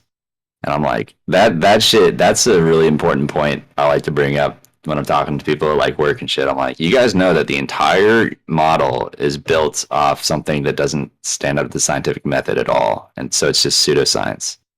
Exactly, bro. Like I've never seen water like bend unless if it's a motherfucking wave, but that's not even like bending, that's just a wave. Like that's the only type of I've never seen a hill of water. That's a better way to put it. Like even if you get 5 or 100 swimming pools and put them all together, or like even if you wanted to make it technical and just get one big ass swimming pool that's equal to 1,000 swimming pools, the water isn't gonna curve. So you gotta ask yourself, what's the difference between the water that's in the ocean and the swimming pool? Like if it's supposed to curve in the ocean, it should curve in the swimming pool too. But you don't see it curving in either. Like you just see the waves from the winds. Like that's all it is. There's no curve. C Like curve, even bro. C curve. like I've seen people say like they'll do that zoom shit where they can bring the boat back in and then there'll be like buildings that are like you can see the buildings but it looks like they're over the curve almost. But in reality what that is it's the waves that are higher than the fucking, you know what I'm saying? They're higher than the view of the building. Like it's not even like the buildings aren't on a like curve at all. Cause like if you go up, like even if you go up closer and measure, you won't like go up in elevation at all and it'll be straight again. Like I don't know if you know what I'm saying, but like there's videos of people trying to disprove the flat earth and they'll show you the boat after they zoom it in and be like, oh well, look, the buildings are over the curve or whatever. But they're not taking into consideration that the camera is on a certain level and the waves are like who's to say at the shoreline it's not fucking humongous ass waves, you know what I'm saying? Like they can't even see the shore, they just see the buildings. But they still see the buildings, that's the thing. Like if it was a globe, you shouldn't see the buildings at all. You can see them, it's just a little bit of the bottom is cut off. But like I said, that's the waves. Like that's the logical explanation. Yeah, they don't have any argument when it comes to the horizon or how we see things at all, because it's not even, we don't even observe the physical horizon. And then they presuppose the radius with their little refraction calculator.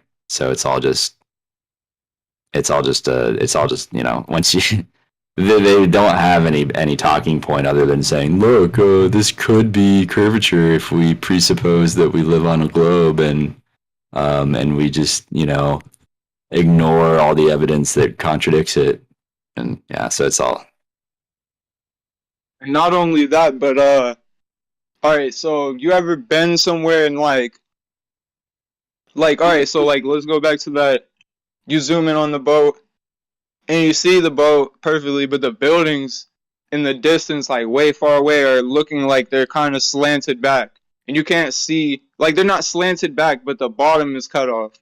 So basically, if you go with like just logical thinking, like there could be, once you get to the shore, there could be a little dip down.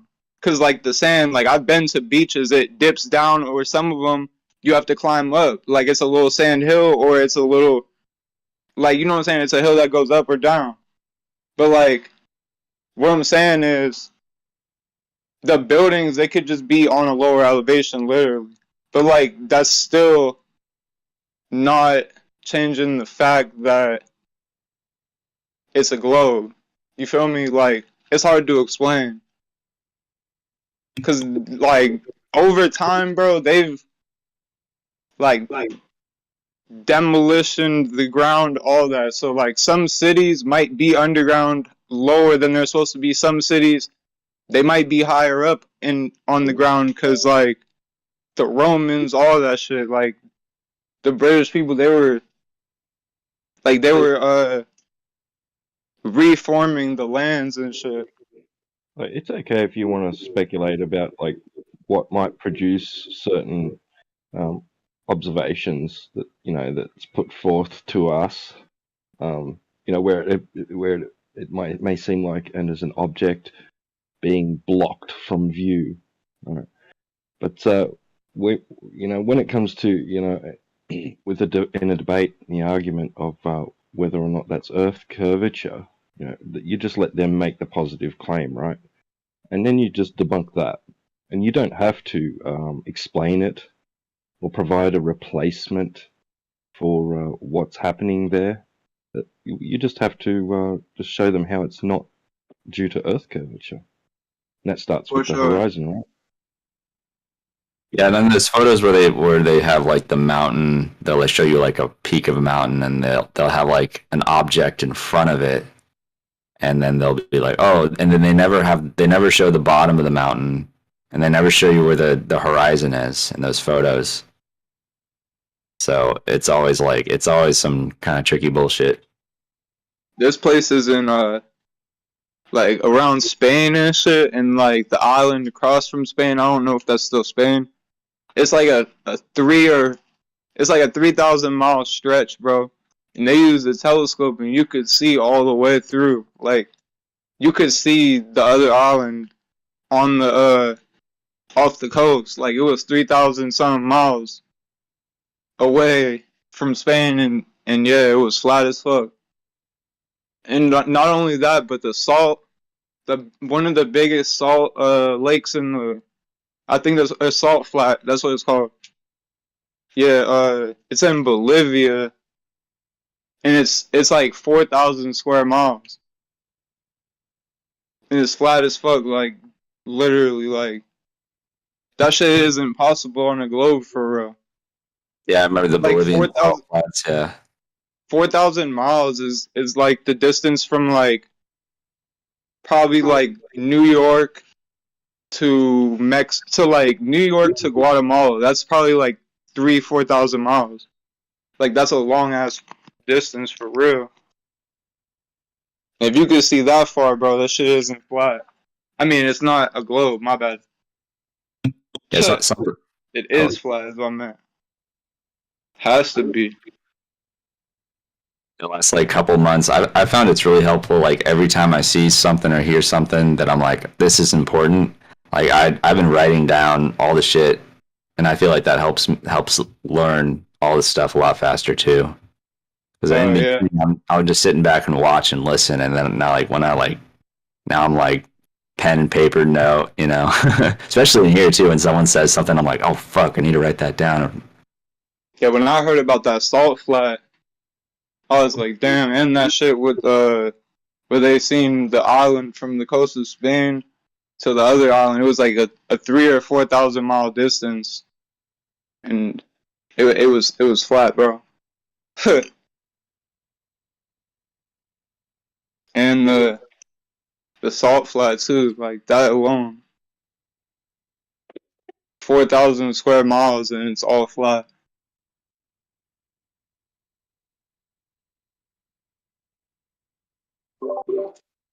I'm not aware of observations, being long distance observations being made over those sort of distances.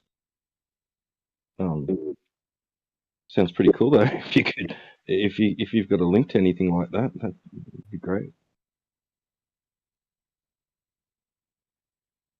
I made some notes on the Bolivian salt flat. I think what's his name? Quantum Erase did a video on it. Yeah, my bad, bro. I'm tripping with the Spain shit. That's not that far. It's 273. I don't know why I thought 4,000. But this one is 900 miles. But I don't know where it is. I can't post it I can't post pictures though. That's why I don't really post. 'Cause I can't. But yeah, it's 40. It says the coast of the Spain one. Oh wait, that one is 169. Where is this one? This one's in Spain too, I think. It says 273 miles away.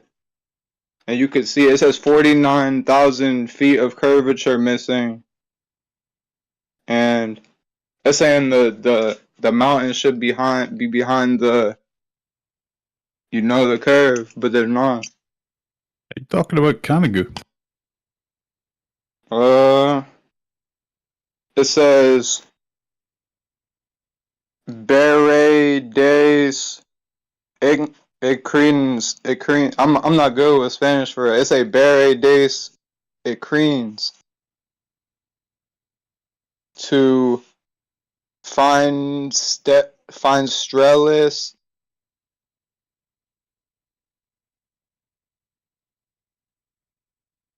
But they're saying like, yeah, bro, you could see 273 miles.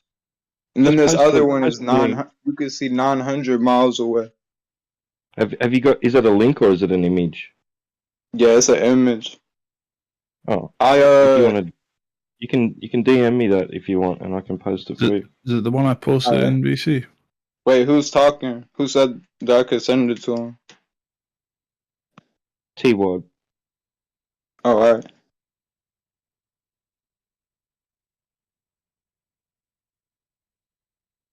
Yeah, hold on, I'll let you know in a minute.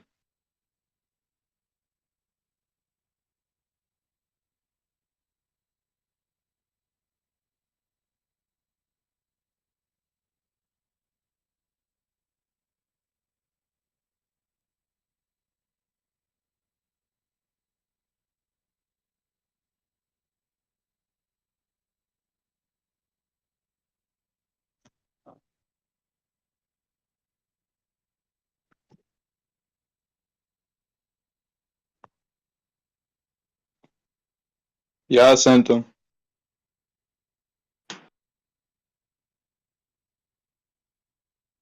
I think I got those from the dude Caleb.fe on TikTok.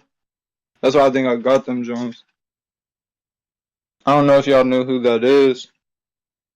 Like, he's a flat earth TikToker. His name is Caleb.fe. He has, like, pretty good fan base. But he keeps getting shadow banned and shit. And, like, when he uploads, he's uploaded, like, those CIA documents or whatever, the NASA documents saying that it's a flat plane. And, he got them removed. Like, they got, like, shadow banned, like, taken down, and he got, shadow banned on his account. So yeah, they really are them like documents. Huh? They're not a fan of them documents. Certainly Yeah, I was not. gonna say they're really trying to stop motherfuckers from pushing this shit.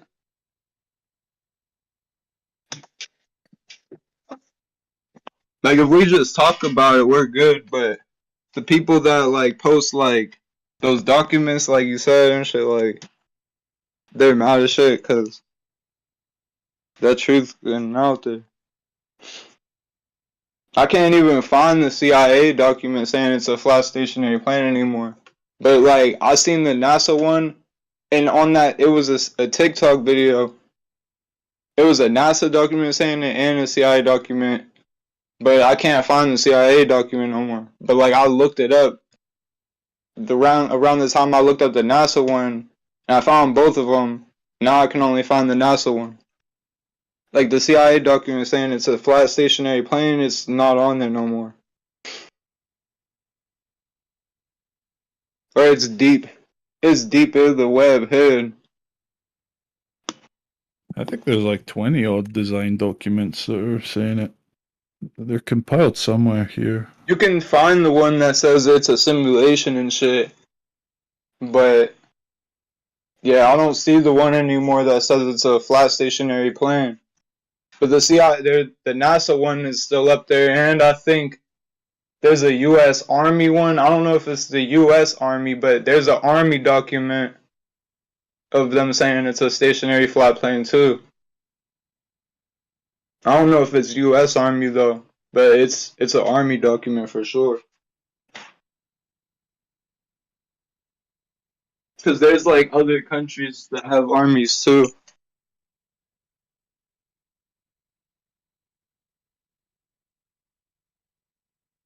Did you get those pictures I sent though?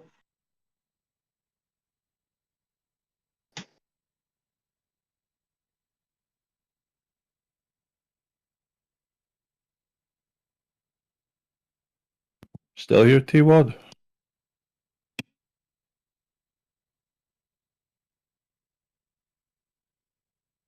Yeah, the one picture I sent It says 900 miles, but I don't know where that is. The other one, it tells you where they are, though.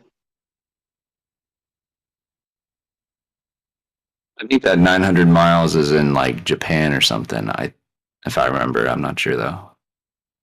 Yeah, he's probably researching them right now. That's probably why he ain't talking to him. What's up? Oh, I was saying, did you get those DMs? Yeah. Yeah, I posted them in the live stream voice text. Oh, I see.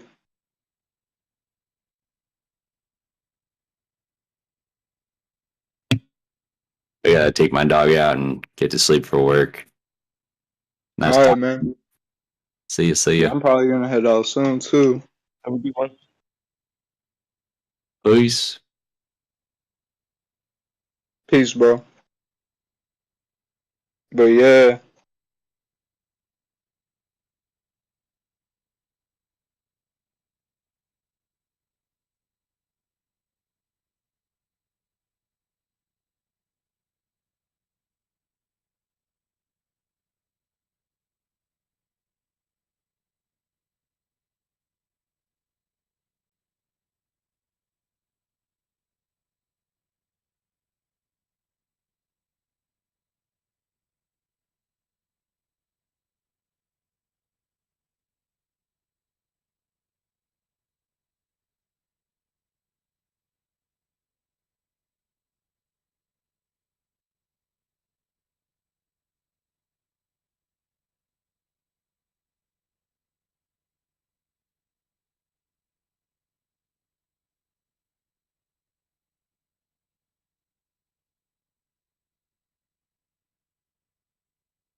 I'm about to be out, but I'll be on this tomorrow or later. But yeah, peace out. Take it easy, B. See you, bro. Buddy.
Oh, he dropped.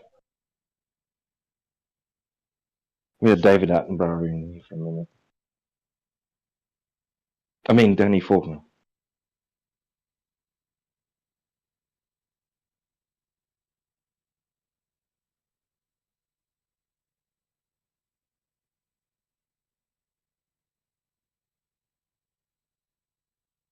He came to analyze this strange species on the blue planet called Flat Earthers. Write books and make documentaries.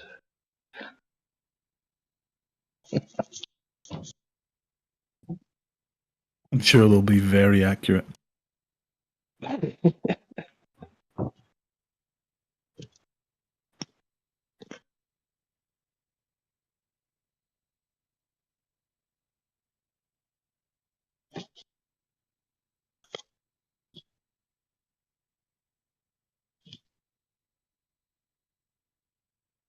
Really strange people.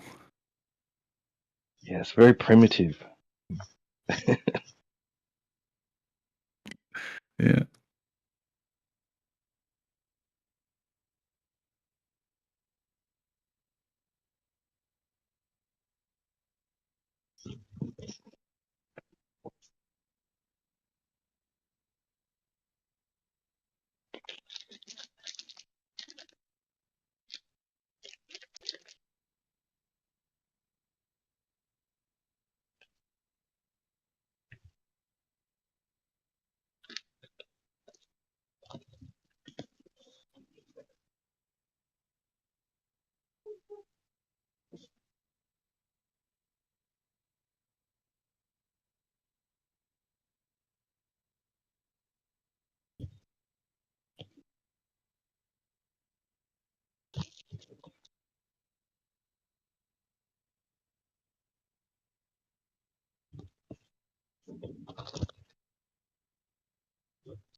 I guess I can sort of empathize, sympathize a little with people like Danny Faulkner, who have invested pretty much their entire lives, their adult lives at least, to the study of what they think is the universe.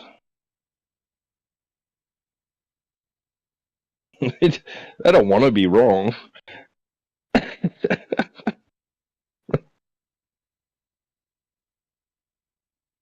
Is that the sunken cost fallacy? What? Yeah, sunk cost. Sunk cost fallacy. Or in their case, hyper sunk cost fallacy.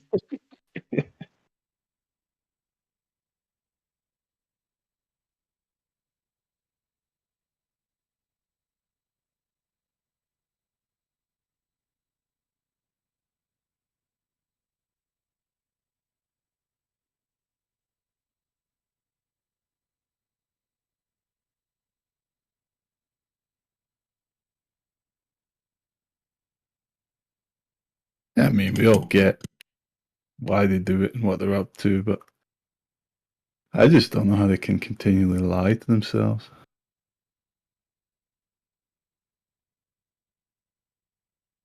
Well, wouldn't it be more productive, more and intellectually honest to like take it back to that point where okay, all right, let's adhere to the scientific method. All right, okay, I'll class what I'm doing as a field of study. Yeah, but that takes effort, T-Bot. They're in these cushy little positions with their status and whatnot. They don't have to do shit. Just push out these nonsense like articles and whatnot. Right, yeah, I know. But it'd be so much.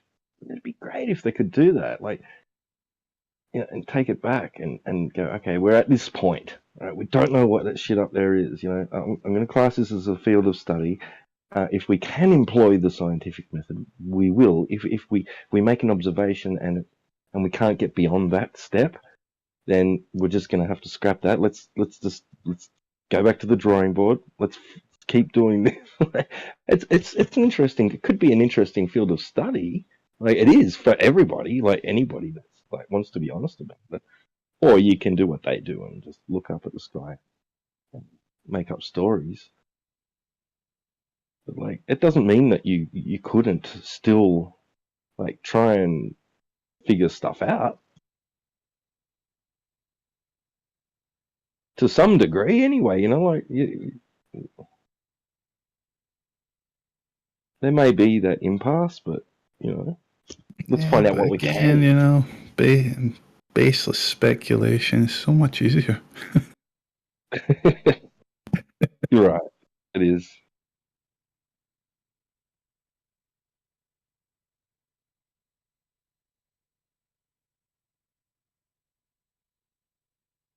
And certainly, you know, sticking around the crowd that doesn't value accountability, doesn't hold each other accountable to their claims, that's easy too. Right. Like it is very important to, like, you would think they would want to be absolutely certain. You know, this is only the, you know, the basis, the foundation. You know, basically go back to the foundation of our entire worldview. You know, like, let's just say it's this. Okay, we'll go with that. You know, everyone agree? Yep, cool. Like, what? Wait a second. The biggest irony with them folk like Danny is they're gonna always cry wolf that flat earthers are, you know, the biggest force in the world against progress, you know. And the truth is these people, like, their entire existence is just to hold back progress, you know. They're just status quoers through and through, you know. They're absolutely not interested in progress at all.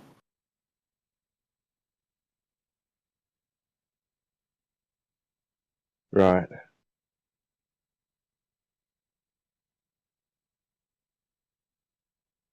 And that's what I mean. I don't know how they can. They must recognize that they have to know what they're up to, and how they can just whatever lies they're telling themselves to justify it. I don't get it.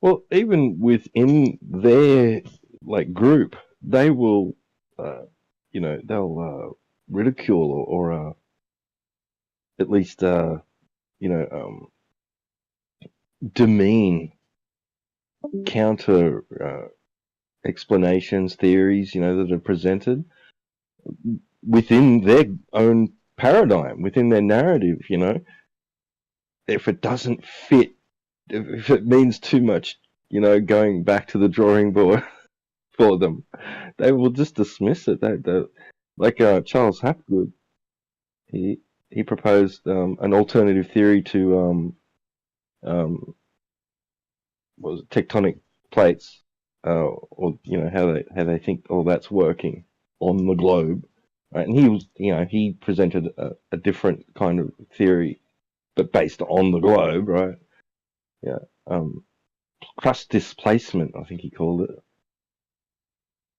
where the outer layer is like can move around the inner liquid layers and shift.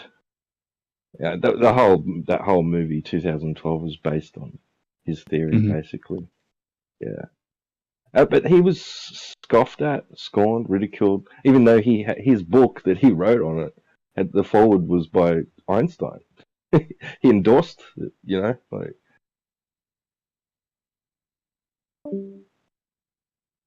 Not really sure any of them really know what they're fucking trying to do within their paradigm, you know. It really does seem to just be laziness.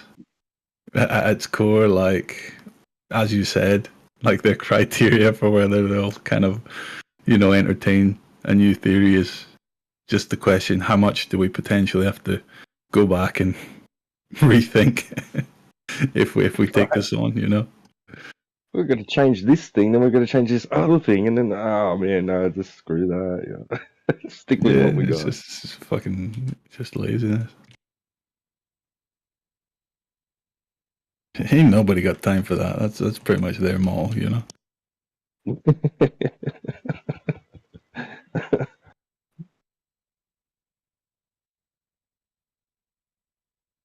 Which is fair enough. If they want to be like that, if they want to have that attitude, go ahead. But get the fuck out of these fields. You don't belong in them. You should be nowhere near these fields of investigation and science. Yeah.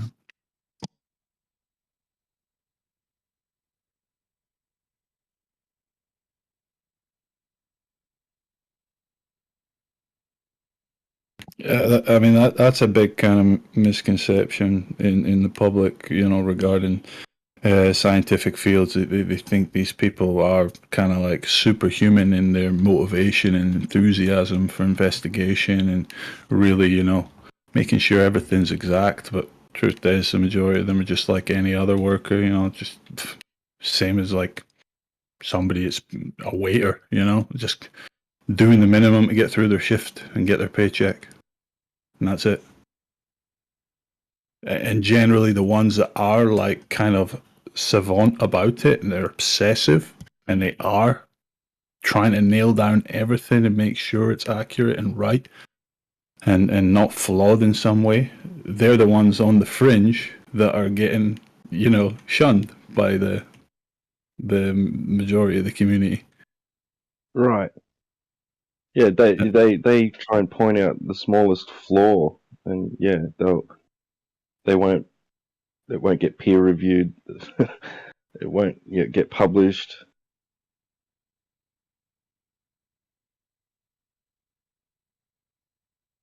It's just a little club at the end of the day. Yeah, they have committees at unis and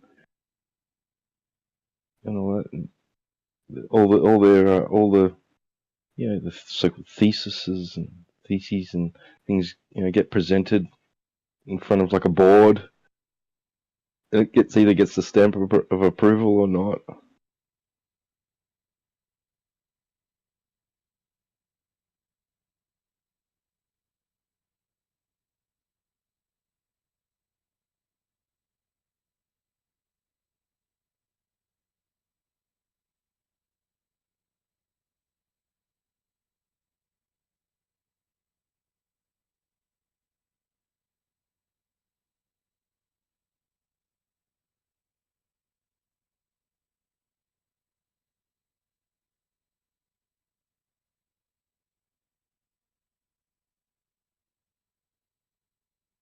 It's going to take a lot of effort to get out of this kind of hole we're in the world.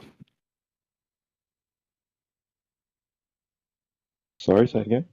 I'm saying it's going to take a lot of effort to kind of reverse this hole that we've dug with letting these kind of scientific institutions just run amok, Yeah, more ways than one, right?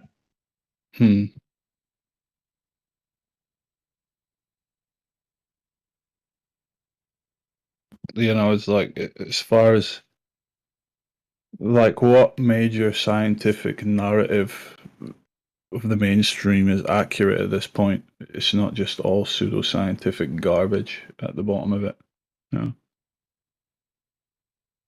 Yeah. Yeah, and it would appear that you've got government, academia, industry, and religion all in each other's pockets to some degree. It's a big thing to try and man. How do you battle that beast? Really, I mean, we're trying at grassroots level, I don't think you really can. I think you just need to walk away, start again. Right.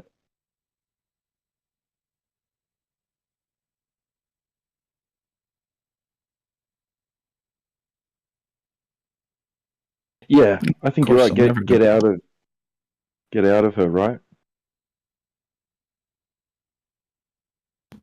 Essentially, it's. Of course, they're not going to let you walk away, or at least not make it easy. Yeah, they want you tethered. But you consider the simple idea that there are millions upon millions of fly earthers. That's a nation's worth of people. Right. But again, the idea of talking about building new nations and cultures, it's immense, of course. First, it's not like just because the Earth is flat, you're suddenly fucking committed to uprooting your entire life and leaping into the total abyss of unknown. of like going somewhere and actually starting starting a new kind of settlement of some sort. So the numbers are there, but the heart not yet, at least. Yeah. There might be communities out there that have, it's kind of, doing that, but I've also seen it fail as well, firsthand. Attempts at. Of course. Yeah. Stepping out of the system. But even then, they were still tired. They still had to pay rates and things like that. Yeah. They weren't absolutely untethered.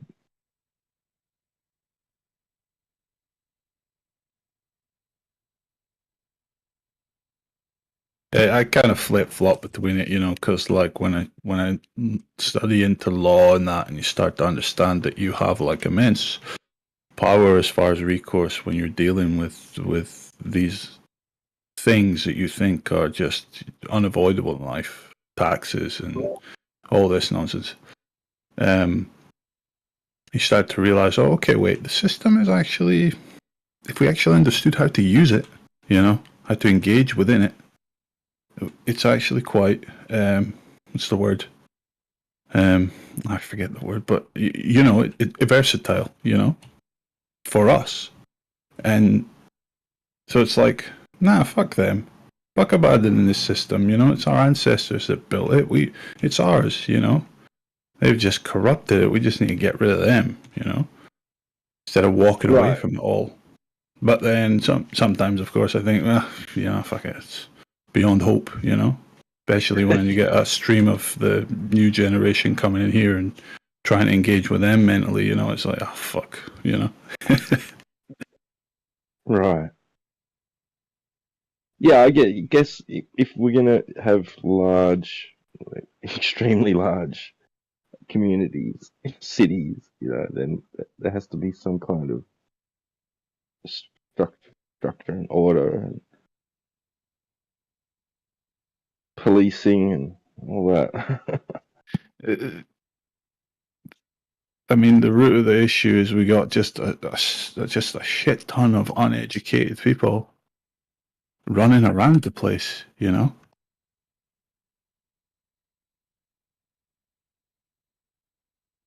It's like they don't have any genuine education at all. They can read, write, speak, blah blah blah. They can't think. They can't they don't have self-awareness ability. They don't have all these types of kind of intelligence about them. And it's just getting more and more and more of these type of people, and it's not their fault. We know that the people at the top have designed all the institutions to fail them, So, but what can you do? They are uneducated in important ways at the end of the day, and that's a problem. So, I don't know. Absolutely. Yeah, my mother, like, is as much as an anti-establishment person as she was, she would still, like, play devil's advocate in debates, arguments. We just have sitting around the table with friends and family. Someone would say, "Oh well, screw the government," and she'd say, like, "Well, who's the first person that you're gonna like call if you need medical attention? What number are you gonna call again?" And that all leads back to us having that system in place, doesn't it? Someone's out there, collecting taxes and assigning certain portions of that to a system which you're gonna use. Yeah, we have to remember though. It's not supposed to be this way. It's not supposed to be that you can't have a doctor's number in your pocket you can phone up and trust is going to help you out when you have a medical crisis. Doctors are actually supposed to be healers, but we don't have doctors. We have fucking. Oh, they pray to Apollo for healing. But you know what I'm saying, Divo? Like, shouldn't be that every person has to go out there and fully educate themselves on the what each plant can do medically for you, and understanding how to mix them together and concoct some kind of some substance that's going to cure you of what ailment you're. It's a shame that they took advantage of that.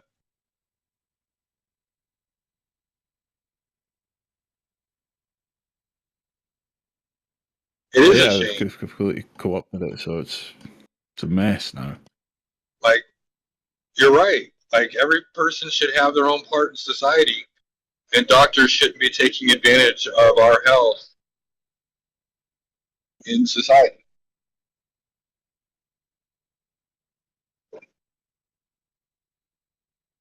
Everyone needs to have a base level understanding of all these kind of topics. They need to understand the law to some level. They need to understand medicine to some level. Of course, they need to be scientifically literate. Definitely need to understand the scientific method and all this. But asking every single person to be a specialist in all fields, that's unnecessary. It's not the way it should be. But that's what's demanded of us right now. For people that are trying to step away from the system. Right. Do you know anything about the Sorry, Hippocratic Giz, you want to Oath? say something? Yeah, hey, Giz. What's up, T-Wop? Can you hear me? Yeah. A bit quiet, but you're alright. If I'm too low or whatever, just let me know. But so do you know anything about the Hippocratic Oath? Yeah, I heard you talking about that the other day. Yeah. Yeah. Did you know first do no harm is not in the Hippocratic Oath?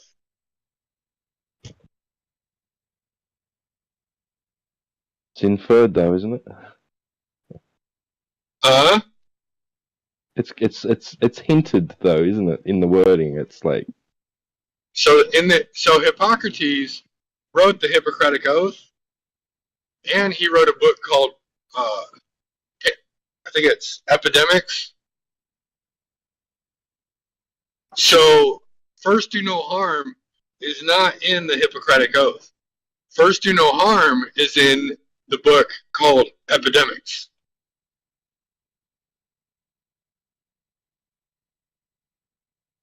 And so I had the idea of, like, you can do whatever experiments you need to do. And I'm using the term loosely, all right? Experiments. You can do whatever experiments you need to do to help your patient, but you can't harm them. And another thing that you can't do is you can't make them sick to help them, not without their consent. So they can volunteer to allow themselves to become sick, where you can make them sick, and then you can give them a potion to cure their sickness. And that was part of the epidemics. But first do no harm is not in epidemics. First do no harm is not in the oath. The Hippocratic Oath is actually a prayer to Apollo, asking for Apollo and all the other gods to guide your hands in helping to cure people. Huh.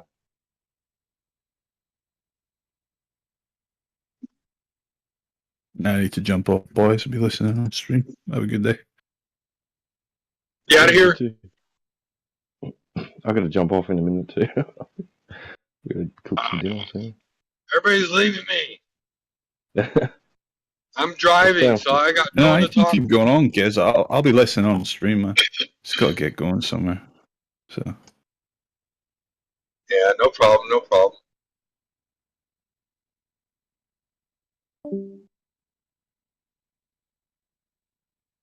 Sounds a lot like what you're talking about. It sounds a bit like homeopathy. For epidemics? Yeah. It was. That's what sorcery and mysticism always was, and the learning of the roots and all of that. That's what all of that fell under. And go ahead. I was to say modern day, the modern day medical industry frowns upon homeopathy, doesn't it? For the most part, yes, because they need something to look up to. You have to come to them first. They're the ones with all the answers. They went to school to give you all the answers. Good evening, gentlemen. Hello. Good evening. Who is that? Oh, what's up, dude? It's me. Yeah, false alarm kind of. I'm back. Back to the lab again, yo. But yeah, no, homeopathy, like, that should all be taught, like, all throughout schooling. I don't know if it should probably be the second half of schooling. Like, the way the Greeks used to do it, you had, like, the first half of school was done with, like, basic mathematics and basic writings and readings. And then the second half of school was learning, like, fitness and learning like how to eat right and what the different plants did in the world and different biology and all that stuff. That was like the secondary education in the Greeks. Right. Yeah. And when we got away from all that, people started getting dumber. Well. Hey, big dog, didn't boys go to Jupiter to get more stupider and girls went to Mars to get more candy bars? You hear me? That was pretty funny, dude. I'm just saying, though. Peep the halo over the head. Peace.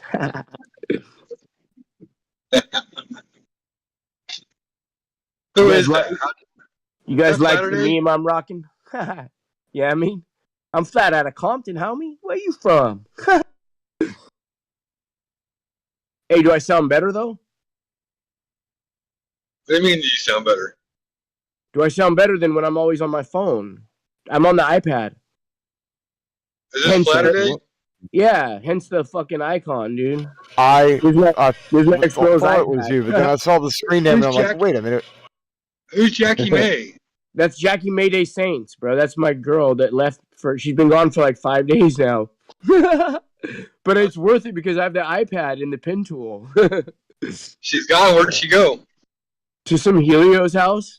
Not helioskeptic, heliocentric. But hey, I'm starting to realize, dude, I'd rather have access to this than her. I'm not even joking you, dude. I got the iPad Pro, 250 gigabytes with a pen tool, dog. Yo, And I got a question. Yeah. why would these days, thinking about it, why would a man want to get married when they could just like not do that at all and instead make her sign a contract that says that whenever they decide to have a baby, okay, we're gonna have like a mutual agreement type thing. But why get the government involved? Like, think about it. Men have everything to lose. Women don't. Like, a woman can join into a man's life and take half of his stuff, but it's less likely for a dude to be able to do that to a female just based off of how things are in this world. It's stacked against dudes. She can also take the children away from him, especially if she gives herself a really awesome public image and stuff. You know why? But what does a dude have to gain, though, from getting married at this point? Is my question. And this is coming from a married man who I love my wife very much, but that little piece of paper doesn't define our relationship. So my question is, what the hell does that piece of paper do, and what's the point? Like, what do we get out of this as dudes for getting one of them pieces of paper? I could stay with somebody I love without having it. Well, that's all that piece of paper is. It's a contract that the female is guaranteed money. That's all it is. Yeah. It should be more about the heart and paper. That's what I'm saying. It should be about the heart. Like, you don't need a government man from the government to tell you that they're going to approve your relationship. If it pleases the crown, may I reproduce with this person who I have grown to love? I know. But the reason for the paper is all the social benefits that come with it.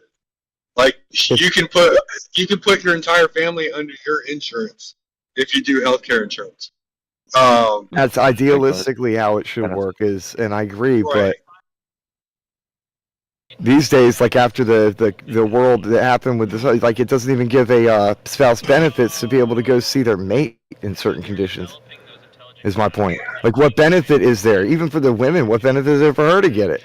Like, if she can't go see her husband because the hospital can be like, no, like, then why? What does the document do? What power does it have to actually do anything except for just bond us more? And I'm not talking about people living like little fornicators, going and frivolously doing absolutely whatever they want to. It's more about strategic breeding, and you settle down with your best friend. All I know is I want to hear more about Flatterday's 256 gigabyte iPad Pro. Yeah, my bad. I didn't mean to interrupt you, bro. It's just a random thought that I had, and I'm like, this government's stacked against stuff, and I just had to like vent a little bit. And I'm not trying to. If you take the man out of the picture, the man can't protect the woman. Once the man is removed from the picture, then the woman can't be protected. So now we destroy the woman. Yeah, and the woman is the center of everything. If you make the idea of getting married something undesirable to a man who would otherwise stick around, and then these guys get afraid of that stuff and then kind of flee away from it because the government uses it to screw them over. They see a lot of the pros get screwed over. Then they're using both sides of the fence on that to hurt people. I don't know. My opinion on that is, bro, I've lived such a different life than even probably most of you guys. Like, I haven't worked a real job where I paid taxes, dog, since 2007. I've spent over 14 years of my life incarcerated. I've been an inmate firefighter for 2.5 years. And, like, most of my life I sold dope, dog. And to tell you the truth, you know, I mean, I did that for most of my life and went in and out of prison. And so, I've always lived like people are watching me all the time. I've never got a credit card in my name. I always had burner phones. I'd go and buy a bunch of different, you know, cars on Craigslist, and I would go and have dope fiends steal stickers for me, so they would always have the fresh tags on them. And then I got a girlfriend who was legit. There's her picture right there, and she put all the cars. I had them put all the cars in her name. Nothing was in my name, bro. And like, I lived just under a shadow for fucking most of my life, so I can't really relate to any paperwork or anything like that. So I'm probably not the right person to ask. You know what I mean? Yeah, it's just a weird thing that society does, like, it's imposed upon people. That's a bastardization from what marriage really is all. Yeah. I hope Flatterday's YouTube channel blows up like Tom McDonald, and all of a sudden now he's like chilling. That'd be dope, dog. You know what I mean? That would be. Don't have to flip no birds no more. You know what I mean? Right. But hey, but for real though, dog, this is the first job I've been working this gas station now for 2 weeks. First job I had since 2007, dog. You know what I mean? So Yeah. sober now. I I'm drink happy a couple for of you, dude. years, but thank you, bro. You know what I mean? And like, Yeah. and it's weird because the whole time this girl's known me, dog, she's been my ride or die. And then it's like as soon as I got sober, and as soon as I started working a job, and I'm not doing that thing no more. You know what I mean? We just see who your real friends are, bro. You know what I mean? But you know what?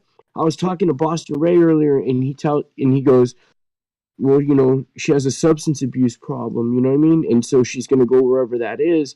And I go, I know, dog, but she's a flat earther. She's been a flat earther longer than me, and like, I'm never gonna find another flat earther. But then I was like, dude, I believe in my creator. I believe in the creator of the Bible. I don't call myself a Christian because if my friend got shot, I wouldn't call myself a Bulletson, but I call myself a born again, you know, flat earther, a 1491er. And the thing is, I believe in the Bible. I believe in the books that are taken from the Bible. Well, but why do I you don't have to find a flat earther? Find a exactly. Bible So believing person who's righteous and then show her the way and be like, hey, check yeah. this out. And now she's a flat earther. Boom, there you go, righteous woman wife. So I was thinking, I was like, what am I going to try to do? Am I going to try to go for a flat earther who's with the pharmakeia? Or am I going to try to go with one who's not on the pharmakeia, who's not a flat earther? And my way will change. Like, she'll see me and she'll hear what I'm saying and she'll become a flat earther, bro. That's what our creator wants. Not for me to go back to somebody who's in the pharmakeia, dog. Yep, because that stuff's toxic. Yeah, bro, to say the least. I mean, I never realized it because we literally, bro, we literally had dishes of whatever you wanted, a whole bowl full of I have whatever. a theory about something I call true sobriety. I don't believe most anybody's ever actually experienced it, but you have to fast in order to do it, and you have to strategically eat food afterward, like only certain things, and you can stay in a state where it'll be like you're high, but not really, and you'll feel like you have superpowers because the brain will function at its like best capacity, kind of like being the best version of yourself you could possibly be, but you can't do it with any substances. Like you got to cut the caffeine, the sugar, all of it, and that's like such everything. And it's such a painful process. Alcohol? You got to get rid of it all. All means all, man. Anything that you didn't, you got to treat your body like you were a newborn baby. If you wouldn't give it to a newborn baby or like a toddler with the munchies that's trying to get little, nope. You can't eat anything that you wouldn't give a kid. And then you go from there. You can achieve like a true sobriety level of things with all natural stuff. I truly believe that it'll unlock something in the minds of just anybody. Every human can do it. Have you done this before? Twice. The second time was better than the first. Really? Now, do you think I'd be able to do it and still go to work and stuff? Yeah, it'll just make you think faster, and you'll be able to handle situations like completely calm. Like nothing will piss you off. You just know exactly what's going on. Do you think it would make me a better poker player? Probably. No, I'm serious. Like, that's what I'm thinking. Like, you might not want to use it for evil. Do you think playing poker is evil? No, I'm saying like don't use it for evil. Okay, all right. If you're playing poker, right, and you have true sobriety, and you're playing against people who don't, then they're pretty much drunk, and you're taking advantage of them. Dude, I could be raking in some pots, bro. Just saying, man. Damn, homie. No, but like for real though, I'd probably unlock some. Because you guys have only heard me on weed or on alcohol or whatever. Like I'm never sober, bro, and like my mind can come up with some crazy conspiracies that I'm unlocking. Imagine what you call true sobriety, dude. Yeah. Damn. I don't believe most people have ever experienced it. Like maybe when we were born, but not even then, because Mama had stuff in her. It toxified us, and just like little crack babies, we were born with sugar in our system and caffeine and other stuff. Born addicted to this world. All that shit's nano, huh, dog?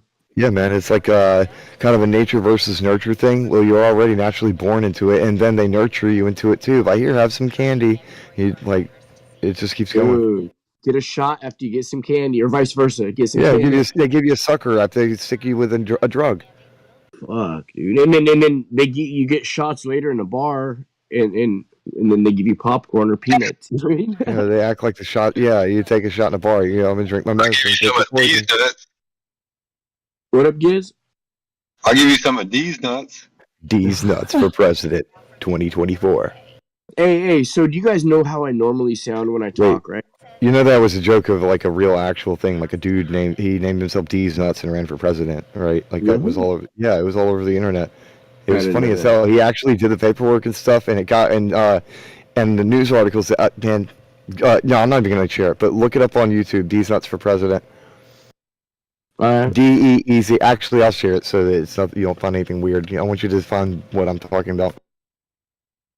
Truthfully, bro, I'm on the iPad. I've tried. I don't even know how to go to the live stream text. Either that or she doesn't have I don't know.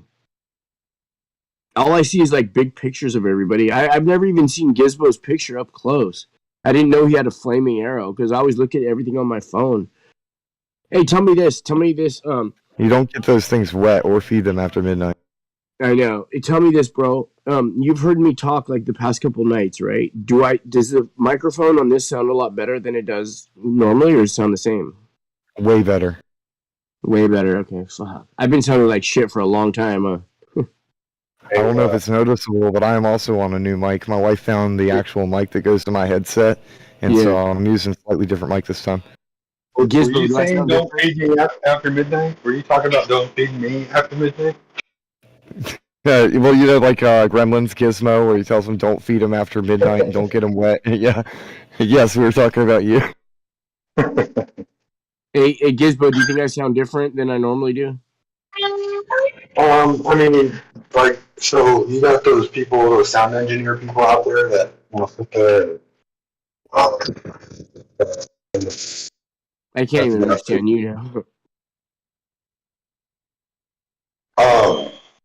So there's sound engineer people out there that would say that you sound clear. Like, I understand that. By the way, that sound. There's that link right there that I was talking about. You sound crisper, but I don't. To me, It's not like that much better because it's still not a microphone. I'm still talking into an iPad, so it's not going to be that much better than a Galaxy S21, right? Hey, it sounds clear. Well, I'm going to do a test right now, dude. I'm going to go on my. Gizmo sounds like he's talking to a coffee can. I'm just curious. Hold on. Let me find my phone here. Okay. I have like high def noise canceling earphones on, so everybody, like, I can hear perfectly clear the detail of everyone's microphones. Though I may be lagging, so it does disrupt some of my stuff, obviously. Hear the echo? Do you hear the echo? God, they're multiplying. Sorry, bro. Okay. Now, how do I sound now? You sound like you were. You sound like you're stuck in a glitchy part of the Matrix. You sound more mono on your account. Yeah, the tablet's way better. Okay, is it? Wait, I got to get away from the tablet. Let me go outside. Hold on. Wait, check your phone. Check your phone and look at the actual microphone and see if there might be any breathers stuck in there, because that can interfere too. Hold on. Let me just log out of here. Fuck. Am I echoing? Echo. Yes, you are. Fuck. Okay. You saw somebody to leave. Did I really? They were like, nope. Helio's, or is Helio listening? No, fuck. Helio would have fucking banned me for that shit. Okay. It's probably gonna be slow like this for the next hour. Yeah, the next hour, all night, right? No, it's 4:59 right now for me. Like, so it's almost 5. And between now and 6 o'clock, usually more people start joining in. Right about 6. Yeah, that's like in California. I'm already about to go to sleep, though. Yeah. But it's like the other side of the world is kind of they're logging in doing their thing, so usually I get like where people walk sideways, right? They're walking upside down there or whatever. Yeah. Okay, so now this microphone doesn't sound as good. This one sounds clear. I don't know. They just sound as clear as when I was talking on the iPad under the different name. I don't know. I mean, I can hear you just fine for now. Okay, cool. All right. That's all I want to know. Once I get a microphone, they're going to make me gold. In a world where Latter-day Saints achieves the gold. That'll never, ever, ever happen. That'll never happen. That'll never. I didn't even know there was such things until I looked at my thing, because I was like waiting for the master lyricist role since I was a little kid. And I finally got it, and that's all I wanted. And I would trade all my other roles for life just for a lyrical genius role. I don't care about any of the other roles. I want that lyrical genius spot. It's never been made. I'm willing to give a lung for it. If anybody's listening, I'll give a lung for it. Calm down, it's a Discord server. I'm just saying, though. I'm not talking about organ harvesting. Everybody calm down. Just go buy masterlyricist.org or com or net and then be what? it. And then identify as the master lyricist. Oh, if I identify as a master lyricist legally, you guys have to take. Identify as a genius or whatever word. Yeah. I could get the whole server I could get the whole server shut down if they're not compliant with what I identify. You gotta establish your pronouns, man. Set those boundaries so that people know how to respect you. You could change your name to Master Lyricist. No, I can't. It's the most ridiculous thing ever to demand that people call you like by a weird pronoun. I'm sorry. I'm thinking about the world though. I'm not talking about this. It just reminded me of that, and I had to laugh at myself because it really is funny. It's cool. It's cool, but like I'm almost at the point where I'm going to threaten to get the whole server shut down legally unless Helio gives me that plaque. I'm not even fucking joking, dude.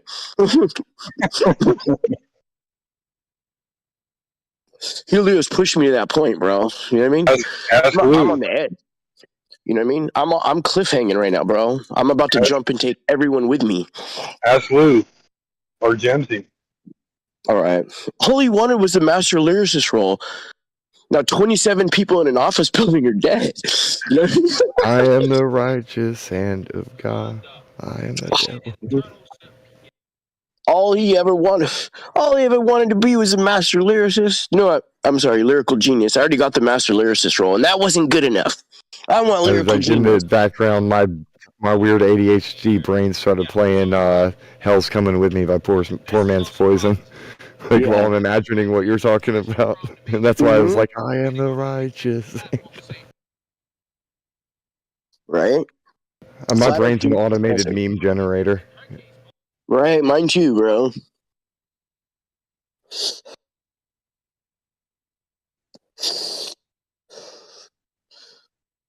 But I scored with this iPad.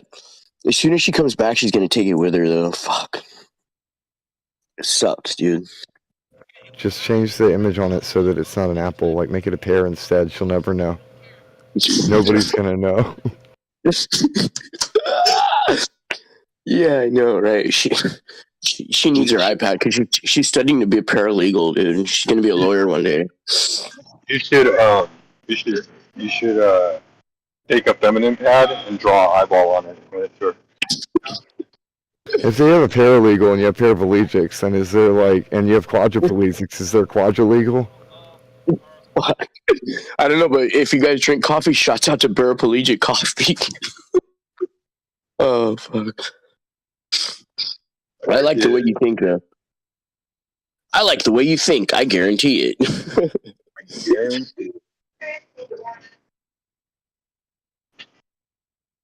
You guys are always on your own. I'm driving from Texas to Kentucky right now, so I'm going to be on for a while. I'm driving a truck. Driving a big old truck. Can you stop by my place and I'll fucking take you to the Black Swan? It's on the way. Santa Barbara, California is right in the middle between those two states. Let me just swing out of the way 1,200 miles and then go back in 1,200 miles. Is there actually a place called the Black Swan, or you just wait? What are we talking about? No, it's the location where everybody, the video of the Black Swan or the picture of the area. Black Swan.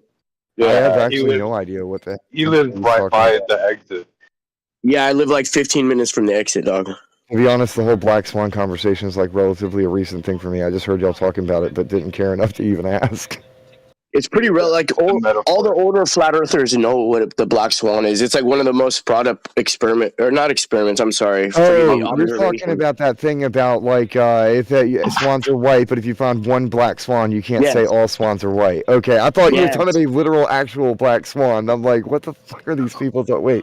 Because like, have you ever seen a black swan? No, but there's pictures of black swans, so you can't say that all swans are white. Well, hear me out though. Listen to this though. How about a swan at an oil spill? Right. Well, okay, so they're oil platforms supposedly. I think they're undersea cable platforms. But regardless of that, this dude Bo69 who actually took me out to lunch and told me like he's a big fan of mine. I was like, wow, that the dude who created the Black Swan's a fan of my music, dude. I was like, wow, that's fucking really. I was like, wow, you know what I mean? But he took me out to lunch at the harbor, and I met Pablo's dog and Travis Finley from the Plain Truth. I don't know if you guys are familiar. Gizmo, maybe you are, but Travis Finley, he has a YouTube channel called The Plain Truth, and his icon is a Mona Lisa. Him, Bo69's channel or Pablo's dog they're all the people that filmed.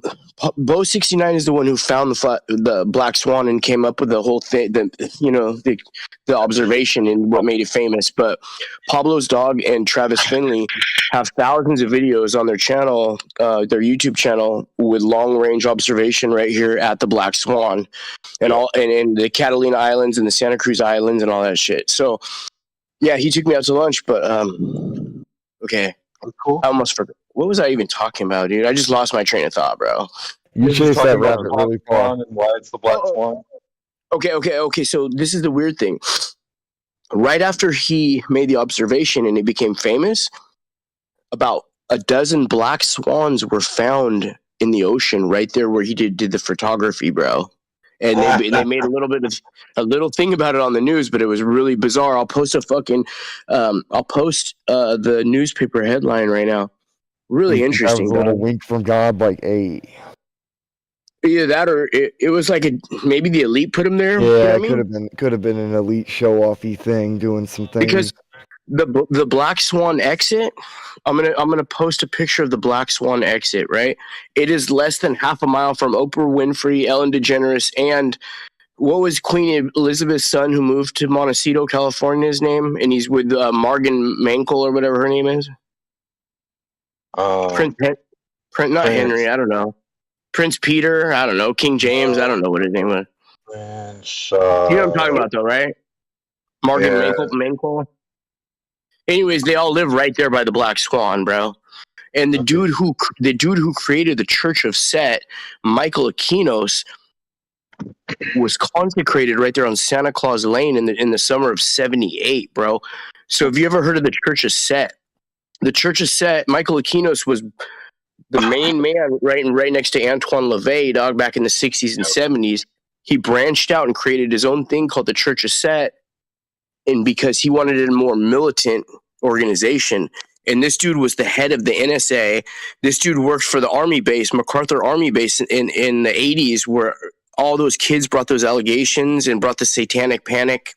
They said they took him down into rituals with them. And anyway, bro, this where they consecrated it is this palace on Santa Claus Lane, exit 88, right? exit 88.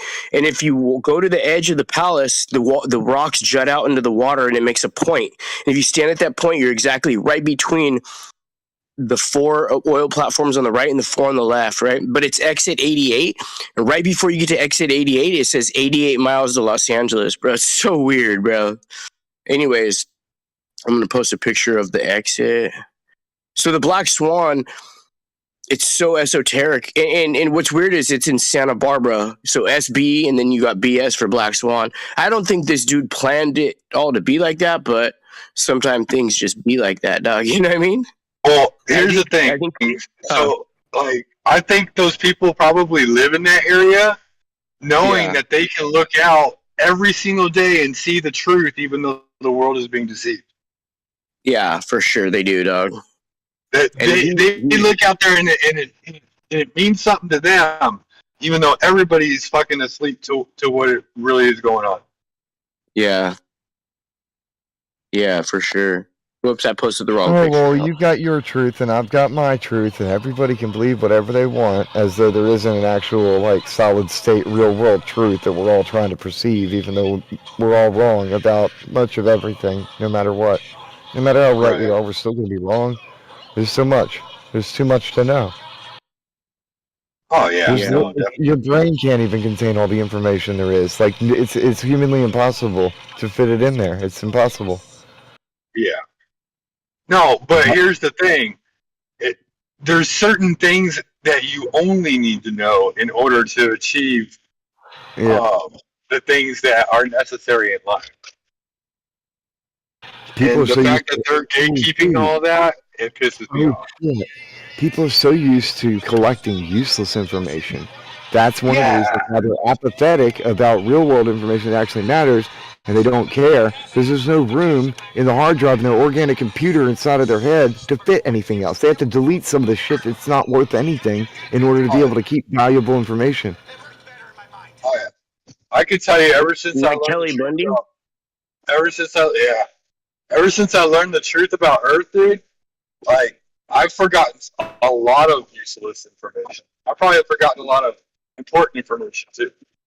I have too. Like I've literally intentionally forgot it, and I'll probably remember certain things, but like there's no reason to pay attention to most of the crap that's going on. Oh yeah. Like all right. Here's one cool thing. I never got into sports. Like I could do certain sport things. I could hang out with people. I could chill with the boys, but I never got into sports as though like I'm gonna worship this random celebrity person running around doing stuff. Like it's just boring to me. Basketball, baseball, football, all of it boring. In fact, I will say though that hockey's pretty badass. Those dudes will like slam into each other while going like 60 miles an hour on ice with like razor blades on their feet. Yeah. And it's kind of like gangster a little bit. It's savage. Right. You have like some Canadians. They're all like really nice, and then they're very polite, and then they jump into the ring and start beating the fuck out of each other. Like my whole life, I've always been the underdog on every sport that I've been in, and every team that I've ever been on, either my team was great or I ended up making my team great. Don't get me wrong, so I'm not against sports. I always root for the underdog. So like whenever I'm watching sports, like you're right, I don't like want like I'm not like, oh, I worship this guy or I worship this guy. But like for me, like for basketball, I want to see the Clippers win a championship. You know what I mean? I really wanted the men's national team to win the World Cup this year. It's all this extremely disappointed when they stuff, lost. Baseball, I'm not so much a fan of it because they're all glorified bodybuilders, in my opinion. But you know what? I miss watching Barry Bonds smack the fuck out of the ball, dude. You know what a real sport? So this is another sport that it sounds a bit violent. And there's no real. You don't play with balls when doing it. I mean, I guess some people might. But anyway, like actual MMA fighting, like literally actually using real world skills to fight, not wrestling or well, I guess boxers are kind of legit, but not that fake wrestling mess. Yeah, I mean there are good fighters out there. Like that, but then even that can be for fake. For the most part, a lot of them are just assholes with a violent tendency. That's true. But what I'm saying is like to me, a lot of this stuff is just pretty much the same thing as that. You're watching a bunch of Olympian type champions play different games, kind of like bread and circuses type deal. The most pure that the UFC or MMA used to be was in the very beginning.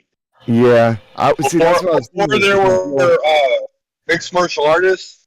Yeah, they all had their own set, and it was like this. Like they had real styles. Yeah, you had strikers and grapplers. But I mean, there are people out there that are badass, dude. Like I am forever gonna miss the Diaz brothers when they go. Like the Diaz brothers are two of the baddest fucking fighters that ever walked this planet, in my opinion. Did you say planet? Yeah, planet. Nice, bro. Well, Mike Tyson's the baddest man on the planet, right? If we lived on a planet, I'd agree with you for sure. You know what I mean? You know how hard it is to break away from all those mannerisms, dude? It wasn't hard for me, but I've been practicing really hard, bro. Right. But in the known world, the Diaz brothers are two of the best fighters I've ever seen. On this terra firma? Yeah. The etymology of the word planet, it basically means wanderer, and I don't live on a wanderer. Okay, so you look at what I just posted, you guys. The Black Swan. Black Swans. Chaos surrounds discovery and ultimate capture of black swans in SB Harbor. Right? You see that? Montecito Journal.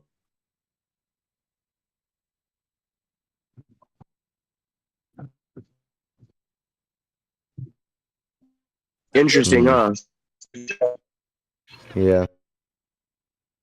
And right around the same, right after he came out with the Black Swan observation, dude. Really interesting. Now, the Black Swan also, if you're looking at it from the opposite direction, he videotaped the Black Swan from the north looking south, right? But if you videotape it from the south looking north, I don't know if you guys have seen the video I posted on my channel, but it's all lit up. And there's a undersea cable pier right there that's lit up.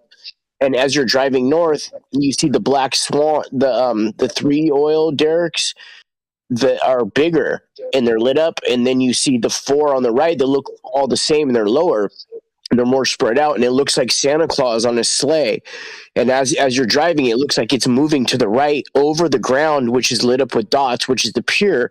Now the pier drops down towards the ground, right? But the Black Swan, which looks like Santa Claus's sleigh, stays lit and the ocean's black. So it looks like it's going flying up. Really, but really, it's just staying level in what appears to be the ground, which is the pier lit up, is going down. So it's a really interesting observation. I'll post if you guys are interested. I'll post it. It's kind of like I don't really do it justice by describing it, I guess. You guys hear me? Yeah, I hear you. So there it is. That's just with my phone driving, so it's kind of bumpy, but you get the picture. You know what I mean?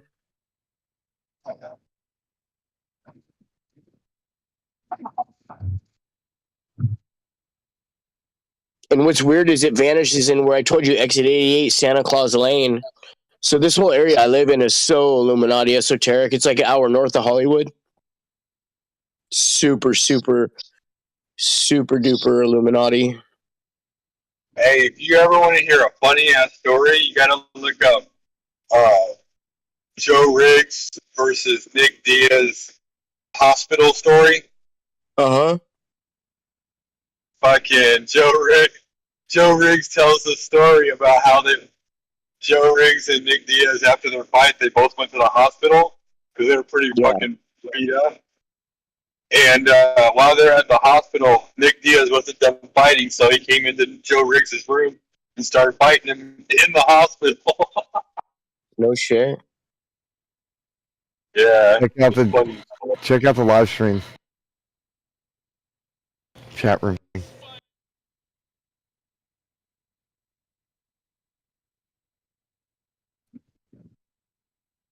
Hold on. I'm trying to get out of here. Apologies. Well,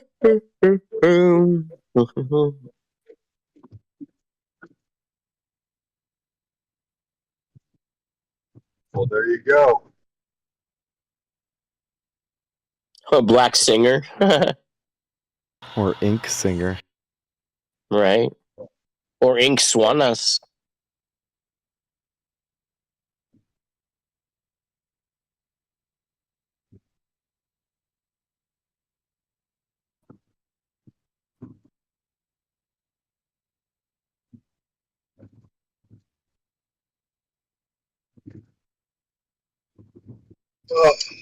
Oh, hey, that's where they get the word Mont Blanc. Oh, no, never mind. That's Blanc, not black. Speaking of that. How long you been a flat earther for, dude? Too long. You never heard the Black Swan though, really, before recently? I probably have. I just have a horrible memory. Like I spent a year getting away from all of the everything. That's cool. Yeah.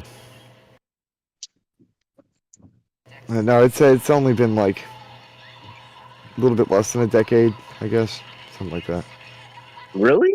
Oh, I say only. Jesus, dude.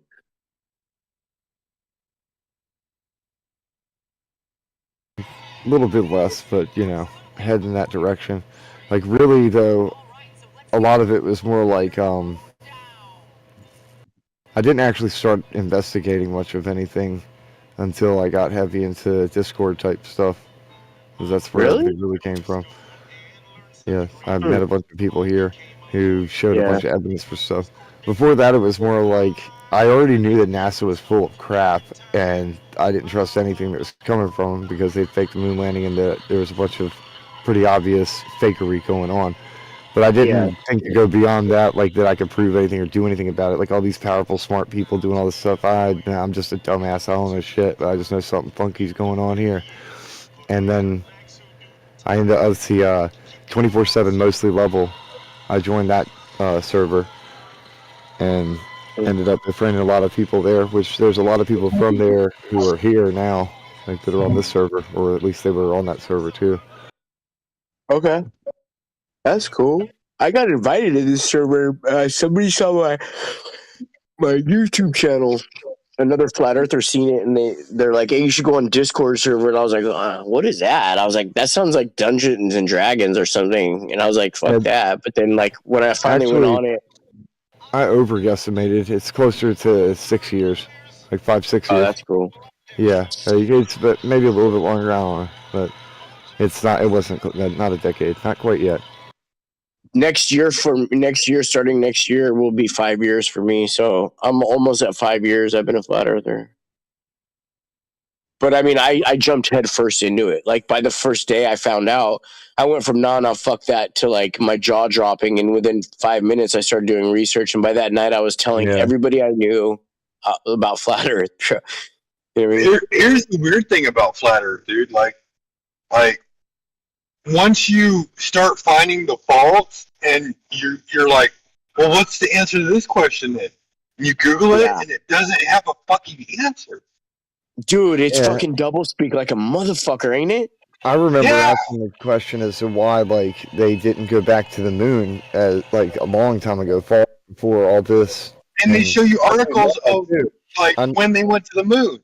Every single one asked that question as a child, though. Like, why didn't they go back? Everyone asked that question. Nobody cares, you know why? Because at the MTV Music Awards, they hand out Moon Man Awards, bro. So they keep you believing, you know what I mean? Yeah. But, like, as children, though, if you get told about that and you think, oh, like, I can maybe go up there one day, they make it safe enough to do that. So then you're thinking, why didn't they go back, though?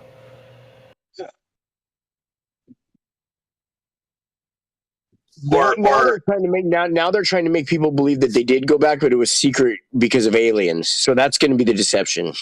You know what I mean? They did go back. They've had the technology. It's aliens. They built the pyramids. You know what I mean? Fucking Mongols. Well, that's the only route that they have left to go. Like we were. That's all there is, bro. We were planted here, and like that's the only direction they have to go. You know what's crazy? They announced it on mainstream media like a month ago, right? And you know what's crazy, bro? No one cares nowadays, bro. Bro, they don't give a fuck if it's not on TikTok, bro. I watched some of the news stations now only have like after a day of publishing major stories, it's less than like 1,000 views, bro. Like seriously, they're not going to care if there's a UFO unless they can take a selfie in front of it. Exactly, bro. You hit it right on the nose, bro. Fuck, unless their friends are tweeting about it or unless it gets a like, you know what I mean? And make a TikTok video with UFOs, ET. bro, the real UFOs and the real zombies and all that shit is these freaking phones, people are so dumb, dude. I was trying to, like, all right, I have been trying to warn people. Stay blessed and watch out for zombies is like kind of a catchphrase that I tell people all the time and have been doing for a very long time. And I'm not joking, even though it makes people laugh. I'm being very serious. Like, There's different kinds of zombies. You've got mind control zombies that may or may not hurt you at any given moment just because they're freaking crazy. You got drug zombies that freaking eat people's faces. And then in nature, you got like ants. You get freaking mold in their head, make them go do weird, funky shit like bite the bottom of a leaf and then spread spores out to the other ants. Hey, you got like so I worms gotta that can say get out of something a about those cricket ants, dog. and I gotta lay let you know eggs in about it. those ants. Yeah. Those ants, that's nanofiber made by the military that makes the ants the zombie ants. That's not anything organic. There's just, I'm just saying, there's so many zombie Yeah. I just want to clarify because I've studied those thoroughly, dog, and that shit's all nano, dog. So they literally But yeah. invented like zombie ants just to fuck around and make zombie ants. Well, yeah, I mean, I don't think it's just for that. The military never does anything for one reason. They always have they kill 33 birds with one plane. Yeah. You know what I mean? Here's something I don't understand. Yeah, but also Right. they do though, because they build a road, and then if they have nothing to do, they'll tear the road up, and then they'll tell the soldiers to build the same exact road again, that's happened Not for before. no reason, bro. For no Trust reason. me. Yeah. They don't have any. They are a fluid motion with no wasted It's to energy. keep the Trust budget me. going. Yeah, there's a reason, but it's just about keeping the money going, because if they don't spend it, they lose it.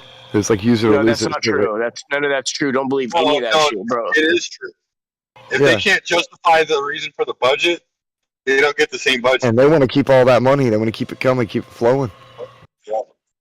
Well, I mean, like the military is owned by the big bankers, though. So, like, That's it's why all they an don't care. illusion, bro. That's why they don't They care have to about it. justify the budget. It's still under legal ordinance. Like they have to do everything legally. Bro, do you really? Money doesn't exist, though. Money doesn't Yeah, exist. do and you we really know think that. they'd ever tell us anything that's real about any of their budgets, bro? It's all just superfluous stories, dog. That's what I think. I think we've been so deceived. They still have to do it legally, though. As a society, we've determined the value of money because we agree that it's valuable, but it actually doesn't exist. Like, it's nothing. I know it doesn't. All that matters is but if they don't defend the structure of its existence by using it in that way, then people will actually lose their respect for it. Like, they have to do this wasteful crap in order to. Yeah, but like you said about them being owned by the banksters, right? Yeah. Like the same. You're saying the same people who. All right, go ahead. It's the same thing with the $23 billion a year that they have to justify. If they don't make it look like it was being used, they can't justify getting the same amount of money and resources. They can't justify the value of it. They got to keep the spigot flowing full, like max, without us getting pissed off, kind of thing. Let me say one thing. Why they're taxing. Let me just say one thing. Who do they have to justify it to? They're the ones who guard the people who make the money, bro. I think that's all the people. I think it's all a lie, bro. Your manual labor is valuable. I know. They have to justify taxing. They got to maintain the status quo of society. Keep everybody like peaceful and calm. Candy people explode when they get scared. Yeah, no, that's why none of these things that happen at these schools in bars are real, because you can never control a parent that just lost their kid. They're unpredictable. That's why they have to have actors, bro. Oh, yeah, Because I'll be damned if anybody, cop or anybody, if I'm going to save my kid, protect him, or if somebody hurts him, kill that person or mess them up if something happens. Exactly, bro. So you it's never gonna happen. can you imagine something happening to your kid and you going on an interview with the news that day? Yeah, like all right, like active shooter, right? There's an active shooter, and this person's already killed my kid. Oh, I'm going in there and I'm taking that dude out and I'm making sure he ain't gonna hurt nobody else's kids. That's happening. Yeah, bro. You're not just gonna stand by and like, dude, come on. And like, plus, how would you get there that quick anyway? It's just a joke, bro. They're laughing in our face, dude.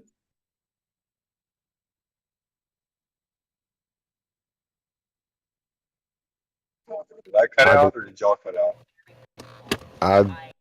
I can hear you now. Hey, I'm gonna go to bed. I'll talk to you guys tomorrow. I'm so tired, dog. Stay blessed, man. Take it easy. All right, take it easy, bro. We'll be around. I know. Like the Earth? Peace out. Stay blessed and watch out for zombies. Oh gosh, it's already 5:30. But here's the weird thing, right? So they talk about UFOs, right? Yeah. I hate when people automatically assume UFO means alien. This does not. Unidentified means unidentified. Like it could be freaking. It could New Age retro Nazis up there floating around in a freaking giant metal sombrero. No. UFOs aren't real. I was just being facetious. I was joking, but like I know, but like even the U.S. government doesn't call them UFOs; they call them UAPs. And the reason why they call them UAPs is because they know that there's other things out there besides unidentifiable flying objects. Yeah. There's energy, there's light, there's entities, there's spirits that they know, and they classify it all under one thing. Like I could throw a shoe at you, and if you don't see the shoe, you just see something fly by. It's a freaking UFO, as far as you know, like by definition. So when someone says UFO, the government laughs at you like, "Oh yeah, it's UFO." Yeah. Like because you're ignorant. They control people with the language by framing the narrative. That's why I keep on telling everybody it's so important that we frame the narrative here. We don't let people coming in with this framed narrative the world gave them with the box heads, with a little ball inside the box head because it's been framed so perfectly. We frame those words ourselves using etymology to do so. You go back to the roots and then bring it all the way forward. So you take the modern definitions too. Obviously, that gets taken into consideration, but those roots bring you back to the origins of the word, the true meaning of where it came from. That's true, but also it matters. Like those sound effects that are made. The sound is another thing. Like I'll give you another example, right? A weird example that you probably never heard of. Do you know who? You ever heard of the Gregorian Reform? Yeah, I think so. Probably. You ever? So just remember, it's like 5:30 in the morning for me, so I'm working at like very poor capacity. No. Just, as long as you answer with your own honest observation, I'll bring things into perspective a little bit for you. So you know about the Gregorian calendar? Yeah. What calendar do we use? Do you know what calendar we use? The same, ain't it? Like it's the Gregorian calendar. Yeah, that's what I say. Like it's. So the Gregorian calendar was created by. There's a reason why I have to like think for a second for that, because I actually don't follow by the calendars that other people go by. I have kind of my own going on. Gotcha. So we got Pope Gregory the VII created the Gregorian calendar. All right. And then Pope Gregory the XIII created the Gregorian Reform.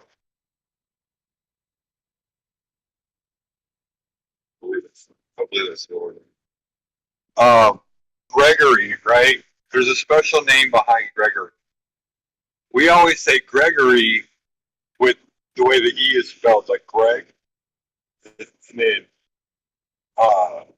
we always say the Watchers, the fallen angels, are called the Gregori, right? Yeah. Like, who's to say that Pope Gregory was a Pope Gregory?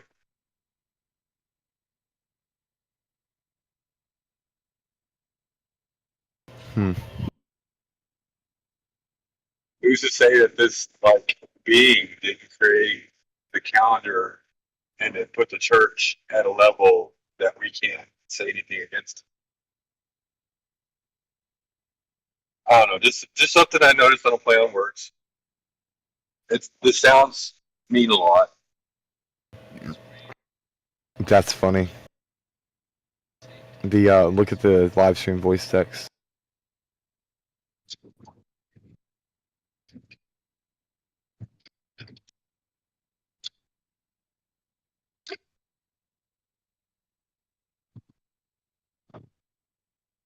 Watchers.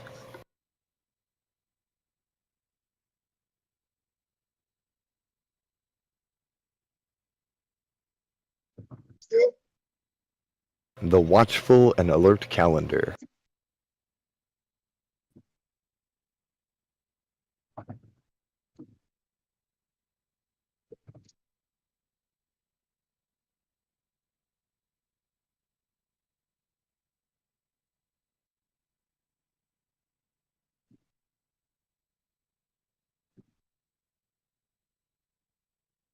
The watchful account book.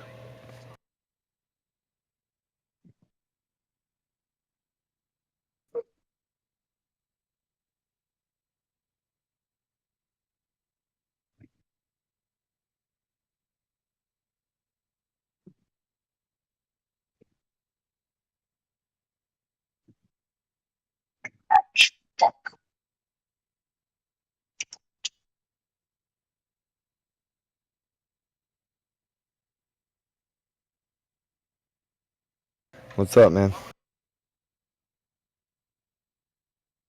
I'm doing something I probably shouldn't be doing, and I fucking tell myself.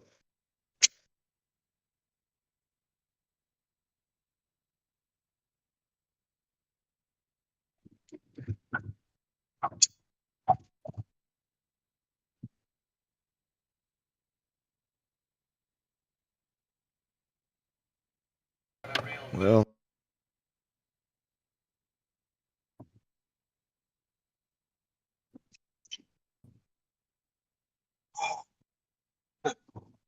Like, I'm bald, so I shave my head once in a while.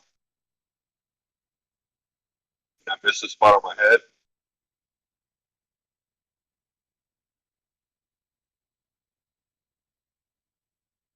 And I'm driving down the highway. I decided to take out a pair of scissors that I have from work, try to get the edge to kind of shave off the excess hair. yeah. The scissors slipped out of my hand, and I went to grab it. I caught the blade with my thumb. Did the blade find the curve? Yeah, I made it flat.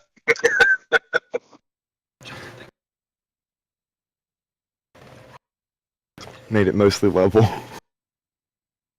Leveled out a little bit. Got a little chunk out of my thumb.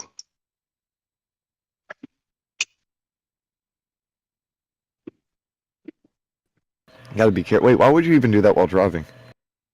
That's the funny part.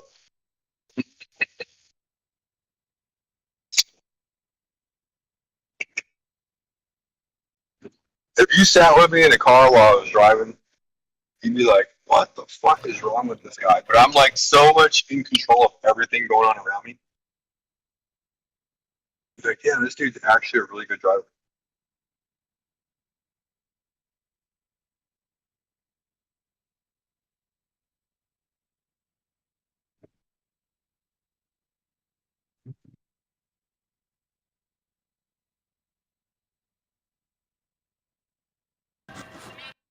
Ah, I forgot to go to sleep. Ah, crap, I forgot to go to sleep again.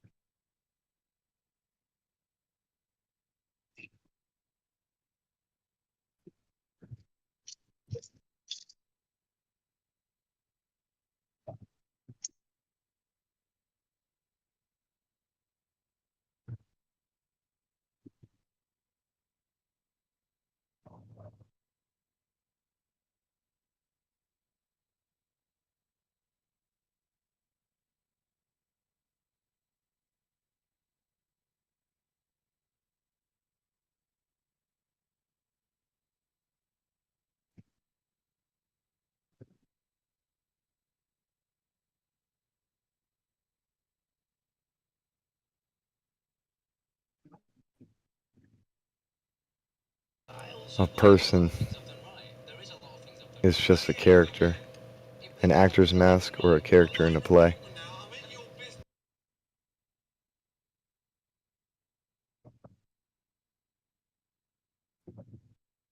Most of these people folks vote for, they're just people. They're masks. They're characters in a play. And the votes don't matter because you're voting for a character. It's not a real person. Yeah.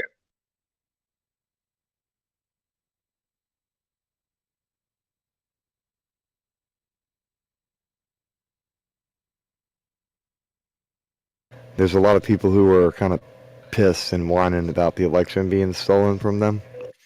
It's like, well, yeah, but if it was engineered for you to feel like it's stolen from you so that you would feel as though you've been robbed of something important to you, then that'll piss you off, and they can direct your energy. And they can take that energy and redirect it any way they want to, and a large portion of that group will listen.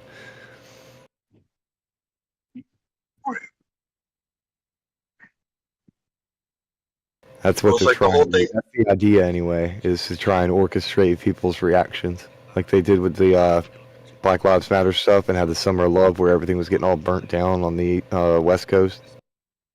Yeah. Orchestrated Well, reaction.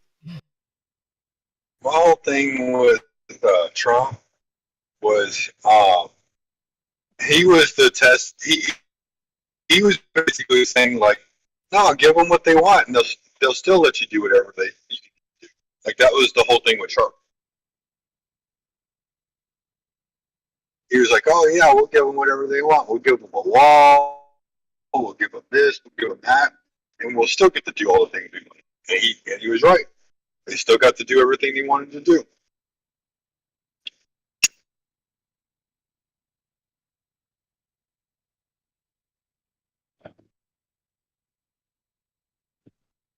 Engineering anger creates a lot of energy.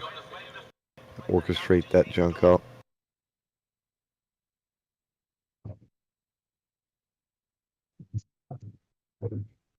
I believe that they actually want to trigger everybody to going into a state of martial law. Get everybody pissed enough where they flip out to the point where they have to do that with a presidential executive order. Well, yeah, no, that's the whole point. They want that to happen. But here's the thing: if we don't, then they're just going to assume that it's consent, and we're allowing them to continue to do what they're doing. And they'll just It's a keep catch-22. pushing.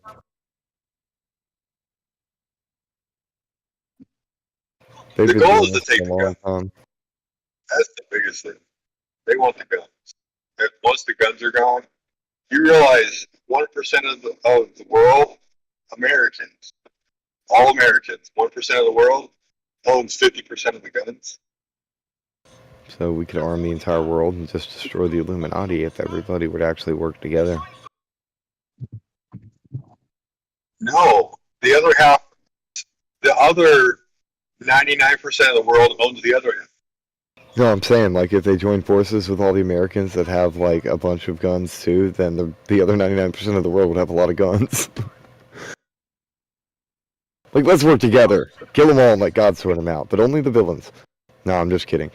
I actually don't believe in killing the living, and that's why I was, like, thinking about the idea of an Antarctic super jail where people can be exiled to. Send all of the elites off to there. Bye. Go enjoy your ice wall up on the edges of the earth where fools go. Remember what I said earlier about hell? Yeah. So, you know what a Canaanite is? People from Canaan, Yeah.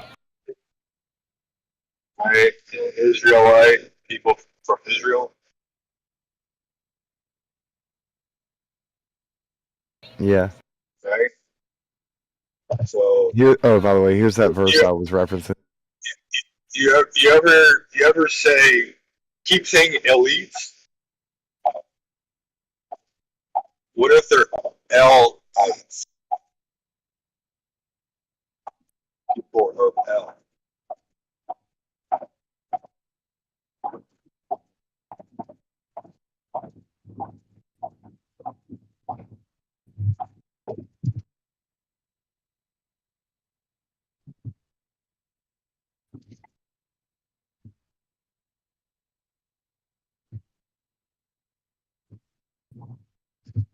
Hear me? Follow up here.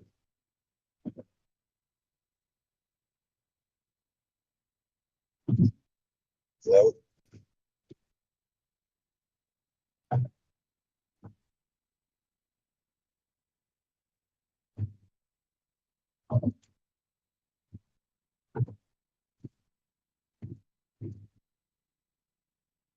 Hello, hello. I guess it can't be heard anymore.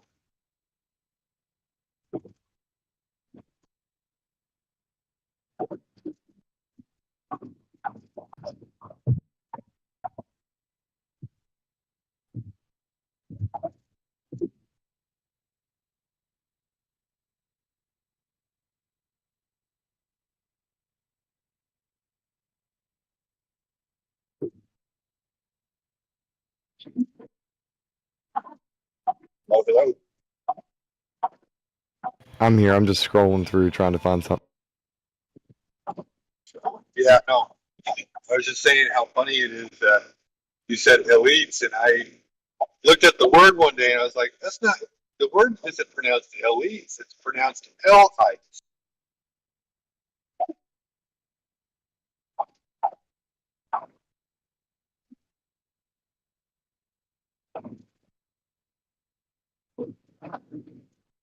Right? Yeah. Followers of L.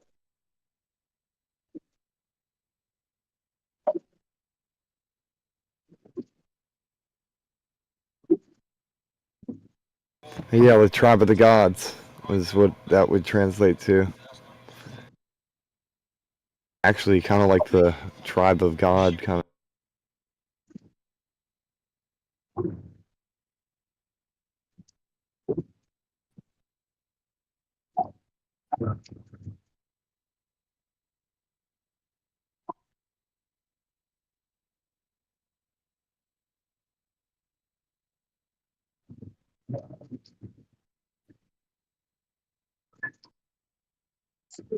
I thought that was interesting.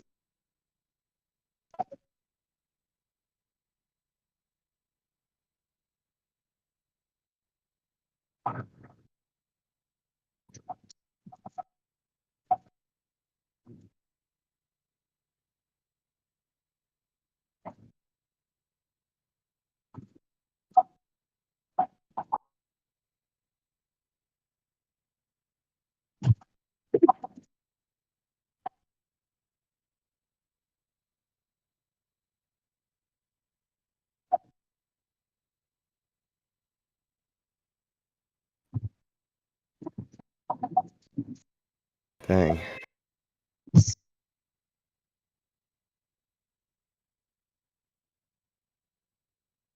Yep, no, Semitic language.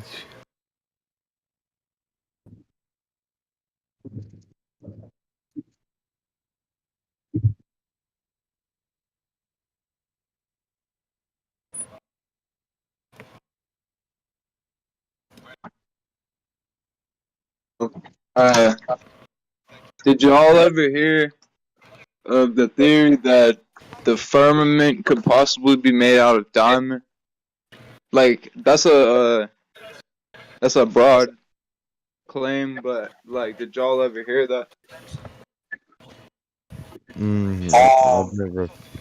Like the dome of Earth could be made of like a diamond-like material, and that's the song the Beatles, the "Lucy in the Sky with Diamonds," and then the Rihanna, it said like diamonds. Like Rihanna had a song like "Diamonds in the Sky." I can't remember exactly what she said, but yeah, the Beatles song too. I think it's a reference to the clarity of what the firmament, how the clarity in the firmament, but I don't think it's made out of diamonds. I think that's just the only thing they have close enough to. I don't know if you know the dude. They Live. I think it is. I think he's the one who like claims that it's made out of diamonds. I think it's They Live. Like it's a YouTube channel. He pushes flat Earth. He pushes like the biblical like he tries like pushing like I can't remember. I think it's concave Earth or something. It's something, but he still pushes flat Earth, but it's like a certain model that's like not really even biblical.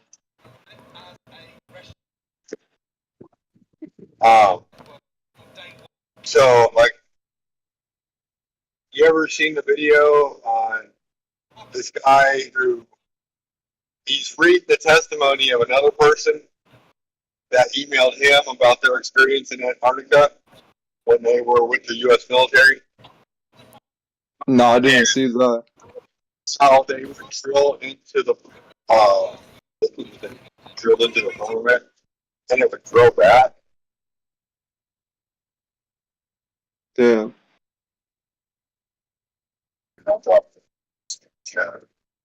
I might be mixing up stories on that one, but I know that they talk about like an ice that's different than the ice that we see from like here in North America or wherever you're at. It's a different type of ice down there. But yeah, it's probably like really different structure because like the temperature and shit. It's probably more of like a crystalline structure rather than like a watery ice. Well, this guy did a search, and it was just on a theory. It's not like there's like any proof of it out there. That, but he looked up what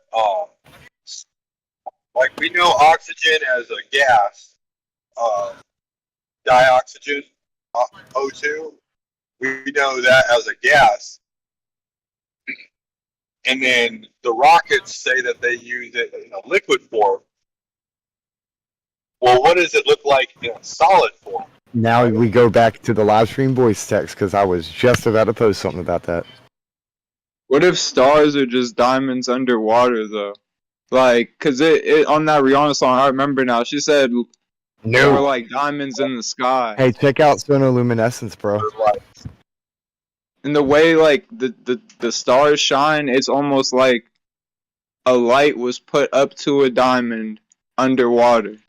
That's how it sparkles and shit. Like it's like all stars like give off like different patterns, I should say, but it does kind of look like a diamond like material underwater. It definitely looks like a light underwater for sure. A light underwater, some type of light underwater. Yeah, if you want to ascribe to the whole diamond thing, go on. Oh no, I don't. I was just curious if you guys like ever heard of that. I think they like to use the term diamond to make you buy a worthless rock. True. It's fucking worthless. But it is like the hardest, one of the hardest gems in the surface of the earth. And if you bake it at 520 degrees Fahrenheit, it'll fucking disintegrate. It's worth it. Yeah, but I'm saying like the pressurized though. Like the pressure it can take. I've seen it go underneath one of those hydraulic things, but it still explodes. Like it doesn't serve any other purpose. Check out the chat again. The thing. Oh, I have automatic chat on. Cool. I keep on hitting the button, and I didn't even need to do that. And then just check out these numbers right here. They're just interesting. Correlation doesn't equal causation, but it's interesting.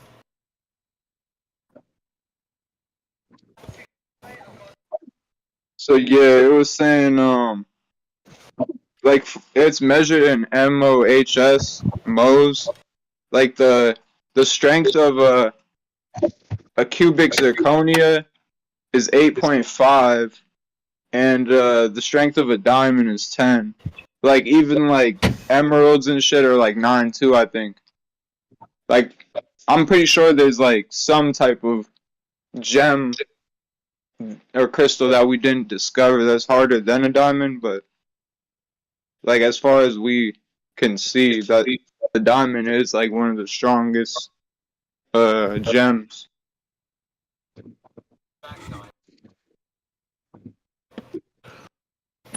There's also different types of diamonds too, though.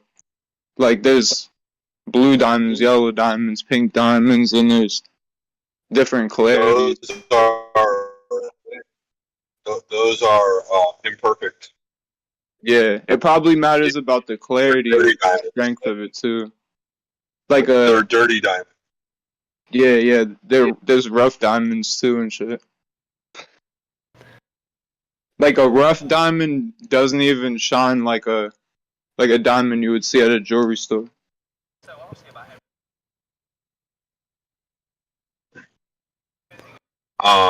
most of the diamonds that you purchase today, unless they're like dirty or they're less pure, if they're perfect, they're probably grown and created.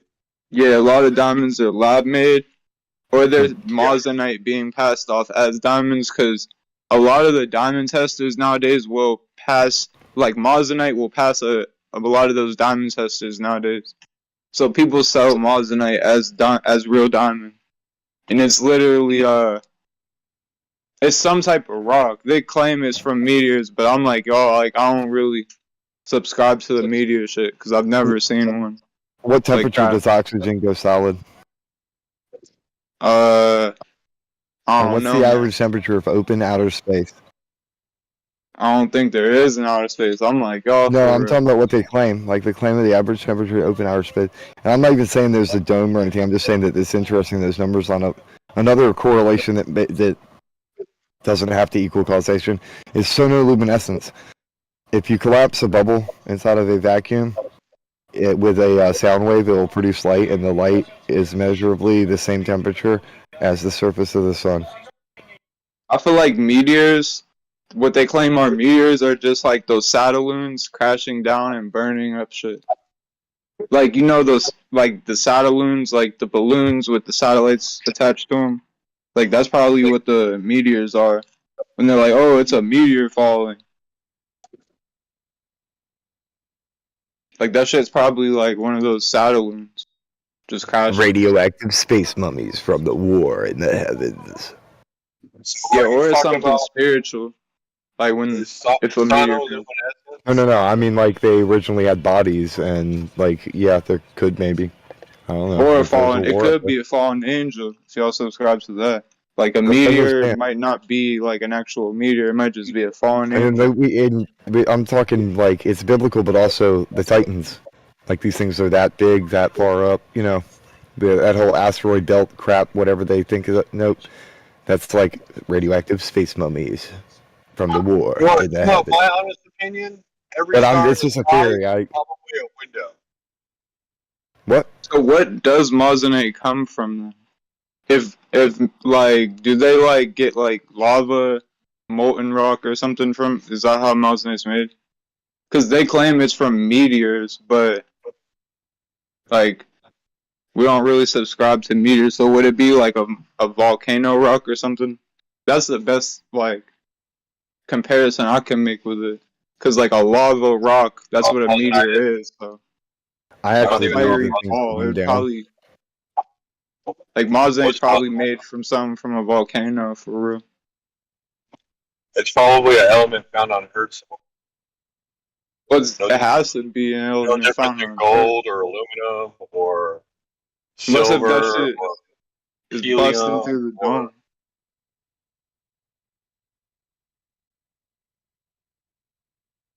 Maybe it's a fallen star though, like because the stars are lights. So stars don't fall, dude. The stars are lights. The stars are luminaries.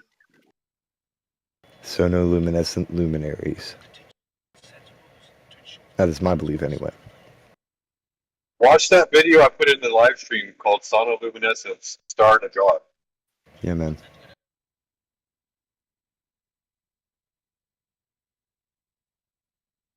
Stars are just lights. I personally think all those stars up there in the sky are windows that the Watchers watch us. True, but like what I'm saying is if say let's say that there was like if you subscribe to the Watchers and shit, let's just say one of the stars falling was symbolism of like an angel falling from heaven or something like that, like a Watcher fall, like getting his place taken, like losing the authority of being a Watcher. Yeah. When they came down and everybody asked them where they come from, they pointed to the star that they came from, the window that they came from. The star didn't fall. Oh, so they fell. I see. They fell. The window's still there. Yeah. That's why That's why all of these leaders worship the windows. places that they get to peer into.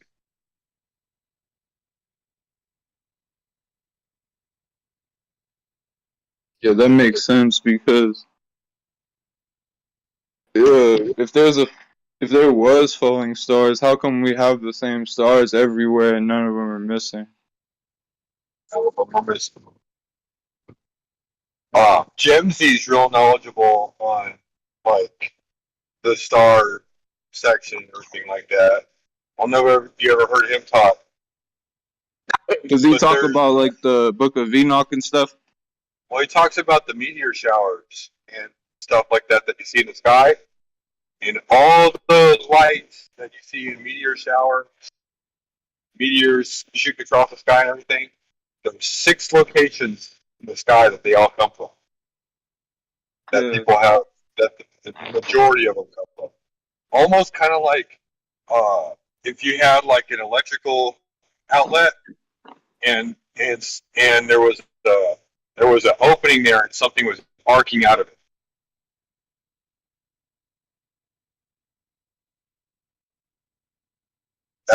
That's what's going on up in the sky.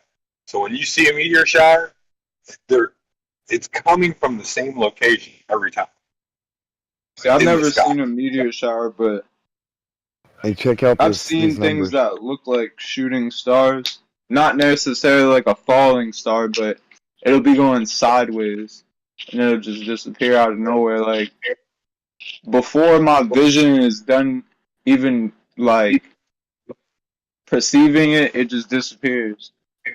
Like in thin air. That's why I feel like it's not a physical object. It's like a spirit or something, bro. Like I be seeing them a lot. Like it'll look like a shooting star, but it won't be that high. Like not a shooting. You ever seen electricity? You ever seen electricity arc? Yeah. That's what it's doing. There's energy in that sky. It's like a plasma discharge or something like, but it's not like, but it's not like it's not a bolt of energy though. Like it's like sometimes they're like it'll be like a circle, like a tiny circle, and it'll just fly across the sky and disappear. But like it'll you'll just see lower ones, and then you'll see some where they'll just like shoot off. Yeah. Well, I've never seen one shoot up. Really? No, shoot off. Oh yeah. It'll shoot over like a, I don't know, like the size of your thumb across that much of the sky. Just a small portion. Yeah, that's basically how it is, or even smaller than that. But it's big enough to where you notice it. You know something else that's weird about the sky? If this really was a globe, the way the stars appear in the sky, there's no lensing effect of the atmosphere. Like you would think there'd be like a weird bulge in the way the sky is. Like, have you ever seen I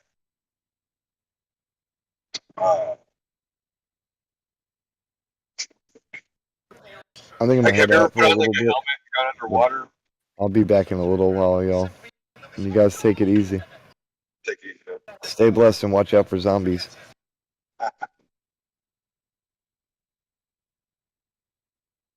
You would just think that there'd be like a bulging effect. Like if you've ever been underneath the dome, like going to McDonald's place, and you look through one of those little bubbles, and it kind of looks like there's a reflection that kind of like is holographic or whatever. You're talking about them things that you put on, like you put over your eye and flick it, and like it's like a movie kind of. It's like a holographic thing. No. Like you know how when you go into McDonald's place, you can see out of where the little bubble dome is. Yeah, yeah. Like a little dome thing that you can look at. Plastic. Yeah. Or like when you look up, you can see your kid. Kid waves at you. Well, when you're inside that area, if you really pay attention, there's like a lensing effect where everything is kind of like curved and distorted and everything like that. You don't see that in the sky. The stars are where they are every single time. Some airplane windows and shit got that the curved windows, so like it does affect the people's view that are inside as they look out. Well, funny thing about the stars in the sky is like once you reach a certain altitude, you can't see the stars anymore. Yeah, I've heard people saying like that they went on commercial planes and they didn't see a single star. Like they seen the sun or the moon, but they couldn't see the stars. Yep. So the stars must only be like 20,000 feet up. Like, or like they're inside of like they're at the cloud level. I don't know. Do you know how near sight, far sight work? Yeah. So you know how like if something is farsighted, like the closer you move to something, the harder it is to see, right? Yeah. Somebody gave me the idea that like that might be how the stars are. Like the stars are only visible from a certain angle, from a certain distance. Or either that, or like the only other explanation would be like when you leave a certain amount of feet off the Earth, you enter a different dimension. That'd be the only, you know. Or like Jimsy has this awesome idea, right? I'm gonna post a picture of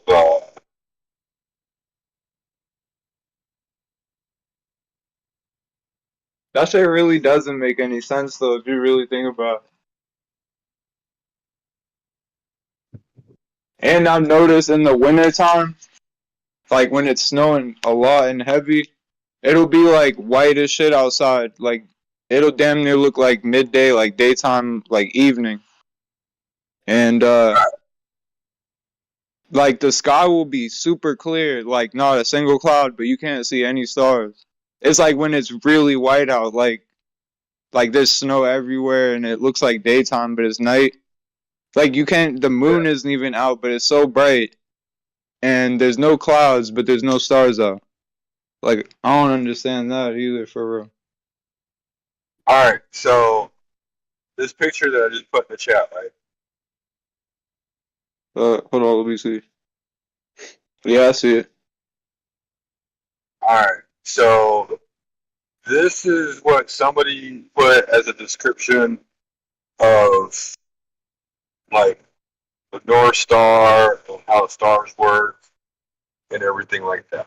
All right. Yeah, I've seen this picture before. So you see that dome-looking thing in the middle of the picture? Yeah. That's where we are.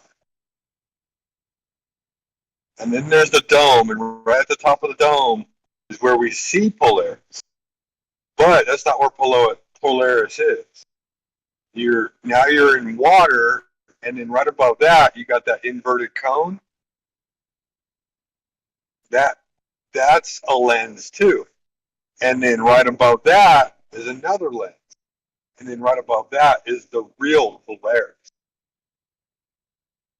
So what we're seeing when we see up in the sky is basically a hologram of something else that's further away because of the distortion from other lenses entering into our atmosphere.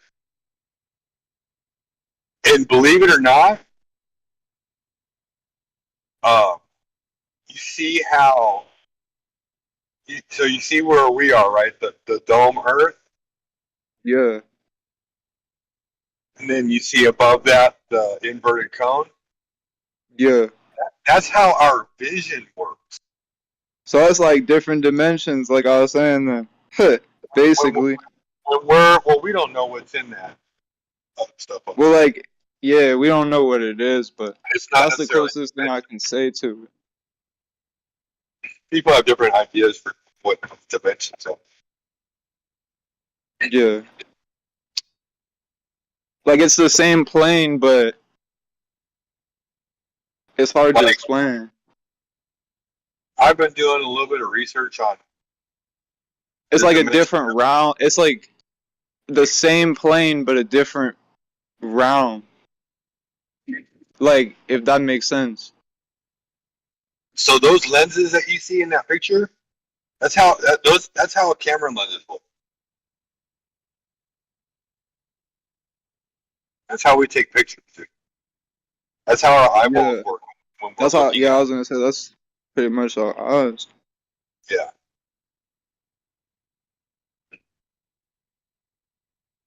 So, but as far as dimensions go, though, like, so 1D, 2D, 3D, 4D, 5D. They say there's like 7 or 9 dimensions that we're aware of. Yeah, I heard 7. I don't know. I'm aware of the first 5. Yeah. All right. So the first dimension is linear, right? Point A to point B, or x-axis, whatever you want to call it. It's just a straight line. It's flat, straight line. And then the second dimension is aerial, so length times width, right? X-axis, y-axis.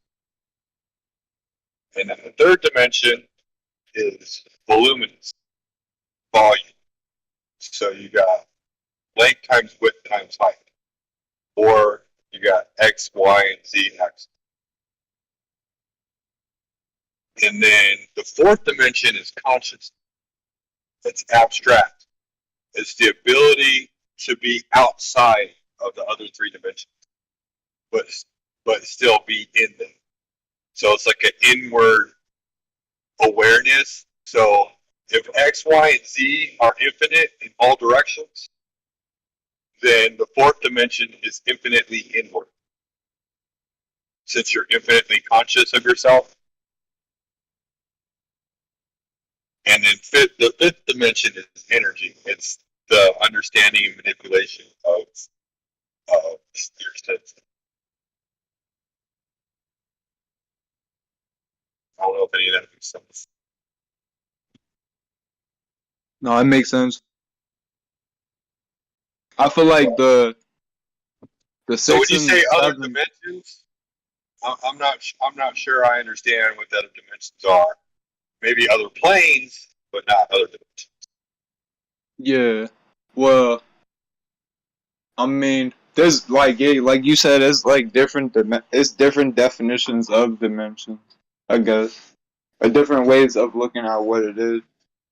But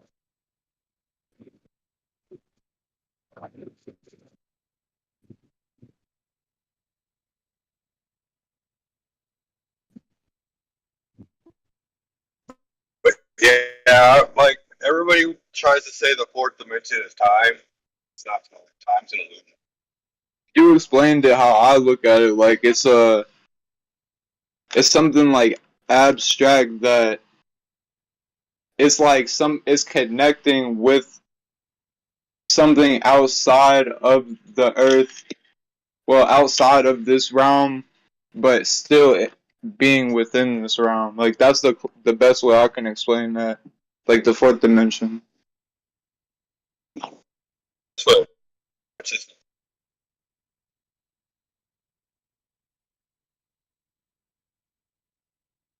the easiest way to understand what consciousness is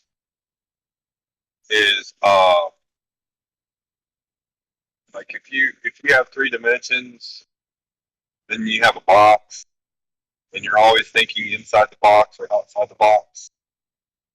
Consciousness is the removal. Yeah, that's kind of where I got my name from, cause like I've always like ever since I started making beats. At first I was just doing it like the 440, and then I was just thinking like I'm trying to make it something like that's out of the ordinary. So like that's why I'll name myself that, and I make the 432 hertz beats and all that. So it's like it's stepping outside of the box, cause like in the box like it's like the 440 hertz. Outside of the like box there's is different, my favorite hurts 528. I can tell you right now, 528 is probably the most beautiful tone there is. You got people that like 432, whatever different hertz that they like it at or whatever. I think 528 is. Yeah, 528 also. 528, if I listen to it long enough, it'll make me cry. And it's not like I'm sad or I get all emotional or anything like that. My eyes will just start watering. I've seen because my body wants to cry.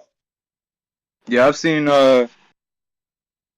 seen stuff saying that they use 528 hertz in like chemotherapy or something, like something with curing cancer. It's very healing. It's called the miracle tone, like that's what they call it, the miracle tone. Yeah, all the solfeggio tones. Yep. Solfeggio, yep. Oh, but I love 528. Like, 369 is a good one. 693 is a good one. 472 is or 471. 471 is pretty good. But 528.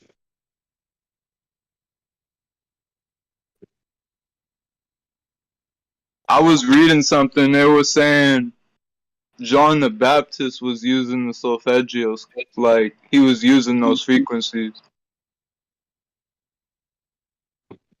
John the Baptist. I don't know if it's true, but yeah, John the Baptist, like the one from the Bible and shit. The one that baptized Jesus, he was using solfeggio tones. Yeah, that's what I heard. I don't know if it's true though. I think back then they knew about all those tones. It makes sense though, because solfeggio is an Italian word, and I think John the Baptist was an Italian. Like I don't know if he was an Italian, but he was born in Italy and shit.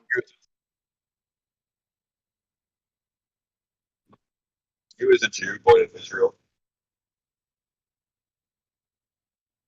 I thought John the Baptist was from Italy.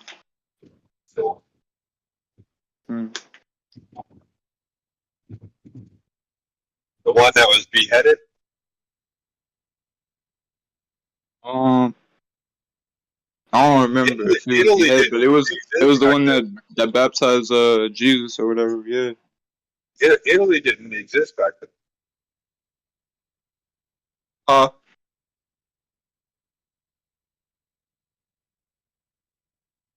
Am I breaking out? Yeah, what did you say? Said Italy didn't exist back then. Yeah.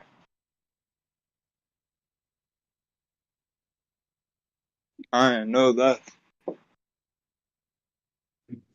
When Italy became a country, it was after the fall of Rome. I thought Rome was like the ones who like invaded Italy and like started like taking it over and shit. Cause I thought I don't know. Italy was a country for a long time. Wait, so Sicily isn't like technically classified as Italy? Yeah. Cause I know Sicily's Sicily been around. Today is its own country. Yeah, Sicily's been around for a long time though. That's why I was confused. Just an island. Yeah. Like they even cook their food differently. They have a different style than Italy. Yeah, Sicily If is like. If you ever call Sicilian an Italian, they'll get mad at you. Yeah, my family is Sicilian and my other half is Italian. I don't know exactly what type of Italian, because it's like some people classify Romans as Italian, but they're not really Italian. They're from Romania. And then some people classify like Greeks as Italian, but that's not even close. But yeah, the Romans are originally from Romania.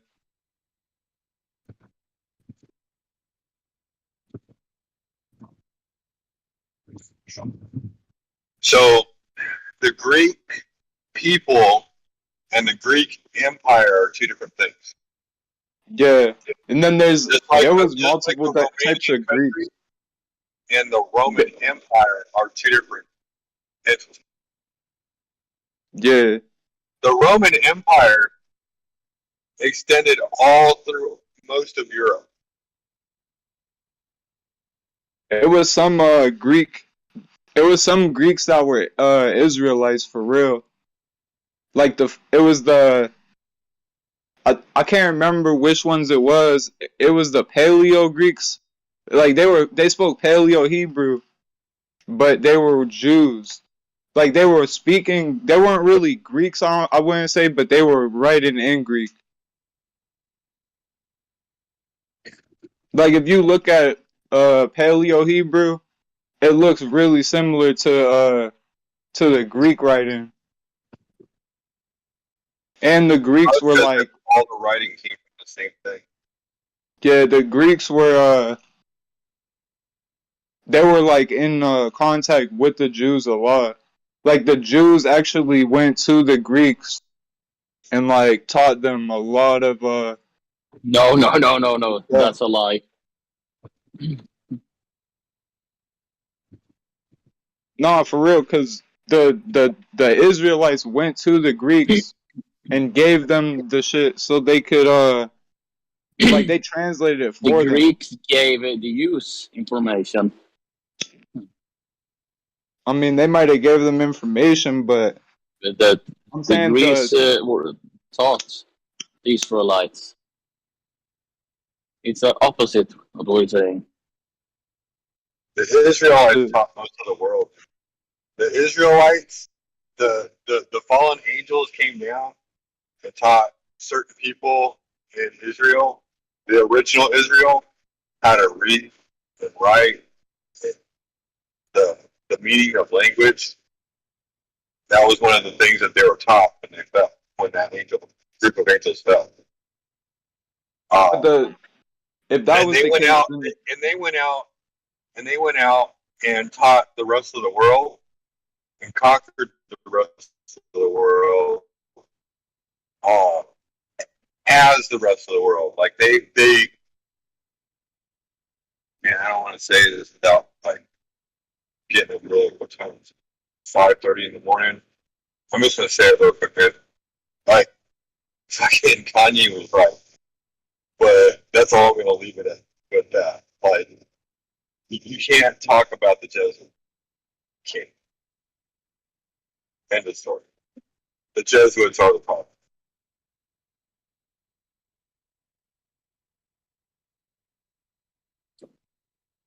Every language is derived from the Phoenician language, which was Paleo Hebrew.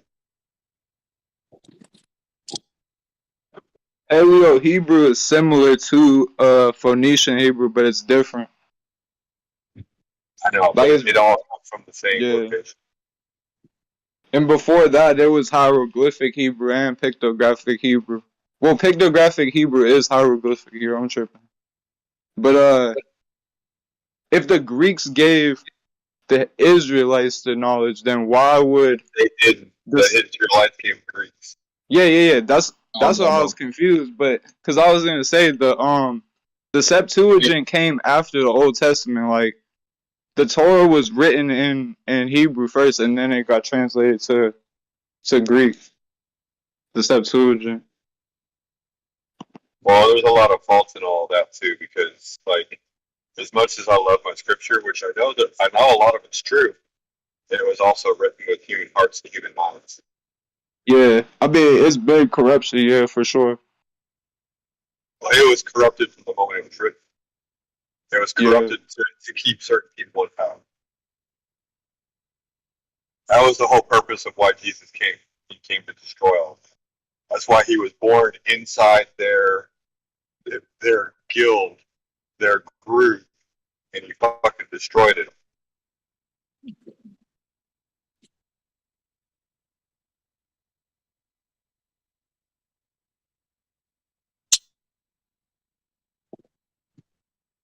You ever read the Book of Enoch? Like I've never really personally got my hands on one. I've seen like there's too many of like different versions. I don't really know what to get because I'm not really trying to get the Ethiopian one. There's only two versions that have been translated in English. Two English versions. One was in the late 1800s and one was in the 1600s. I've listened to the audiobooks. See, I was reading there's like the Book of Enoch isn't like what it was originally called. It was divided into 5 different books and they were all from Enoch. It was like the Book of Luminaries, the Book of the Watchers, and it was like 3 other books.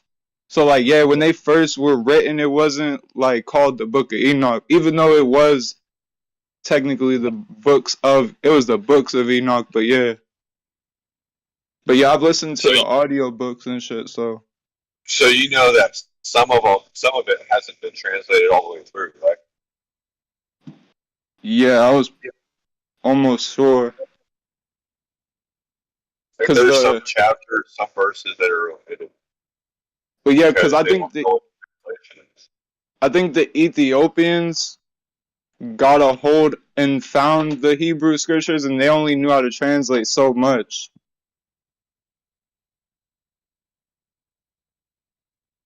But yeah, if you look up like what the original books were called, then you can like look up those books individually. And yeah, that's how I got led back to those other audiobooks. So did you see what I dropped in the live stream? Yeah, I see it.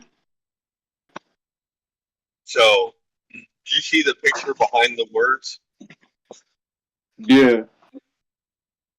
Those words describe the scene of that picture.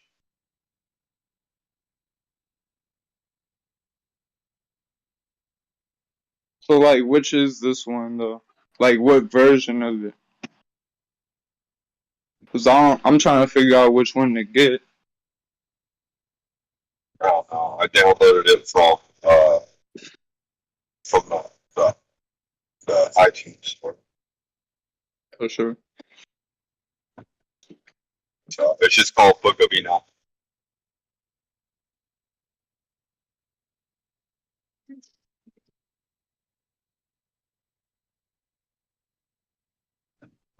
I don't know what else to call it.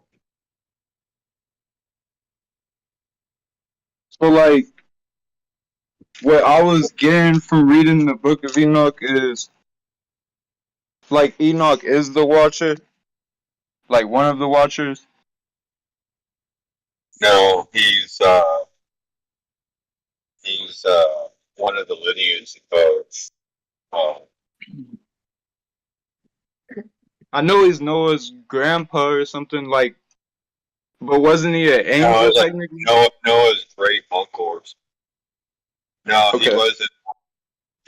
He was versed in all of the language that was taught. For sure. So he's telling you the story. Enoch is telling you the story of how it came to be, because he was told the story of how it came to be. Yeah. But this is before his time of the story. The story didn't occur during his time. The story occurred before his time. He's just telling you what the story was. Yeah, he like recorded it, basically. Pretty much. Like he took the sacred knowledge of language and basically went against what the elites were doing. They were using language to keep everybody obfuscated, confused. So he took the language and put it all in plain fucking language for everyone to see the truth. That's what he was doing. Yeah, that's crazy that they took it out. Like, well, they didn't take it out, but they don't like hold it as knowledge. Now, Like not everybody's knowledge, but they don't hold it as scripture. now everyone's going to sit there and say, well, Moses wrote the first 5 books, so Moses probably wrote this, or if he didn't, it was probably written after him. And nobody knows what books were around. It's crazy though, cause like the Bible talks about Enoch a lot too. Like you can clearly see it was meant to be like part of it.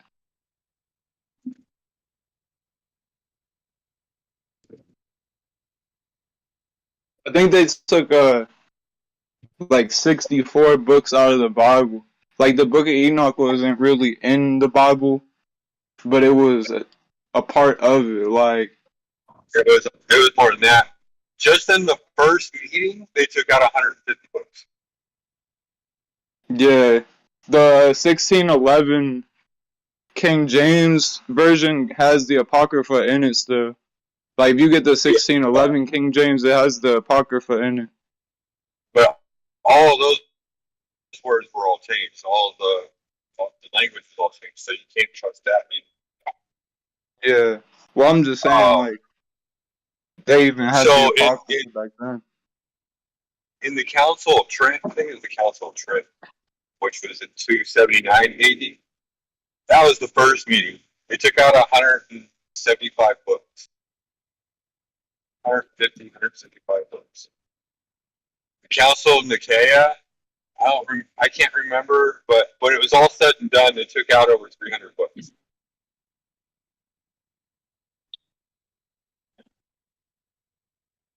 Yeah, that's crazy. So the book of Enoch was probably in the Bible. For the books that Enoch wrote.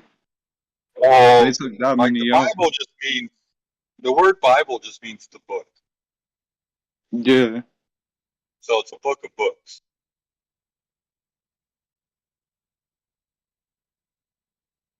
So they just basically shortened it.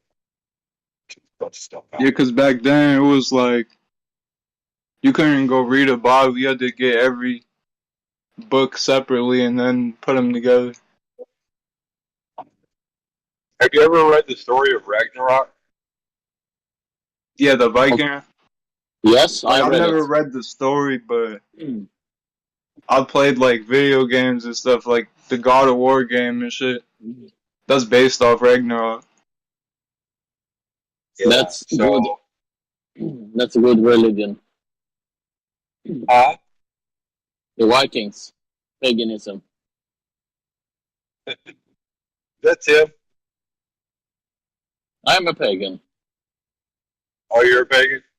Yes, I'm Scandinavian. Okay. Well, welcome. I love. I'm actually trying to get into my Nordic roots, so I've been researching a lot more.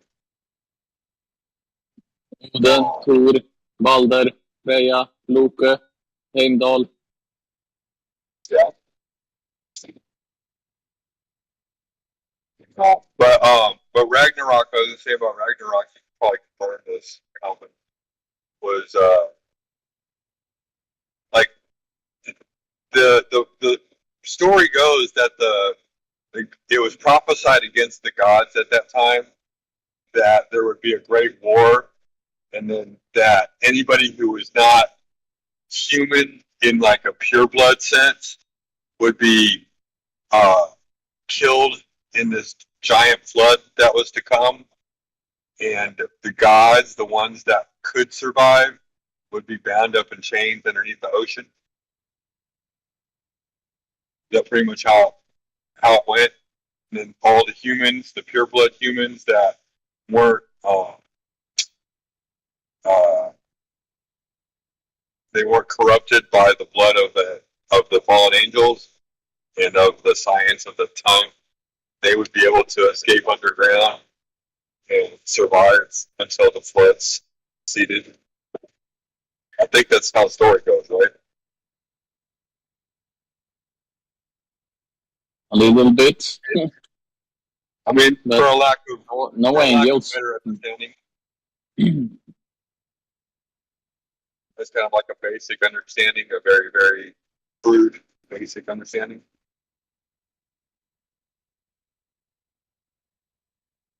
I don't know how the English translation is of it, so never read that.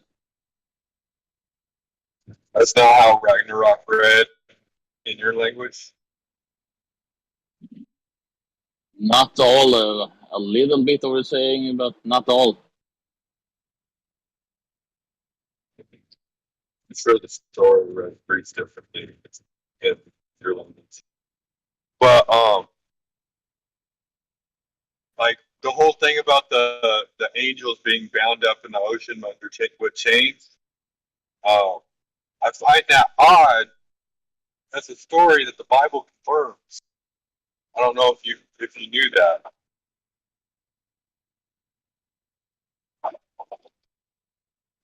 Did you know that? No, not the Bible. I'm not very familiar with the Bible. A little bit, but not much. I will show you the Bible verse that confirms Ragnarok. What? You're very low to me. Maybe I need to hire you up. I'll show you the Bible verse that confirms Ragnarok. You can do it if you want to.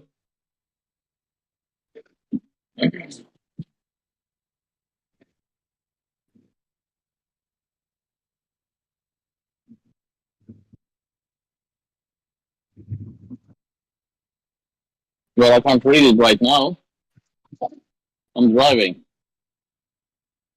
It's okay. You'll be able to read it later. Yes. Yo, I was looking. It says okay. So, you guys know what the brand Balenciaga is? All right. Hold on. It's Before we talk about Balenciaga, hold on. All right, you're good. So, 2 Peter chapter 2, verses 4 and 5. I don't want to go too much off the deep end. I know it's 5:30 in the morning, so not everybody's awake yet, so we can do a little speculation.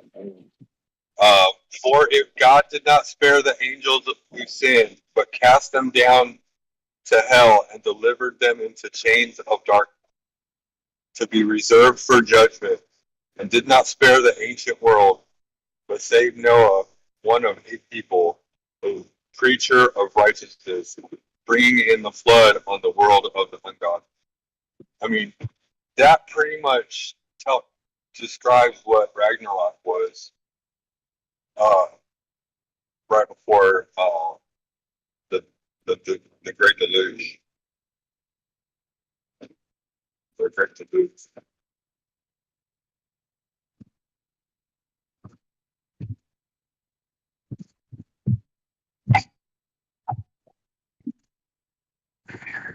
Gas.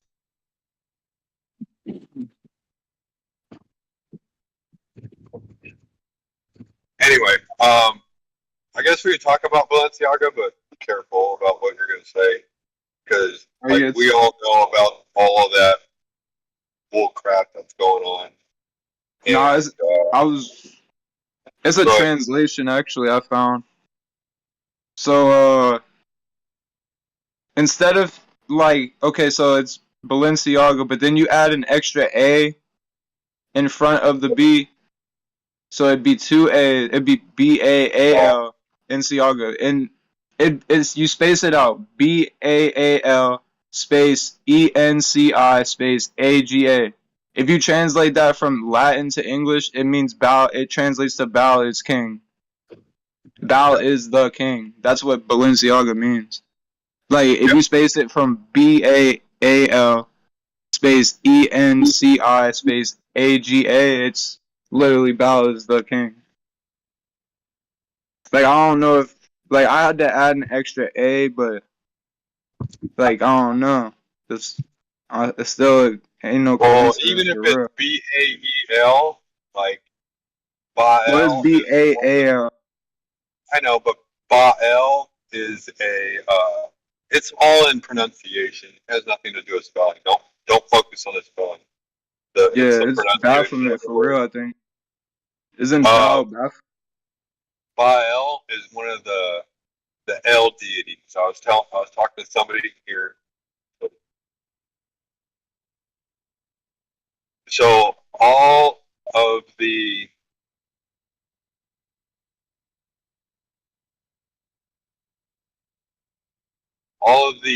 fallen angels, and a lot of the angels that are listed in the Book of Enoch, they all had El in their names. Micah Il, or is it Micah El? Michael, Azazel,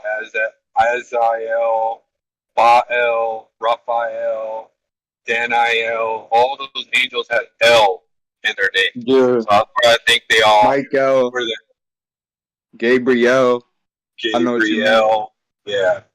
So that L right there, L is basically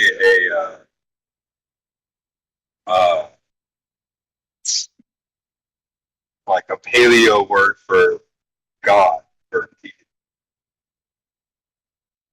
Yeah, because I heard back in them times, like in the biblical times, they called like angels were referred to as gods. Yeah. Like God is just a broad term for like a mighty being, basically. But like the Almighty Creator is like, that's like I feel like it's disrespectful if we call like the Creator God, because it's a million gods, and like he's more than God. Like I agree. I just, for a lack of better terms, like I'll use his name Yod-Heh-Vav-Heh, but yeah. See, I still refer to him as God in front of like people that may not know, but I just feel like wrong like some saying. people call him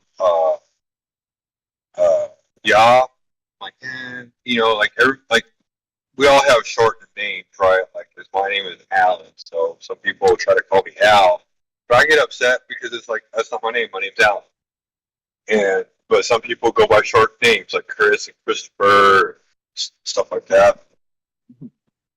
So I get it when someone says Yah instead of Yahweh or Yod-Heh-Vav-Heh or whatever. But like even with Yod, like a Yoda is a spirit. And so you got Yod-Heh-Vav-Heh, which is it's a spirit. Isn't people like worshiping like gods from Star Wars? Huh? Isn't people worshiping God from Star Wars these days? I've heard they have like a religion about Star Wars too. That people worshiping.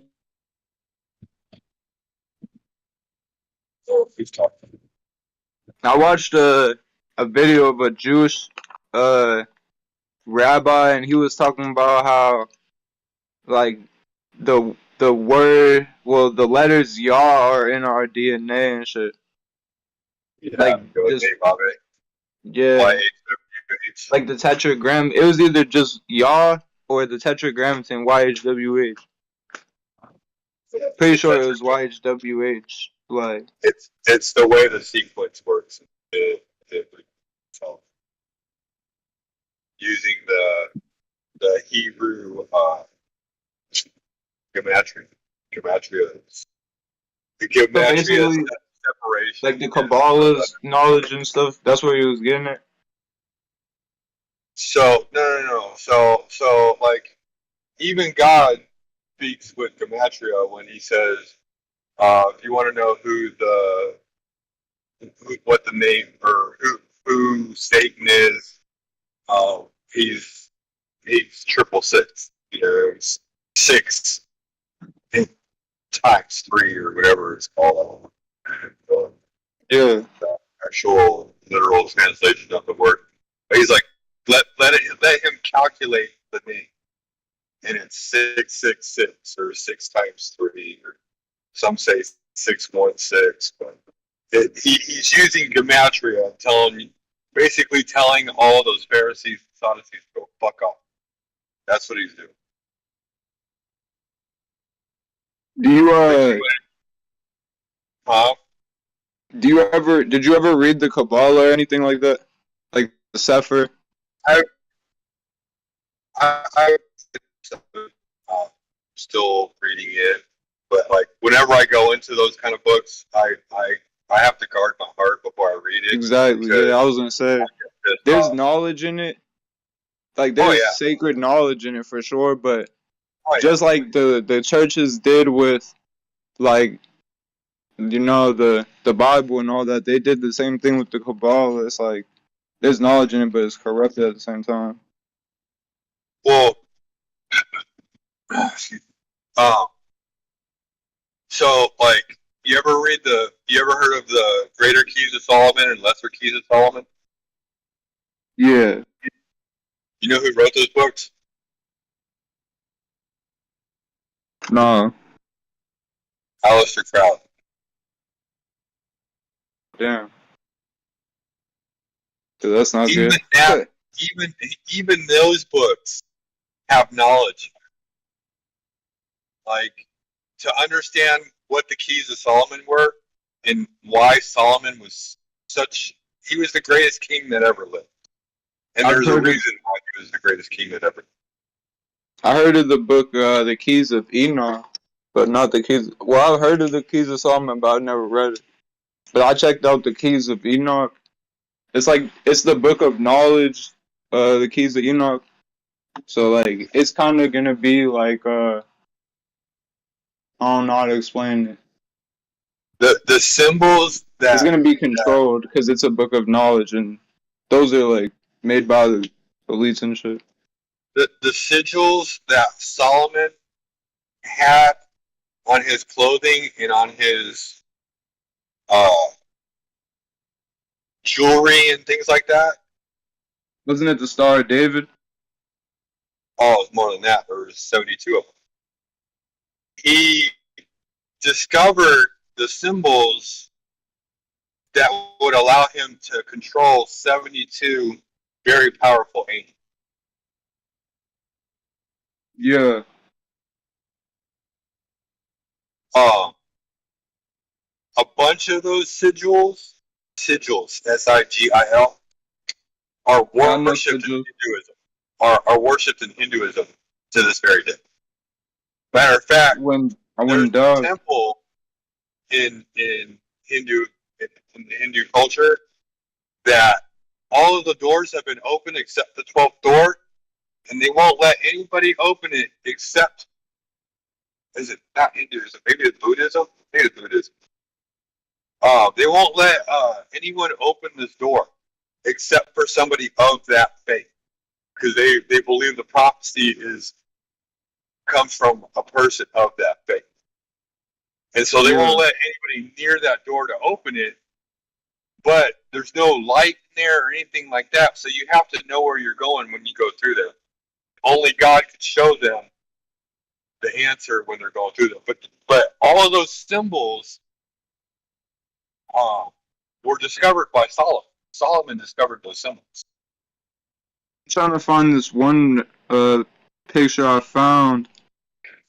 It showed all the different cultures. Like it went from like Buddhism, well, not Buddhism, but I'm gonna say it went from Chinese culture to Hindu culture to the Hebrew culture. They all had the Star of David. They're all like, it was literally the same star, but it just wasn't exactly the Star of David. Like it was the same sigil, but they didn't call it the Star of David. But like it was literally the same thing. It was like 14 different cultures. I'm trying to find the Star of David isn't the Star of David. It's a rune. Yeah. Like you said, a sigil. Yeah. It's like alchemy, but without chemicals. Well, the chemicals help them to. Yeah. Like there's chemistry in the runes. There's chemistry. Well, yeah, it's like magician chemistry or magician alchemy. Well, it has to do with what the fallen angels taught. Yeah. Learning of the stars, alchemy, mysticism, the learning of the roots. Yeah, I found it. So the Armenians had the Star of David, the Ethiopians, the Romans, the Phoenicians, the Hindus, the Mesopotamians, the Hebrews, the Bactrian. I don't know who those are. The Egyptians and the Japanese. They're out there by Mongolia. So I don't think the Chinese had it, but the Japanese had it. But yeah. Yeah, even Mesopotamia. The Japanese. Another thing you can look into are the mythological creatures from the different cultures of the world. Did you ever hear of Quetzalcoatl? Yeah, the snake god. They say that's Satan that was in the garden. Like Quetzalcoatl the dragon. That's like, I think that's like Sumerian religion. Not really religion, obviously, but Sumerian culture beliefs. Some say the Garden of Eden was here in the here in North America. See, I believe in the Bible, but I was saying like I don't know if I really.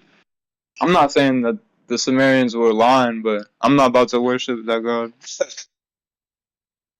Technically, some Sumerians were worshiping Yahweh or Yahweh, however you want to say it. People that worship the serpent god, they say he's all knowing and all healing. Yeah. See, I call the Most High Yahuwah or Yahweh, depending, because like in modern Hebrew and like all that, it would be Yahuwah, and in ancient Paleo Hebrew, it would be pronounced Yahweh. How do you know that when there's no vowels? Well, yeah, but I mean, it's kind of different when it's like the Most High's name, but. So, like, I think the Jews know God's name, and they implicitly have hidden God's name from the whole world. Well, yeah, they don't ever say they don't call him Yahweh or Yahoo. They say Yahweh, and that's like definitely not it, because like that wouldn't even make sense. Because technically it was Yod He Wah-He or Vah-He, however you want to say it, but I don't think there was a V until the Yiddish. So did you know the Cherokees call God Yod He Vav?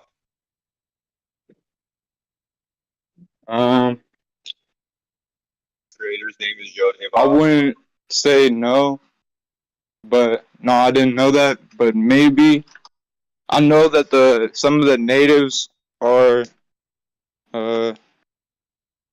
Israelites that escaped prosecution, so they might have changed the name a little bit, like changed it to a V to make it seem like they're worshiping a different god.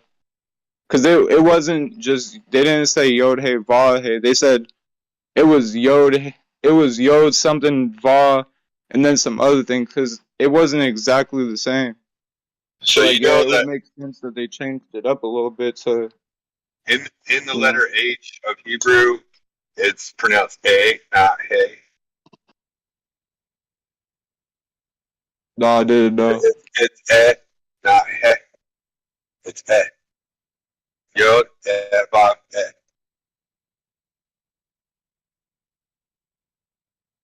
I don't think it's my mistake, dude. I think that's his name, Yod He Vav. No, I'm not saying you're wrong. But like Yahweh and Jehovah and all that stuff, like, I mean, YHWH, dude, it could be Yao for all we. Yeah. Yoah, you ever heard of Yoah? No. Just like all the like going through all the different ways that you could probably say YHWH.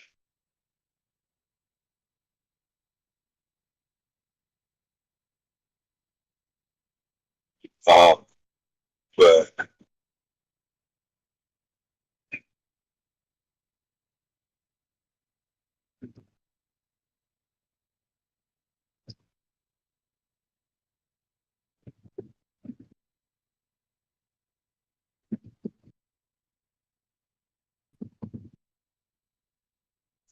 cut out.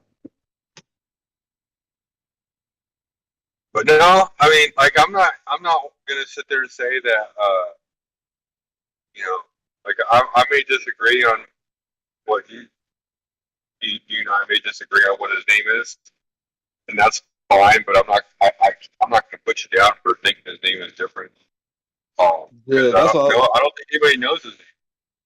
That's all I Like, think too. That's why I didn't really say like you were wrong. But it did say, like, I was reading the vowels is different in Paleo Hebrew, and then they got the hieroglyphic Hebrew, and then there's Phoenician Hebrew.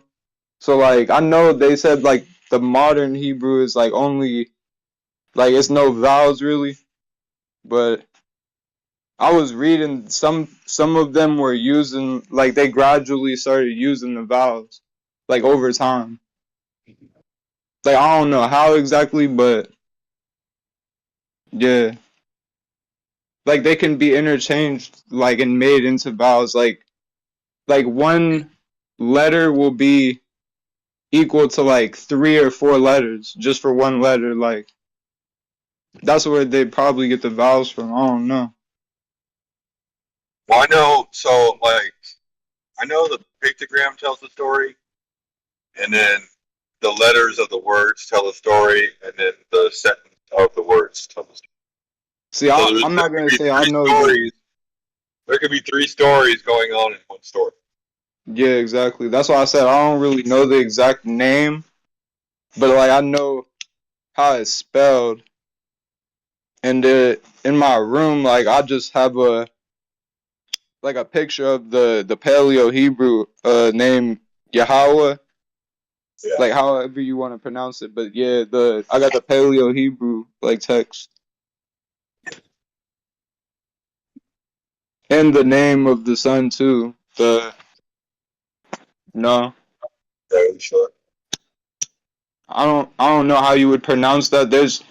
It's how I think it's pronounced is Yahushua or Yahushua, but you could say it's different. I don't know exactly, but I've even heard yes.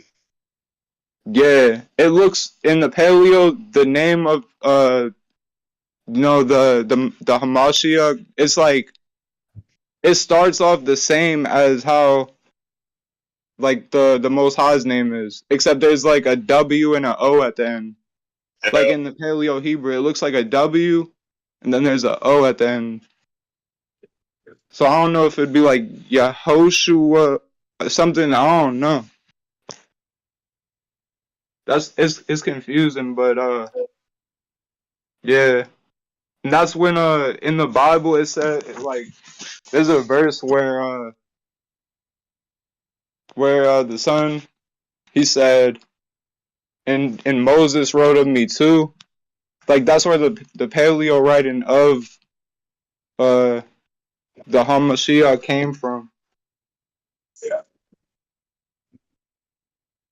So like either he was here before he came here, like 2,000 some years ago, or he was just talking to Moses like in spirit form. I don't know, but yeah, he was definitely in contact with Moses somehow. There's definitely something interesting going on about that. My personal feeling on that is I think he was the first creation.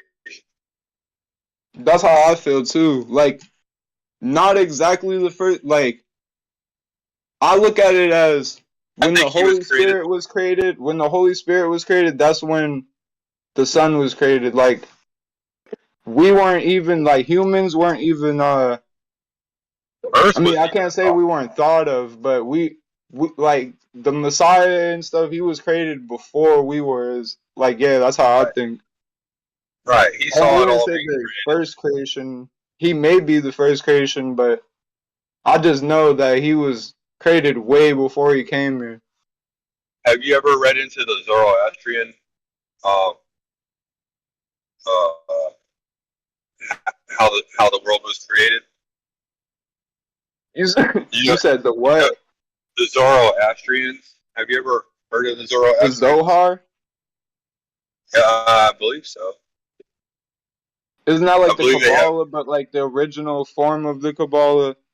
But like, No. This isn't Hebrew. This is I might be thinking Persian. of something else. Persian. Yeah, I don't know. I don't know about that. I never read that. Something to look into. So you remember King Cyrus in the Bible, right? Yeah, if you can put the way that it's spelled for the name of the book in the link chat, like in the It's voice not the chat, and book. I'll look it up. It's the religion. But I'll let you. I'll put But the. yeah, because I know what you're saying, but I don't know how to spell it or nothing. So okay. Oh, I've heard of that. So that's actually an interesting story too. And it talks about like in the beginning, God created. What did he say? God split himself into two beings, a good being and a bad being. And then therefore the cow that was created, the cow came and planted seed. Everything grew from all of that. It was really, really metaphorical stuff, right? But it was interesting because it says that God was split in the beginning into two, good and evil. And so that also kind of aligns with, I think, in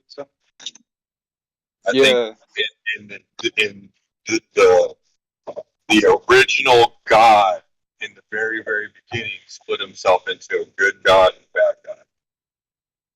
That's similar to the Tao and the Tao. Like, you know, the Tao and the Tao, like Taoism and Taoism. It's like Asian religion. Yeah. See, I feel like, personally, like, all the religions are connected. And if someone's a Hindu, I don't bash them. Like, I'm not about to be a Hindu.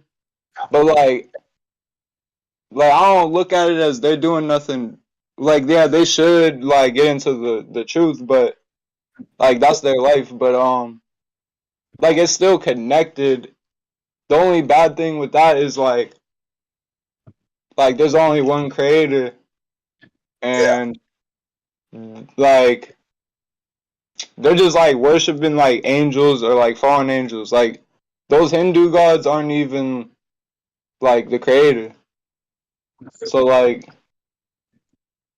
yeah, like, they might not be bad, but they're, like, not meant to be worshipped, really.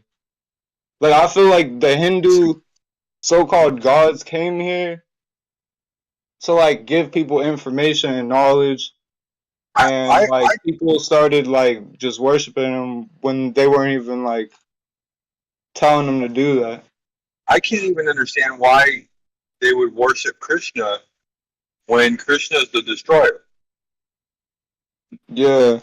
Yeah, because they'll tell you, like, some of them are demons. Yeah. Some of them are angels.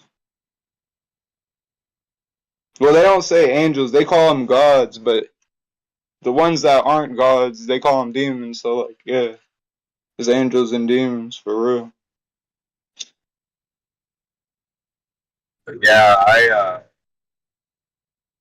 got just like one of the things that led me to Flat Earth was researching all of the ancient religions. Yeah. That was kind of a big deal for me. The Vedas, the Nag Hammadi, the Bhagavad Gita, however you say the Bhagavad Gita, like those all are good, like good knowledge. So like I'm not gonna sit here and say like Hinduism is evil.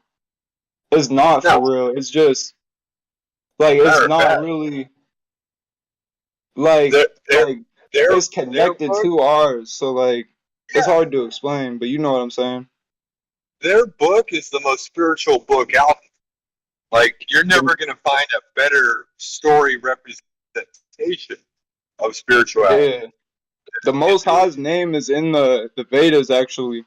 And it clarifies that it's him because, well, not him, but it clarifies that it's the Most High because it talks about, like, he came to Moses on the mountain. Like, in the Vedas, it says Jehovah. Like, that's how it's spelled, but, so yeah.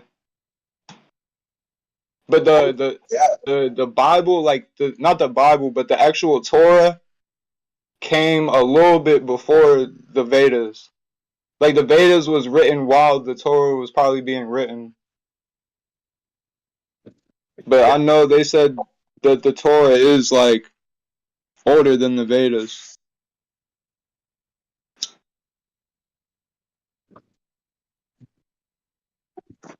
Yeah, man. Yeah, and like the Egyptians, man. The Egyptians, like, that one cracked me up. That one, once I learned about the Egyptians, and then I learned about the Greeks, and I learned about the Colossus of Rhodes. Once I learned about the Colossus of Rhodes, that's when I knew the fallen angels were good. They were the story.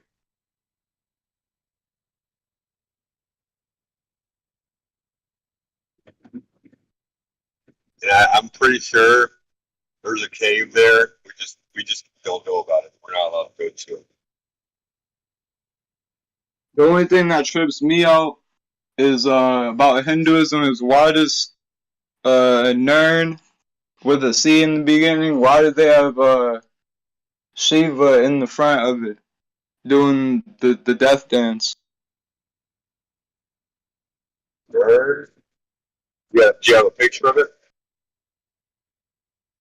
Well, when I say Nern, I said replace the N with a C. Cause I'm not trying to say that shit on live or like that name. Oh, you're talking about when they opened up that hole there. They made that the particle accelerator, yeah. Was it when they did the collision, or was it when they connected the hole? Because there was a hole that was connected too. Well, yeah. I'm just saying, like outside of the establishment, there's that statue. Yeah. And like they had this commercial, and it was like some type of ritual, and they were doing like the death dance and like dancing around it. And then there's another video, and it shows them like stabbing someone in front of the statue, and they're all wearing like these dark hoods and like robes and shit. But I don't know, that shit looks staged. It looks staged, but I'm just like, damn. It looks staged. That's the thing. Like with that video, it looks fake. Like, I'm sorry, man. If I caught something on video, I wouldn't have cut away, dude. I would have fucking kept filming. You know what I mean? Yeah, like the person that cut away, like that looks staged. Like, all I know is it definitely symbolizing some shit, cause for them to even have that statue out there, it's like, for what? Like, I know why, but it's like, why? Yeah.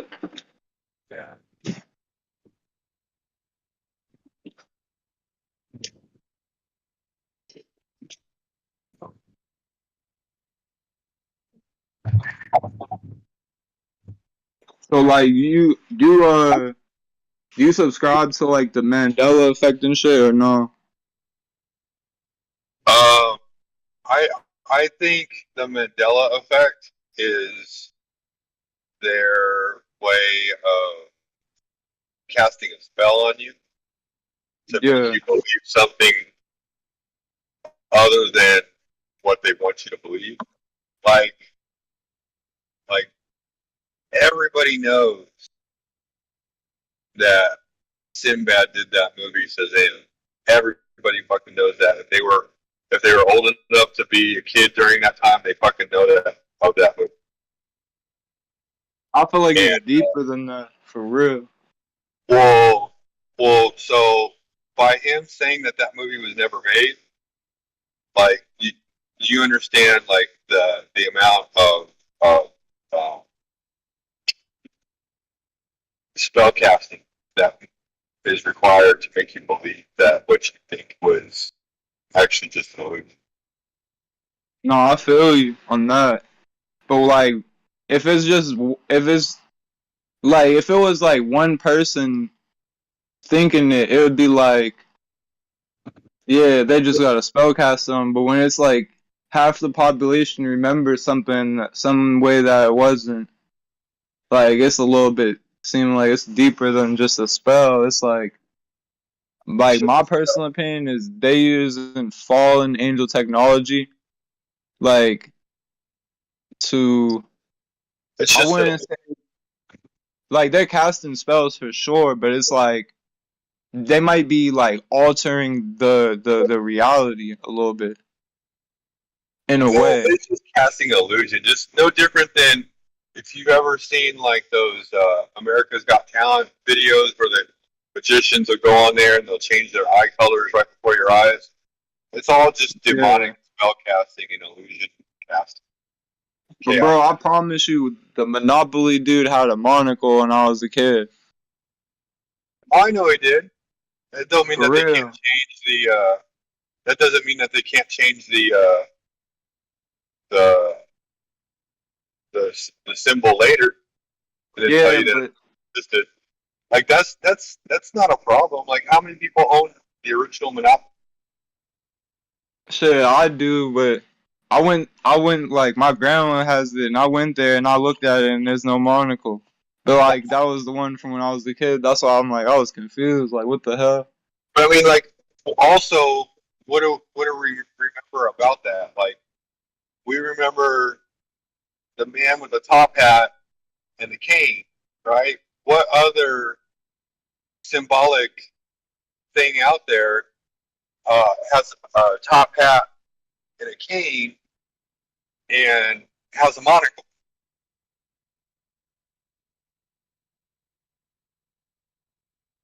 And then another thing is the Fruit of the Loom with the cornucopia in the back.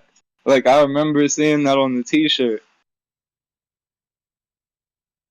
The cornucopia behind the fruit on the Fruit of the Loom logo. That shit was there too. Maybe they used it in some of their logoing or whatever. I mean, yeah, they definitely could go back and like just not go back, but they could just change the logos.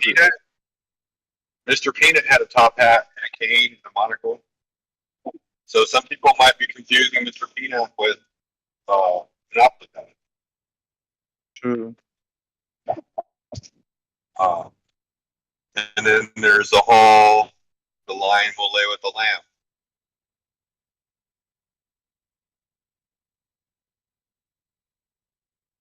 But when people say that, oh, the Bible said the lion will lay with the lamb. No, did the Bible really say that? Like that makes me go back and look at like how often did I really read the Bible versus did I listen to my preacher teach me the Bible and I just never opened the book.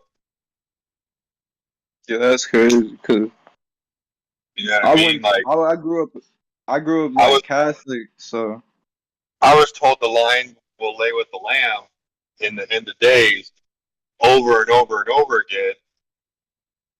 And even though I'm pretty sure the lion will lay with the lamb, but also the wolf will lay with the lamb also. You know what I mean? Yeah. And that's what it says in the scriptures. The wolf will lay with the lamb, not the lion will lay with the lamb.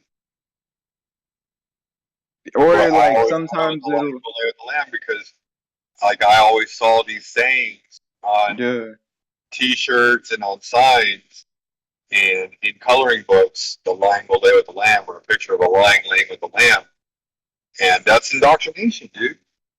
Yeah, like or for instance, like if you ever read a Bible verse and then you try to go find it and it's not there, or like it's completely like different than what you thought it was. Like that'd be happening to me a lot. I used to think that Jesus had said to somebody about why celebrate one day when you can celebrate every day. Talking about you never holidays know, bro. You might have read that shit somewhere. So,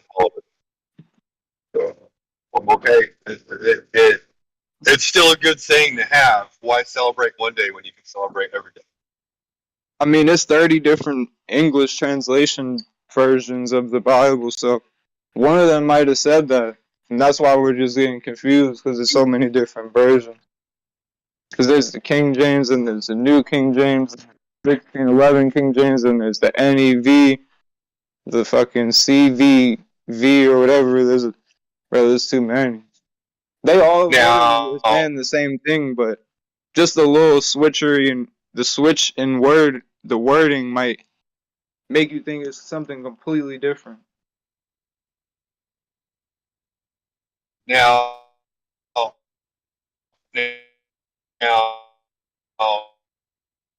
don't know if it's me or when I you, was but a kid growing up, I remember reading this. It's me. Can you hear me now? Can you hear me now? I should be doing better right now. Yo. Yeah. Can you hear me? Yeah, it's good now. So I remember as a kid, because I actually did a news report for one of my classroom assignments on Nelson Mandela and how he died in prison. Like he was 10 years into his sentence and he died. Oh, and then one day when he fucking got out of prison, he became the president of his country. I was like, whoa, what the fuck, you know? So like I get the whole Mandela effect thing, but I also read later that some newspapers ran with that he died, not knowing the truth, and fell for a fake story. And so some areas of the country thought Nelson Mandela died, even though the truth was that he didn't. Or maybe, like for the instance with the Monopoly monocle, like maybe he does have a monocle, but like you said, like there's a spell like casted, and like we're just seeing it with no monocle, but it's really a monocle there. That's like another way of looking at it, but I mean, that would be interesting. For real.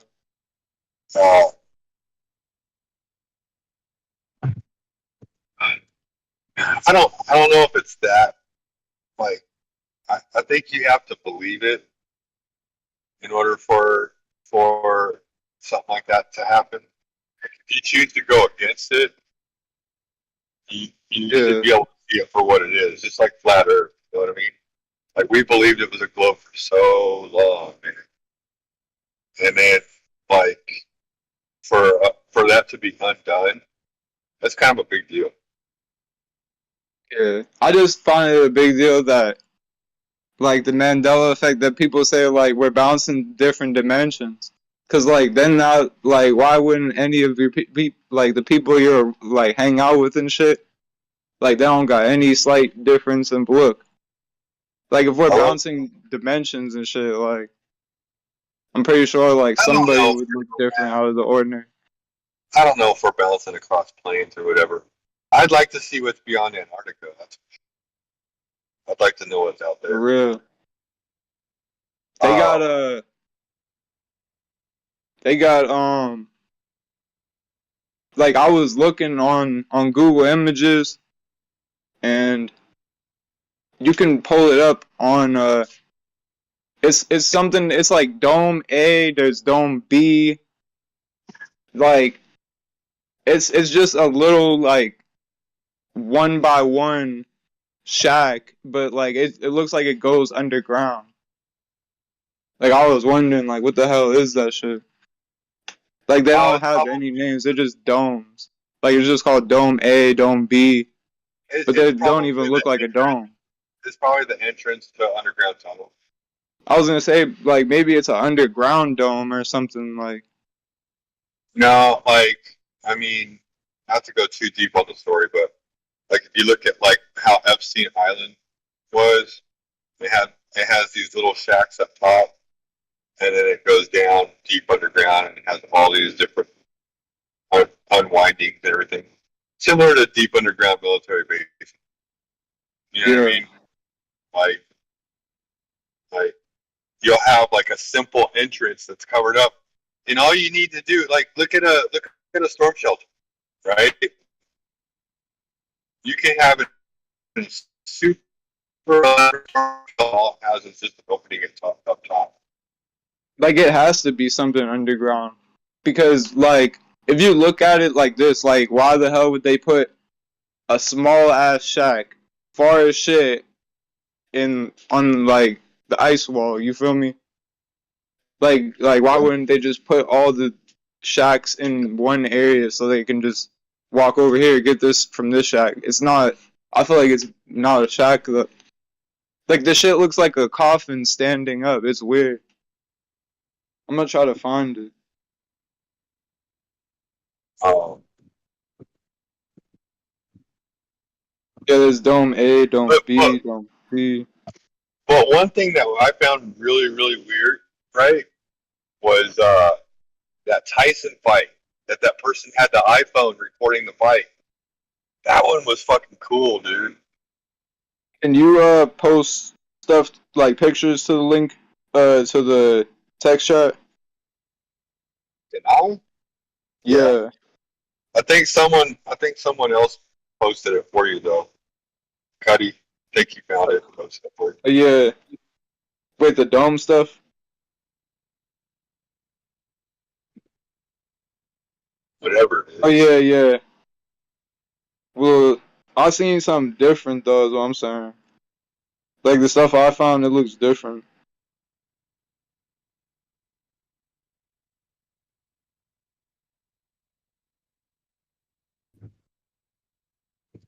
But yeah,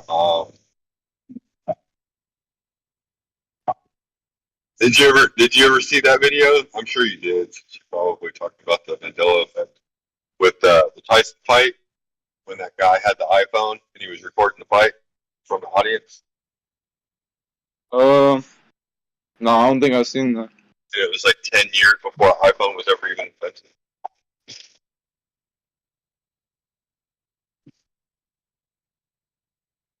They're talking about time travelers.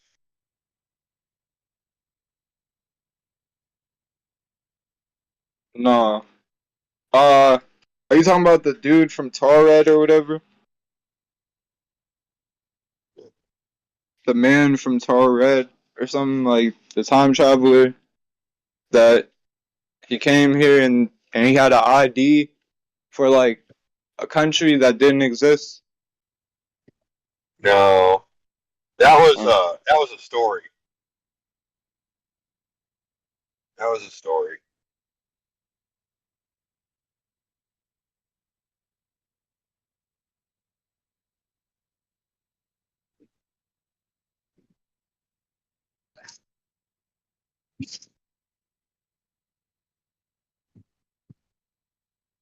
I know what story you're talking about, but that was a story. Yeah, I feel like time travel's real though. Like I feel like the certain elites. Like I wouldn't. No. My bad. I wouldn't say time travel is real. Like maybe it is, but what I meant to say is like reincarnation. Cause like they'll say like, oh, this dude's a time traveler. He lived in the 1400s and now he's alive. Like with some actors, they'll say that shit, but that's not really time travel. That's just reincarnating. But yeah, I feel like it's like that. Like certain of the elites, like they took an oath with the devil, so like they could just keep coming back here over and over to rule. I'll take it a step further and tell you that. Like I feel like we can reincarnate too. Like the people that are trying to like live in God's like ways, like they can reincarnate too to come back and help. But like You know, the people that are in power, they just keep reincarnating. That's why it's like a royal bloodline. Like, So I'll tell you, this is what I think. So the before the flood, they knew the entire genetic sequence, and they were cloning people. yeah, I wouldn't doubt it. They said the first human And I clone. don't think they ever stopped doing that. The elites continued to do that while we stayed in the dark about it. They said the first human clone was made in 2000, but I feel like it's way before that. Like, way before that. And even if they didn't know how to clone, they still could figure out how to reincarnate. But, like, if you think about it, the Egyptians. It's the The same Egyptians cell. had help. I ain't gonna say the Egyptians built the pyramids, but they knew someone that helped them build the pyramids. And whoever they knew that helped them build them pyramids, bro, like if they had that technology to build those, they definitely had technology to clone shit. And there's also buildings, like not buildings, but structures, I should say, that you know those pyramids, the blocks, they weren't cut, right? yeah, They there's look structures. like they're poured. They look like poured concrete. There's structures too, like not just in Egypt, but like in other countries, and they said that they must have been laser printed. Like No, like they built a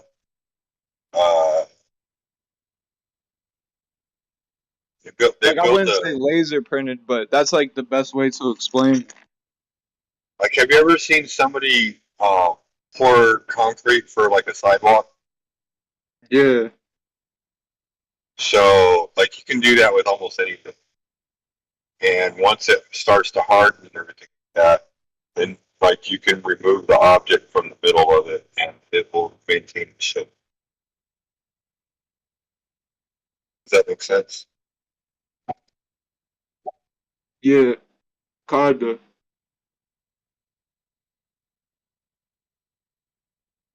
They didn't cut it out. It was already removed when they poured the concrete.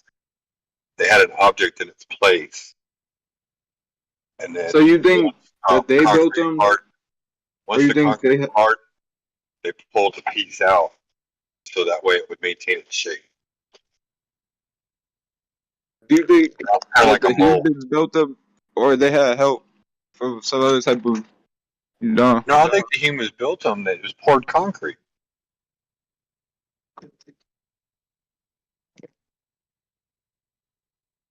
They poured the concrete. I'm gonna have to check on that. I'm gonna have to look that up. Did they pour concrete on the sarcophagus, like 10 feet long and 4 feet wide, bigger than the front door to the chamber? They poured concrete inside the chamber, couldn't fit to the door. How'd they do that one? They ran a hose, dude. They ran a hose. They shot concrete through a hose, and then they made like the Egyptians case. had help building them. Like the angels, like Ra and all them, like Horus, like they helped them build them, in my opinion. So you know how like they're too perfect and like, you know, I don't know how to explain. Okay, look, I know they have hoses. They have a cement hose now, right? But did they have a cement hose in 5,000